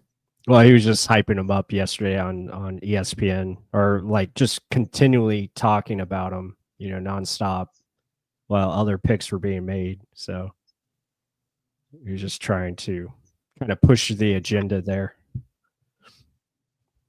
Whoops. Yeah. But yeah, we're getting into the final picks here, guys. If you're just joining us, we appreciate all the support. We appreciate everyone that has joined us through these last few days. Again, this will be our last day of coverage. We got to cover the first round, and tonight rounds 2 and 3, and it was a lot of fun. We had a lot of great guests on yesterday and today as well. Great to have JT Olson join us. Be sure to check out his work at Bucs Report. Does a really good job. One of my favorite follows on Twitter. So definitely catch his stuff for sure. Well, thank you. I appreciate that. Yeah, man, no problem. Yeah, I like the draft take, especially when we get into the off season. A lot of back and forth, but also in season. It's a good stuff that you put out there. So. Yeah, I'm glad the Bucs have swung upwards in the last couple of years, because I feel like I'm pretty pessimistic about my own teams most of the time. So it's nice not to be ripping into them every day. I feel like the Red Wings. I feel like when we're this obsessed, we nitpick way more. Yeah. Right. Instead of understanding how good we've had it the past few years. Like it's more like as we expect. It's almost like we're expecting this consistent thing, but realizing the NFL it's hard. It's difficult. So it's hard to stay on top for a while. So like what the Chiefs did, that's hard. Whether you think it's a TV show, whatever the hell, keeping the limelight because of what's her name, Taylor Swift. It doesn't matter. Like they're a good quarterback, a great head coach, and they just consistently do it over and over. And the Bucs are consistently in the playoffs, but what's going to get us over the hump, right? Hopefully this draft class. Yeah. Yeah, for sure. I like it. I think I see the vision. 100% see the vision. Yeah, I'm thinking linebacker and defensive tackle at some point, and we're pretty well set. Yeah. A lot of the defensive tackles I like have already jumped off the board. Yeah, actually, I want to look at that. Yeah, we had a safety just go off the board here, Jonas Sanker, or Jonas Ooh, I like Sanker, I him. should say. Yeah, for Virginia. Yeah, good player. He went above Watts. Wow. Yep, goes to the Saints, so we get to go up against them. JJ Pegues is still there. Anise Peebles is still there. But they're not. Well, I think at defensive tackle, you're looking at CJ West. I think he would be, if he's still available. I think he's still available. I haven't watched him yet. I got to jump into his tape tonight.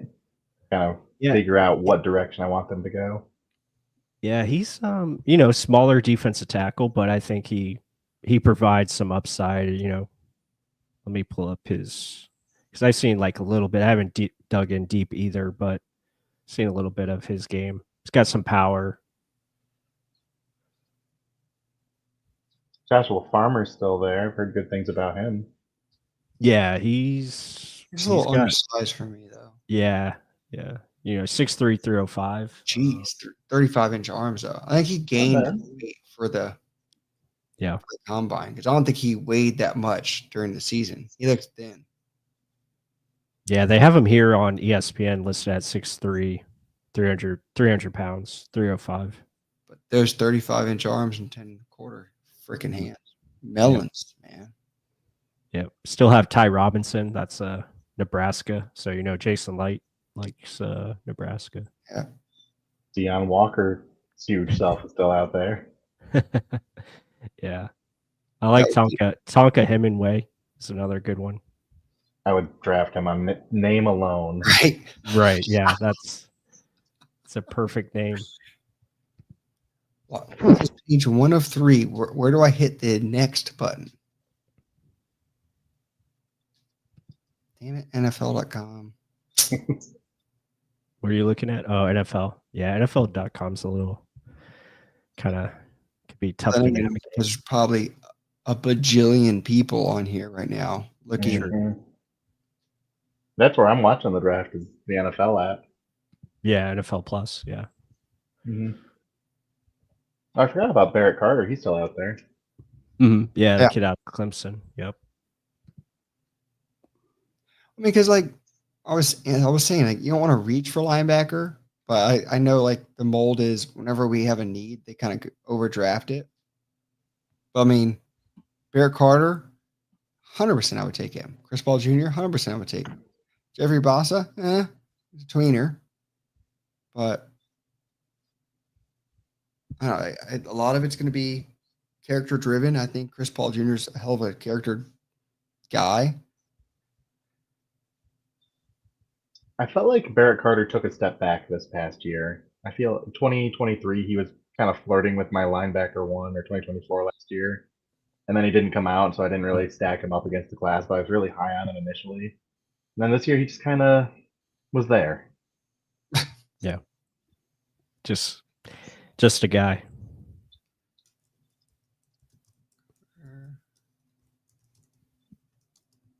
Let's see. Did he run a 40-yard dash?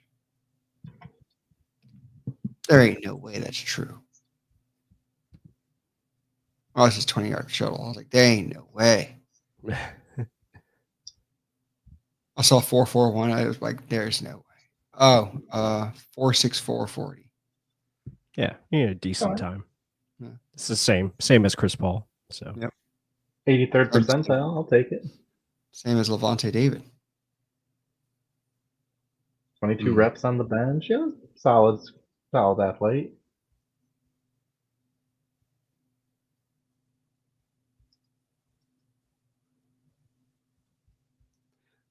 He has quick twitch, though. That's the biggest thing. First 10 yards is all you really need for a linebacker. Got another quarterback off the board. Dylan Gabriel to the Browns.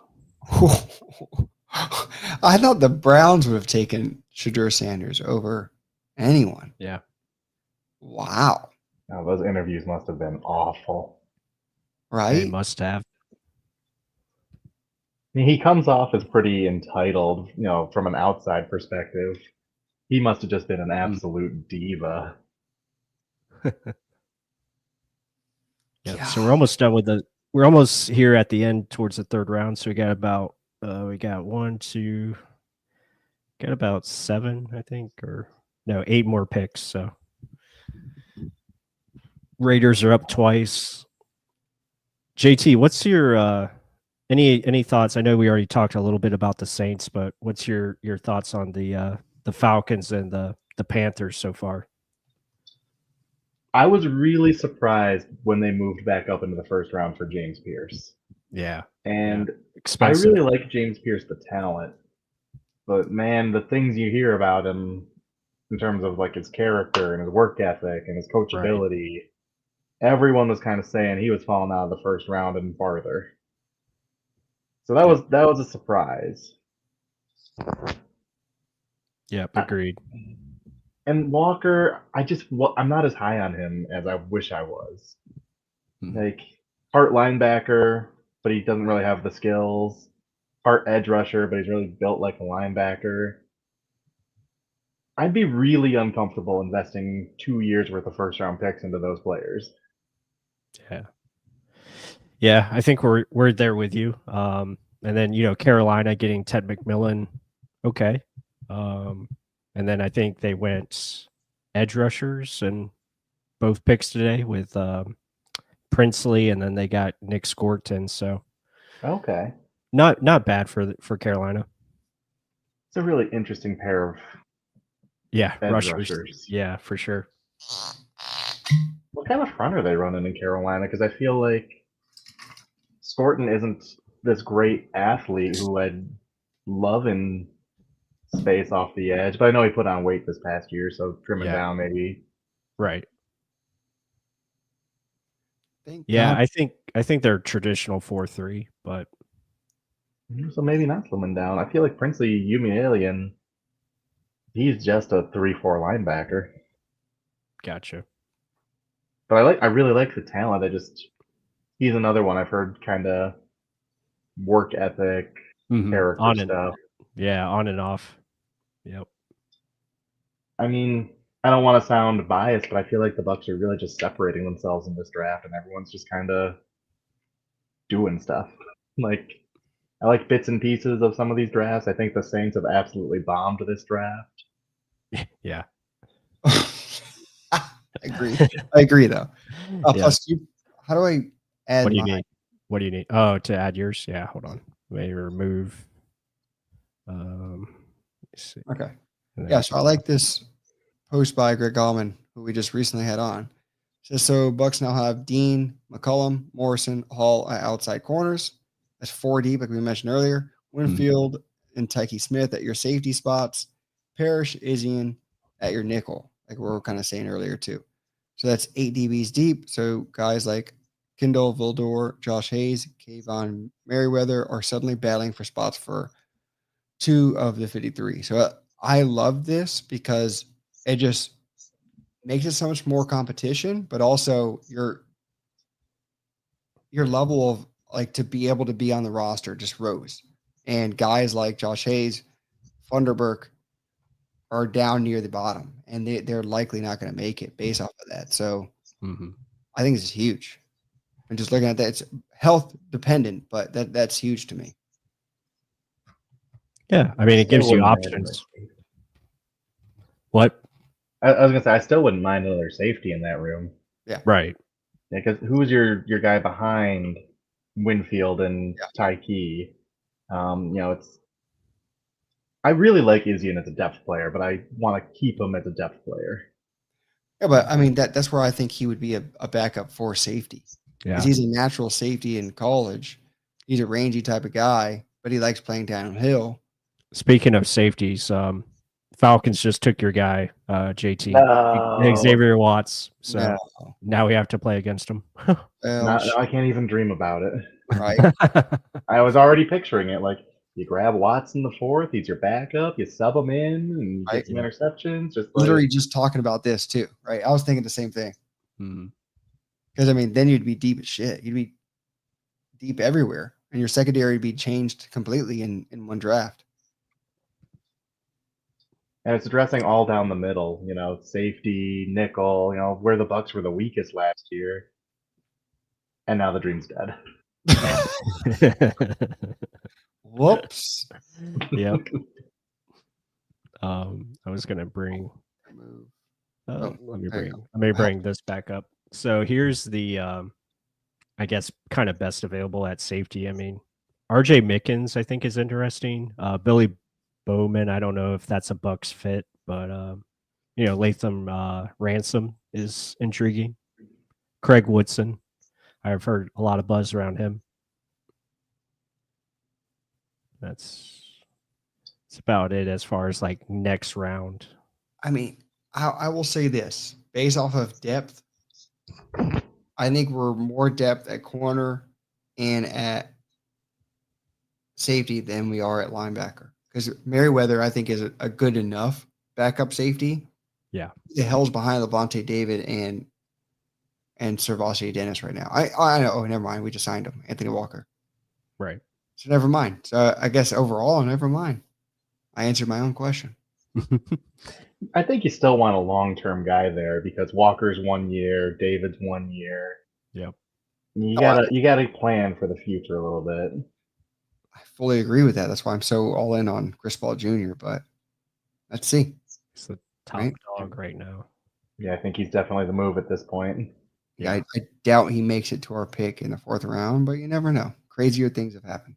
A lot of crazy things have happened in this draft. Like people are being drafted, and I'm like, you drafted that guy? That guy's like a 6th round talent. Yeah, Jalen Smith just went cornerback. The Bucs met with him, and he was projected as like a late day 3 guy. Mm-hmm. Like some of these guys, Pat Bryant. Yeah, I'm trying to look. I'm looking. I'm looking at the teams now, and I'm trying to see which team would need a linebacker. I don't know. You got the Titans, potentially Jaguars. Vernon Broughton, Rose, Isaac Sla. Vegas got back to back. They're definitely taking Chris Paul Jr. Ashton Gillette. Like, who are these people? Yeah, Gelati had a lot of production, or I guess it's Gillette. I don't know how you say it, but yeah, he had a lot of idea. He had a lot of production. I always feel dumb. I never know how to say most of the names because I'm usually just watching the all 22 stuff, and there's no sound to it, so it's just like, yeah. Oh yeah, Carson Schwinger. Oh hell yeah! When we do videos, plus literally rewatches like a highlight video over and over to hear the name. He's like, wait a minute, I gotta hear that again. Yeah, it's always because what sucks with the offensive lineman, you're not going to hear a damn name. You're not going to hear it. So when we drafted Luke Gedeke, we call him what? Godeke, right? Mm-hmm. Or Gadecki. Gadecki, yeah. It's get a key. Someone got reamed us on the comment section. I'm like, how the hell would we know? I got so lucky with that one because he went to my alma mater, and I just happened to be familiar with his name. But yeah, I mean, looking at it, I mean, yeah, you'd never know. Butchered that terribly. Like Egbuka. You know how many people have heard Egbuka or Egbuka? Egbuka. Everyone's pronouncing the G. So I'm like, hey, what about the same? Spread the wealth of terrorizing them for pronouncing it wrong. I was waiting for them to draft Mukuba from Texas, the safety. So it was Mbuka Mukuba, and really messed people up. Just throwing letters on a damn jersey. Pick is in, and they're on the clock. Let's see. Don't do it. Don't you do it. Yeah. I'm surprised he's fallen this far, to be honest. It's not like he timed terrible. It's not like doesn't have production. Same with Xavier Watts, though. Like, blows my Yeah, mind. he's not a bad athlete. He was above average, just not great. Yeah, I mean, I love Watts. I think I have his clip in here. I don't. Yeah, the file was too big, so I couldn't upload it to the Too many interceptions. Yeah. Yeah, he was just like turn on the highlights or turn on his tape, all 22, and it's like pick after pick after pick. And I was like, yeah, this is nice. I think our first like 5 clips were interceptions. I was like, damn, is there anything that's not an interception? Yeah. He just intercepts the ball and hits people. That's what he does. Yeah, he was a good player. I like his instincts, especially coming downhill. Gets in the backfield, does a good job of I don't think he could be like maybe that true free safety, but he could definitely play in a split safety role where he's covering one side of the field and potentially do some like nickel things. Like he can match up against tight ends. So yeah, I think that's unfortunately a very solid pick by the Falcons. You hate to see I it. will know how to Yeah, you do hate to see it. We'll see if JC Allen is going to get in here. So, I mean, You know but who I'm that's- surprised is still on the board and wouldn't hate it if the Bucs picked him in the 4th round if he's there. Is this guard out of Purdue, Marcus and Bo? okay. Yeah. He reminds me a lot of Cody Mock. Wasn't he, didn't he play tackle, or do you think he's probably going to move inside or? Yeah. He was, I think, right tackle at Purdue, but I think he's projecting as a guard more than a tackle. Gotcha. Yeah. I mean, I wouldn't hate that pick again. If he could, they definitely could use another tackle per se, or even like maybe a potential center, just have a true backup center, but they might sign that in free agency if they want another center. Yeah, I'm not sure because they brought back was it Opeta, who competed with Bredesen before getting hurt last year, Yep. and then maybe pushing Klein to try center. Right. Yeah, it could be I a think- possibility. Bigger need. I'm not in love with Bredesen, so I'd like to get some competition for him if we can. Yeah, I mean, we'll see. I mean, Opeta was supposed to start last year, and then he got hurt. I thought he was gonna, yeah. Yep. It's amazing how much better Bredesen looked in Tampa than he did in New York, though. yeah. Well, like earlier Sure, I said, like, helps with that.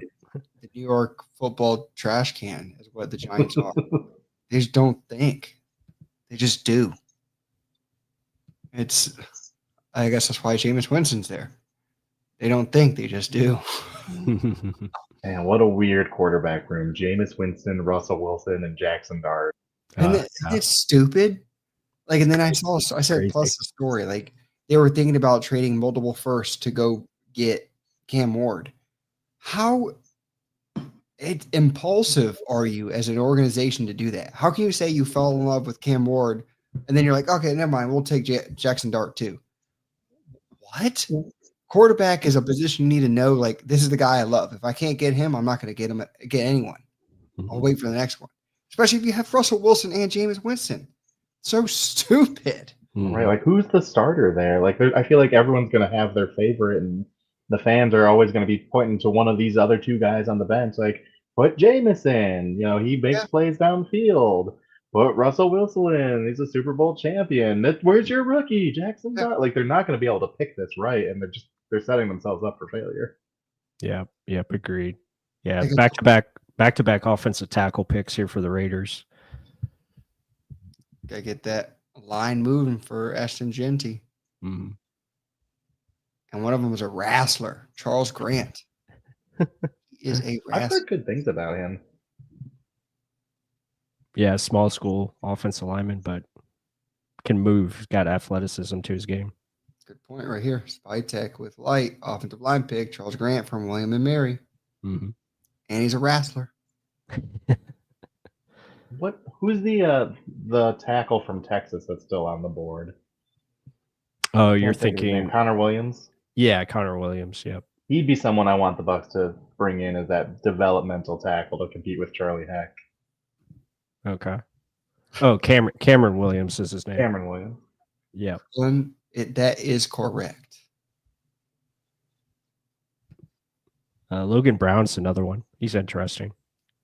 Yeah, he's the one from Kansas, right? Yeah. Yeah, I like the idea of him too. I think that's a bigger need than I'd like to admit. I don't know how much faith I have in Charlie Heck.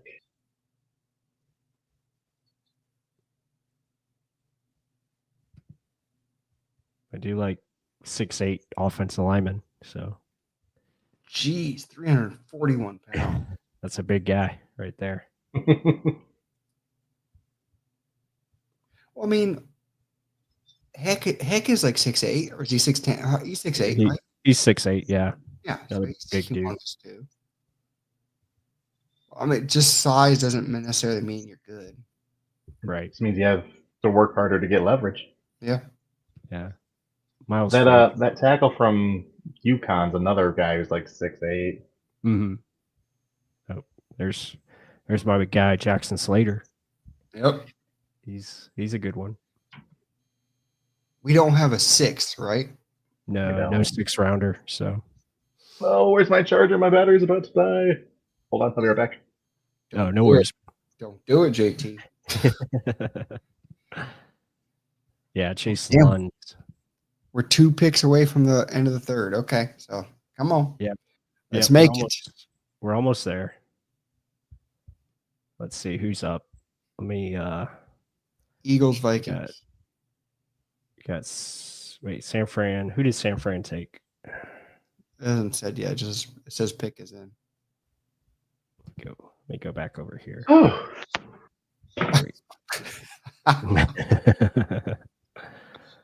Started the stream with a full battery. Really? And can't last an hour. Damn. I'm assuming your laptop is burning right now. I mean, I probably do have like 35, 40 tabs open.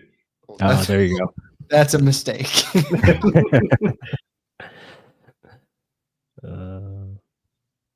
These. All right. None of these guys.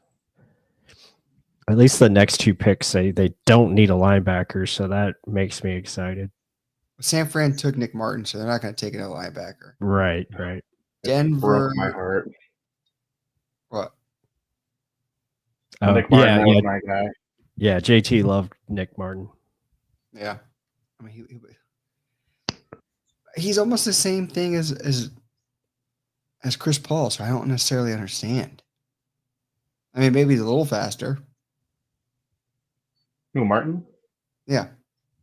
For me, it was more the ability to kind of pick his way through traffic and cut through the mess and make plays in the backfield. I put a lot of stock into that. So, a guy with that kind of speed and instincts, that ranked high for me.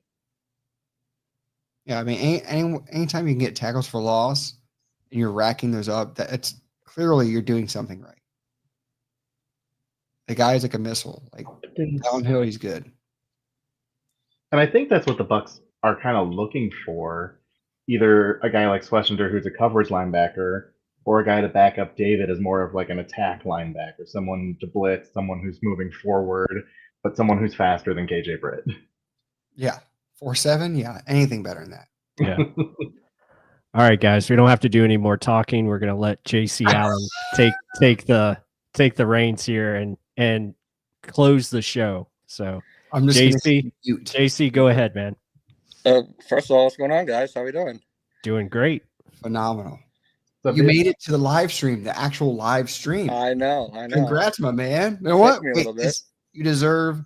Woo! And now I'll show. No, go ahead. Ask me questions. You guys are interviewing. Yeah, I'm the guest. Okay. Well, damn. Like plus take it away. Ask away.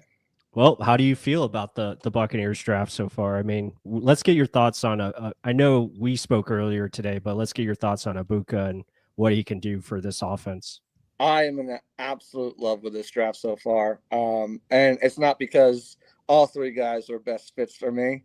3 for 3, baby. And I had Parrish in my 3rd round in my final mock. No, Egua, I think, is just he's so smooth and natural. And I think he's just going to be an incredible player for this team. The comps you're hearing is Puka Nacua, Chris Godwin, Amon-Ra St. Brown, Jackson Smith Najigba, all guys who are extremely good ball players in the NFL. And it's funny to me because a lot of people are like, we have Jalen McMillan. And like, I like Jalen McMillan a lot. He came on really strong at the end of the year.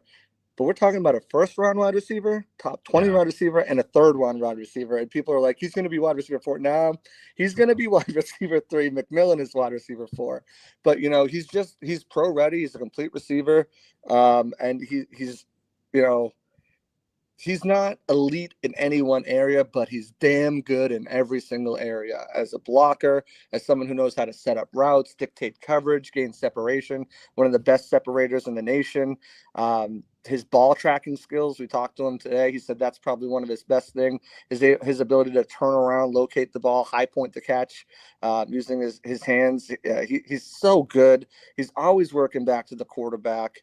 You know, there's some things that, you know, he'll need to work on. And these aren't things that are detriment that he can't overcome. You know, other than the speed thing, he's not a burner, but, you know, he can get a little bit more nuanced in the technique of how to get off press from more physical, you know, corners, get those releases. So, you know, it's not even an issue and stuff like there's things that he can do to work on that. But I mean, he's mostly a slot guy, can work outside. Kick returner, punt returner. You can use him on some little end arounds and screens and stuff like that. And he's not a deep threat, but he is a true 3-level. He's a 3-level receiver. He works well in the short, the intermediate, and he can even make plays in that third level. And he's a great red zone target. So I talked about it. I gave you that credit too because you were talking about it. He's got this uncanny ability too, like feel to get both feet down instead of one. In college, obviously we know it's 1 foot. So him already kind of having that feel is also really good. I really like the player. He was one of my favorite players in this draft, and I'm excited about the pick. Yeah, absolutely. And today, adding secondary, I think Bucs fans should be happy, right? They wanted ball hawks. They wanted cornerbacks. They were mad about yesterday not taking Jahdae Barron. They got 2 of the better cornerbacks. Morrison would have been a first-round pick if he didn't injure his hip. Probably a top 15 pick. You know, he gets interceptions, 9 interceptions, 27 deflections in his 3-year. He and Jacob Parrish both started games as true freshmen. I think he started like 11 of 13 or 9 of 13 games as a freshman. But he's just got a natural feel for coverage. You know, doesn't matter if it's zone, if it's man. He's got good leverage and active hands in press, good awareness and trigger and zone. He's patient in off coverage. He has excellent route recognition skills and processing speed to read route combinations. And then he's a ball hawk. He tracks the ball well. He's competitive through the catch point. You know, these are all things that the Bucs are looking for in their cornerbacks. There's again things that, you know, he needs to work on and things that are. You kind of, that reasons, obviously medical is the one reason why he fell, but you know, he's got tight hips. He's just had hip surgery. So it's like, you know, it's not all the time, but sometimes you can display those type hips when, you know, open him and trying to get vertical with receivers. And he's going to need refinement in tackling technique. He gets a little grabby when he gets speed, and, you know, he'll struggle to get off blocks. He just needs to get a little bit stronger, but I mean, there's no denying the talent there. And if he was healthy, he would have gone a lot earlier. He was my best fit in round 3, but I did note that, I mean, this is a guy who could go much earlier, but the concerns about his hip, you know, could push him down. And then you go into, you know, the 3rd round, a guy who I had mocked to the Bucs in my final mock with Jacob Parrish. I really like what he brings to the table as well. He's super feisty. You know, he brings that aggression in run support. Let me just pull up my notes on him while I finish talking about him. He was my 2nd round best fit, but I always thought there was a chance that he could, you know, I thought there was a chance he could sneak in the 2nd round. Dane Brugler had him as one of his top 10. I think it was like top 6 or 7 cornerbacks in the draft. And, you know, he's just a guy, he's got excellent footwork at the line to slow down press and at the top of the route to redirect receivers. He's got fluid hips, excellent body control, good short area quickness, and twitch to change direction suddenly. He's not the biggest guy at 5'10", but his frame is well built. He's stocky, and he doesn't shy away from physicality and press in the run game. He's got good anticipation to jump routes, processes complex route combinations quickly, and he's got the closing burst to challenge at the catch point. But again, he doesn't have that ideal height for an outside corner. He's going to struggle with bigger receivers, and in the red zone, he's not a guy who can really compete in a contested catch situation with like a 6'4", 6'5" wide receiver just because of his height. And again, he's got good frame, but those more physical wide receivers, Mike Evans, I think is going to be a rude awakening for him. He can be susceptible to double moves at sometimes and get caught peeking in the backfield too frequently in zone. But these are things, again, coaching can trigger that. He got 50 tackles, 2 for a loss, 8 pass breakups, an interception. He's only had 4 pass breakups. He had 4 picks and 13 pass breakups in 2023. So he got better, but he did improve in run support pretty well. Of course, 4.35 or 4.37 speed. So he's got tremendous speed, and coaches just raved about how he's continued to improve each year at K-State. So talked to both of them, really humble kids. They're ready to get to work. They're driven. Faith is a big part of their lives. Super excited for both of these guys for the Bucs. They double up at corner. I thought maybe defensive tackle is a position they would have went, but they started coming off the board right before him with Turner was gone, and then Omar was gone, and then Darius Alexander. All 3 of those guys who I think they probably would have been in if they were there were off the board. Right. Another guy I thought they might have considered over Parrish was Watts, but I do, reunite Morrison and Watson. You got that flexible kind of safety, big nickel guy, but really excited about all 3 picks. Really excited. I identified them and I covered them for Bucs fans to kind of get to know and give them that precursor. And of course, as soon as those picks were ready, we were ready to go over at Bucs Game Day to get this content out because I am Nostradamus. Shit. Awesome. But I'm still recapping everything you just said, but I'm with you, brother.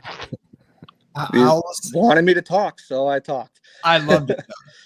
Everything you said was actually truthful, and it's flat out facts. One thing you do point across is like a lot of these guys are handsy, and I think that's something that's coming across from like last year. Techie Smith was extremely handsy and a very aggressive type of guy that got in your face early and often. And I think both these guys exude that. Like both Morrison literally was that against everyone, especially when he was healthy. Yeah, like the hip injury is a concern, but that isn't who he is. Like they drafted Jamel Dean. He had 2 like ACL tears. So right. I mean, I definitely agree with you. And the thing, like, what this signals to me is these guys are good. They're good in zone. They have traits that they can be good in zone, but they also are really good in press man coverage. Yes. And Jamel Dean is 2-3 years removed from being one of the best press man corners in the entire league. And you have Zion McCullum, who's got the length and the ability to be an excellent press man corner. The Bucs, to me, and you look at who they brought in, Harrison, Amos, Ravel, all of these guys are good press man cornerbacks as well. It seems to me maybe there will be a philosophical change on the defense to go back to that press man type of style. And of course, that's going to rely really on, that front 4 getting pressure. And I think they're really hoping that Hassan Reddick and maybe they bring in a defensive tackle to rotate in here in the 4th round, or an edge rusher or someone that can help that out.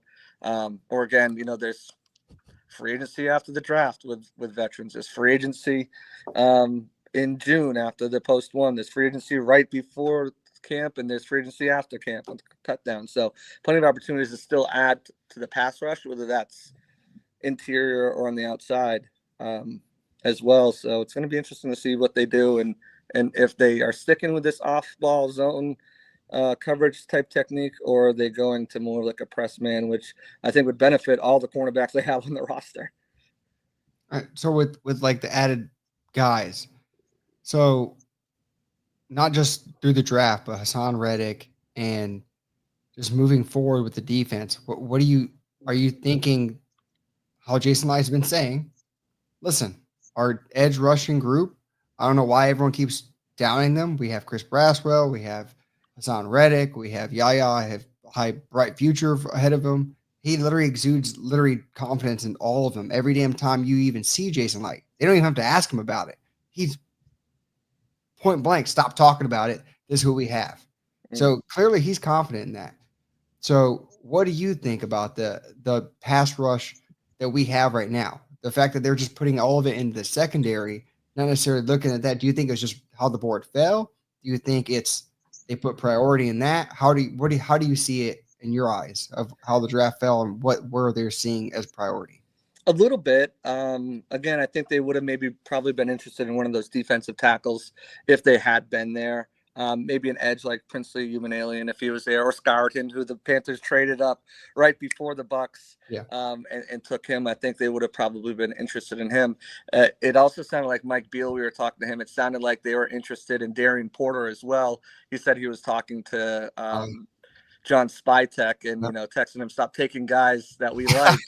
And the only player that was taken, they weren't going to take Genty and they weren't going to take Besh after Abuka. The third player they took was Darian Porter at 68. Bucks run the clock at 84. So, I'm assuming maybe that's a guy they would have potentially liked there, which is interesting because he's a complete outside guy.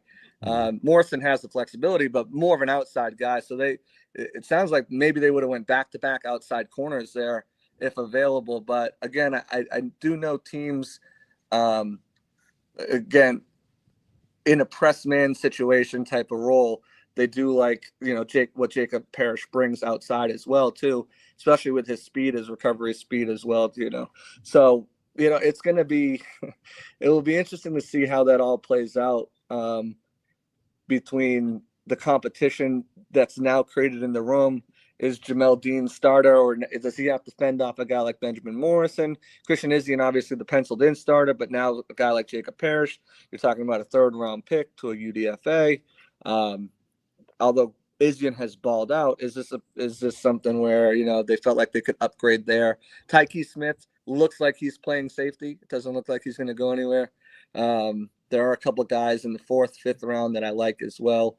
Who I think 6th, 7th, even who I think, they could be interested in, maybe get another body in that room. But, you got to remember Christian Izien can play safety too. So if Tyke is safety, you're 4 deep there already with Winfield, Tyke, Izien, and Merriweather. And I think they'd be comfortable with those 4 and 6 cornerbacks of Dean, Zion, Parrish,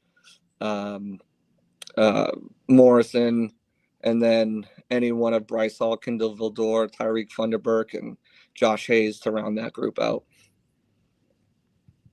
I just realized what time it was too. 11:30. Yeah. The draft literally, it makes you not even look at the clock. So great. It just goes by so quick. Right? Yep. I'm good. I don't have any more questions. JC, you covered it as always. JT, if you have any questions, you can ask away. Or, what are we expecting for tomorrow? I guess that'll be the final question. I would expect them to continue to go defense unless a player is there that is just too good to turn down. I'm trying to pull up my best fits for tomorrow. Linebacker is a position they could look at. Your guy's still available. Chris Paul, Jeffrey Boss is still available. I didn't have Chris Paul as on my list, but he is someone that I had mocked already to them, a guy I'm really high on. They just haven't had any pre-draft communication with him. So it was something that I kind of look at and I'm like, potentially not. I don't think they go wide receiver, but tight end I could see Gunnar Helm, Jake Brenningstool, Maliki Mateevo, and Gavin Bartholomew are guys I still have available as best fits. Logan Brown, Jackson Slater, Holland Pierce, and Jonah Monheim as far as the offensive line. Defensive tackles run through. All 4 of my top 4 guys are gone, and Alexander Turner, Norman Lott, and Broughton. But Ty Robinson, Tonka Hemingway, Junior Tafuna still available for them if they're interested in any of those guys in those rounds. Braden Swinson is available, a guy who I've mocked to them. I think Josiah Stewart went off the board, right? Yeah. Yeah, okay. But David Walker, Jared Ivey, John Joyner, Tyler Barron, other guys who I like who are my best fits throughout day 3. And then Bassa, Carter, Buchanan, and Carson Bruner. I like Nick Martin. He went off the board a little earlier than I thought. Lindenberg is another guy who I like, Cody Lindenberg, who the Bucs had recent communication with him right before the draft as well. If they get crazy and want to go corner again, could you imagine? Bahal Cone, Zon Frazier, and BJ Adams are available. Those are my best fits. I liked him a lot. Kobe Bryant, Quincy Riley didn't get off the board, did he? No. Kobe Bryant, Quincy Riley, Mac McWilliams. I know Justin Wally did. I had him as my 6th best bet in the 6th round, but he went way before that. Jalen Smith, safety. Jalen Reed out of Penn State, Marquez Sigle out of Kansas State, J.J. Roberts. Other guys who I like, Billy Bowman, who they had some communication with. Craig Woodson is the guy I really like as well. Out of Cal, I think he just brings it. So there's some good fits there still left available. Some good players that they've had communication with. But again, you never know because they did it to us again at 19. No communication, but still was a pick. Fortunately, I was on top of that, and I mentioned that in my best fits column that despite the no communication, he could be a sneaky selection in the 1st round. And bada bing, bada boom. I'm sorry. Listen, guys. I'm hype. I'm in the draft room. I'm in the media room every time. I'm like, yes, let's go. Because I'm hitting. And not only with Parrish am I hitting my mock draft, I'm also hitting my best bet at the same time. And people are just like, Ira's looking at me like, what are you doing? like these are my best fits. And even though I changed my format this year, because last 2 years I've done almost every person that they've talked to, or guys who even that haven't talked to, that I think I had to. Nobody wants to read anymore because it's 2025 and everyone just wants you to tell them what to do in a 30-second reel. So I had to cut it down, but I still have in my notes my best fits that I would do from round 1 to round 2, round 3 and 4, round 5 and 7. And these guys that they've selected would have been my best fits in those rounds. So I'm super excited that, I've been able to hit on all 3 of these picks, hoping that some more come tomorrow. Yep. Last year I hit on 2, obviously the Logan Hall draft. I got Logan Hall, K. Dotton, and Rashad White. Last year I had we don't talk Logan Hall, so that's okay. Don't take credit for that, JC. I had McMillan, I had Tyke Smith, and I think I had another one maybe. Who was a later round picks last year? Bucky Irving. Well, no, I didn't have. Oh, I had Devin Culp as well. Yeah, as a best fit. So I had 3 last year. I'm 3 for 3 so far this year. So if you guys want to know about the draft and who the Bucs are taking, there's other great outlets out there who are doing it, but nobody's doing it like your boy. Hey, it's true. We're 2 for 3, and you're 3 for 3. So we had film studies out on both players tonight, so very excited about that. And love it. I shared both of them as well. It's awesome stuff. Actually, I didn't share Jacob Parrish because your YouTube video didn't pop up. It just looked like one of those things here's the link, and people they put like a spam link or something. Fix that, and I'll fix it so it's got the thumbnail, and I'll share that out too because you guys do a tremendous I'll repost it. Again, and JT, I shouted you out today in my space, but you're doing a kick-ass job over there holding down the old BR. You guys are, if you're a Bucs fan, there's no better time, I feel like, to get any sort of consumption you're looking for, written, audio, visual. There's so many good people here, smart people, knowledgeable people that are just doing great job, in providing information and providing just an outlet for Bucs fans. And I think all 3 of you guys are doing it. And, I don't know, if you guys are getting paid or you have sponsors, but you certainly do deserve to if you're not, and certainly deserve to get the bag. I hate you for doing that. Appreciate you, brother. I knew you had to throw that in there. I didn't. It just came naturally. It wasn't implied. I really mean felt it. all of that, though. You I guys are felt it crushing coming up the neck. I was like, this son of a I bitch. mean, JT's consistently in best of the Bay. His mock drafts, I'm not sure how it did this year, but his mock drafts are consistently year after year in the consensus, top for media. He's crushing it, at that level. And, you guys, your breakdowns, if people aren't watching your breakdowns on these draft picks, I don't know what the hell you're doing. All right. Because not anywhere, sure, you can go get highlights on YouTube, but you're not going to get breakdown of what's actually happening on this route and why it fits what the Bucs are doing. So get out there and watch these guys. I appreciate everything y'all are doing. We appreciate you, JC. Let the good people know where they can find all your awesome work, and we'll call it a night. Yeah, JC on NFL on X, Twitter, whatever you're calling it. Bucs Game Day on SI, where's all my work is over there. My best fits, all that stuff. Check that out. Bookmark it. It's bookmarked, pinned to my profile. Bookmark that because who knows what I'll hit on tomorrow. Pirate Parlay podcast will be live at the end of the draft tomorrow, doing a recap of day 2 and day 3. But yeah, it's let's keep on rolling, keep the train rolling. Hope you guys get more film hits, and hopefully I get more best fit hits. Sounds good, man. We appreciate it. JT, we'll open up the floor for you as well. I'm out later. All right, see you, JC. Yeah, like JC said, you can find all my written work at bucksreport.com. You can check out my podcast, the Creamsicle Chronicle podcast. We're on a little bit of a hiatus right now, kind of doing some reshuffling. But we're looking to get back up here soon this off season and hopefully cover what I think could be another run at the title here. Yeah. Should be a lot of fun. JT, we appreciate you, man, and hope you have a great evening.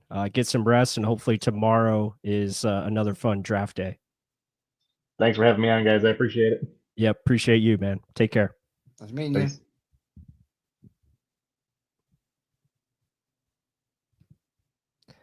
So yeah, that was pretty awesome. That's gonna do it for our coverage. Mark, we got nice picks here tonight as far as two picks from Benjamin Morrison, who we talked about, Jacob Parrish.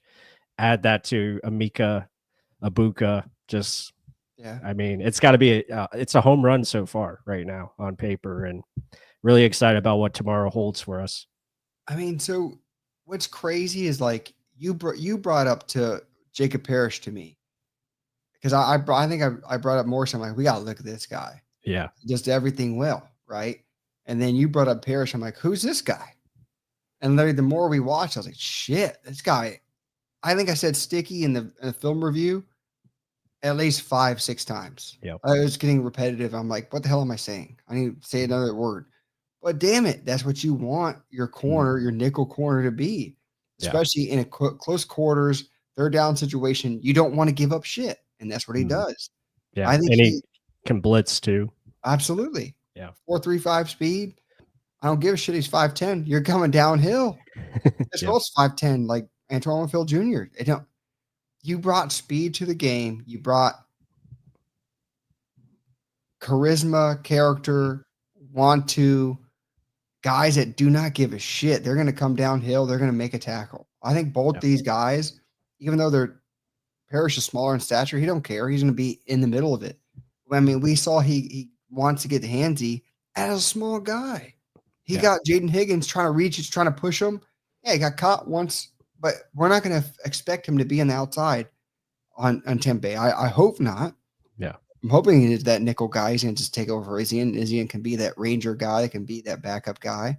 But I think this is a huge upgrade, this draft. I think Jason Light just hit it again. And if he keeps going this 4th, 5th round, holy hell. Like, Buck fans should be excited. And I know JC spoke a lot, but I mean, he was spitting facts. I mean, it's straight up the click and close and Jacob Parrish is insanity.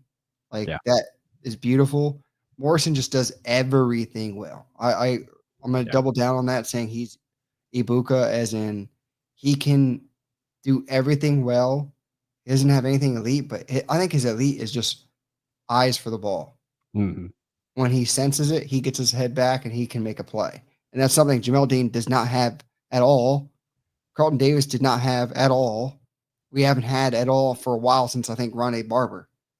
Yeah. Zion don't have it either. So I think Buck fans should be really happy with this draft. And yeah, I'm happy with film studies on them because I know what these guys that are coming to this team can bring. So I'm excited and hyped up for it. Yeah, absolutely. So guys, if you're still with us, we appreciate every single one of you. We appreciate all the comments, the support, the likes. Be sure to check out our film studies up on our channel. We have all of them up. We have Ama Egua up. We have Benjamin Morrison and Jacob Parrish. We'll be sure to post that on our social media, whether on our Twitter or on our Facebook group on Facebook. So we'll definitely have that up for you all. And it's just been a lot of fun. This has been a great 2 days. We had a lot of guests on, a lot of insight information, and we're really looking forward to this every year. We love doing this for you all. And yeah, it's just going to be awesome. We won't be on tomorrow. Day 3, we're gonna take it easy. If you do want to stay, draft coverage, I will be on the Loose Cannons podcast tomorrow. So I will be on their show for day 3. So if you want to see my face more, be sure to check them out. And, I'll provide some knowledge on there as well. So should be a lot of fun. I think Real Bucs Talk will be back. We might go live Monday, if possible.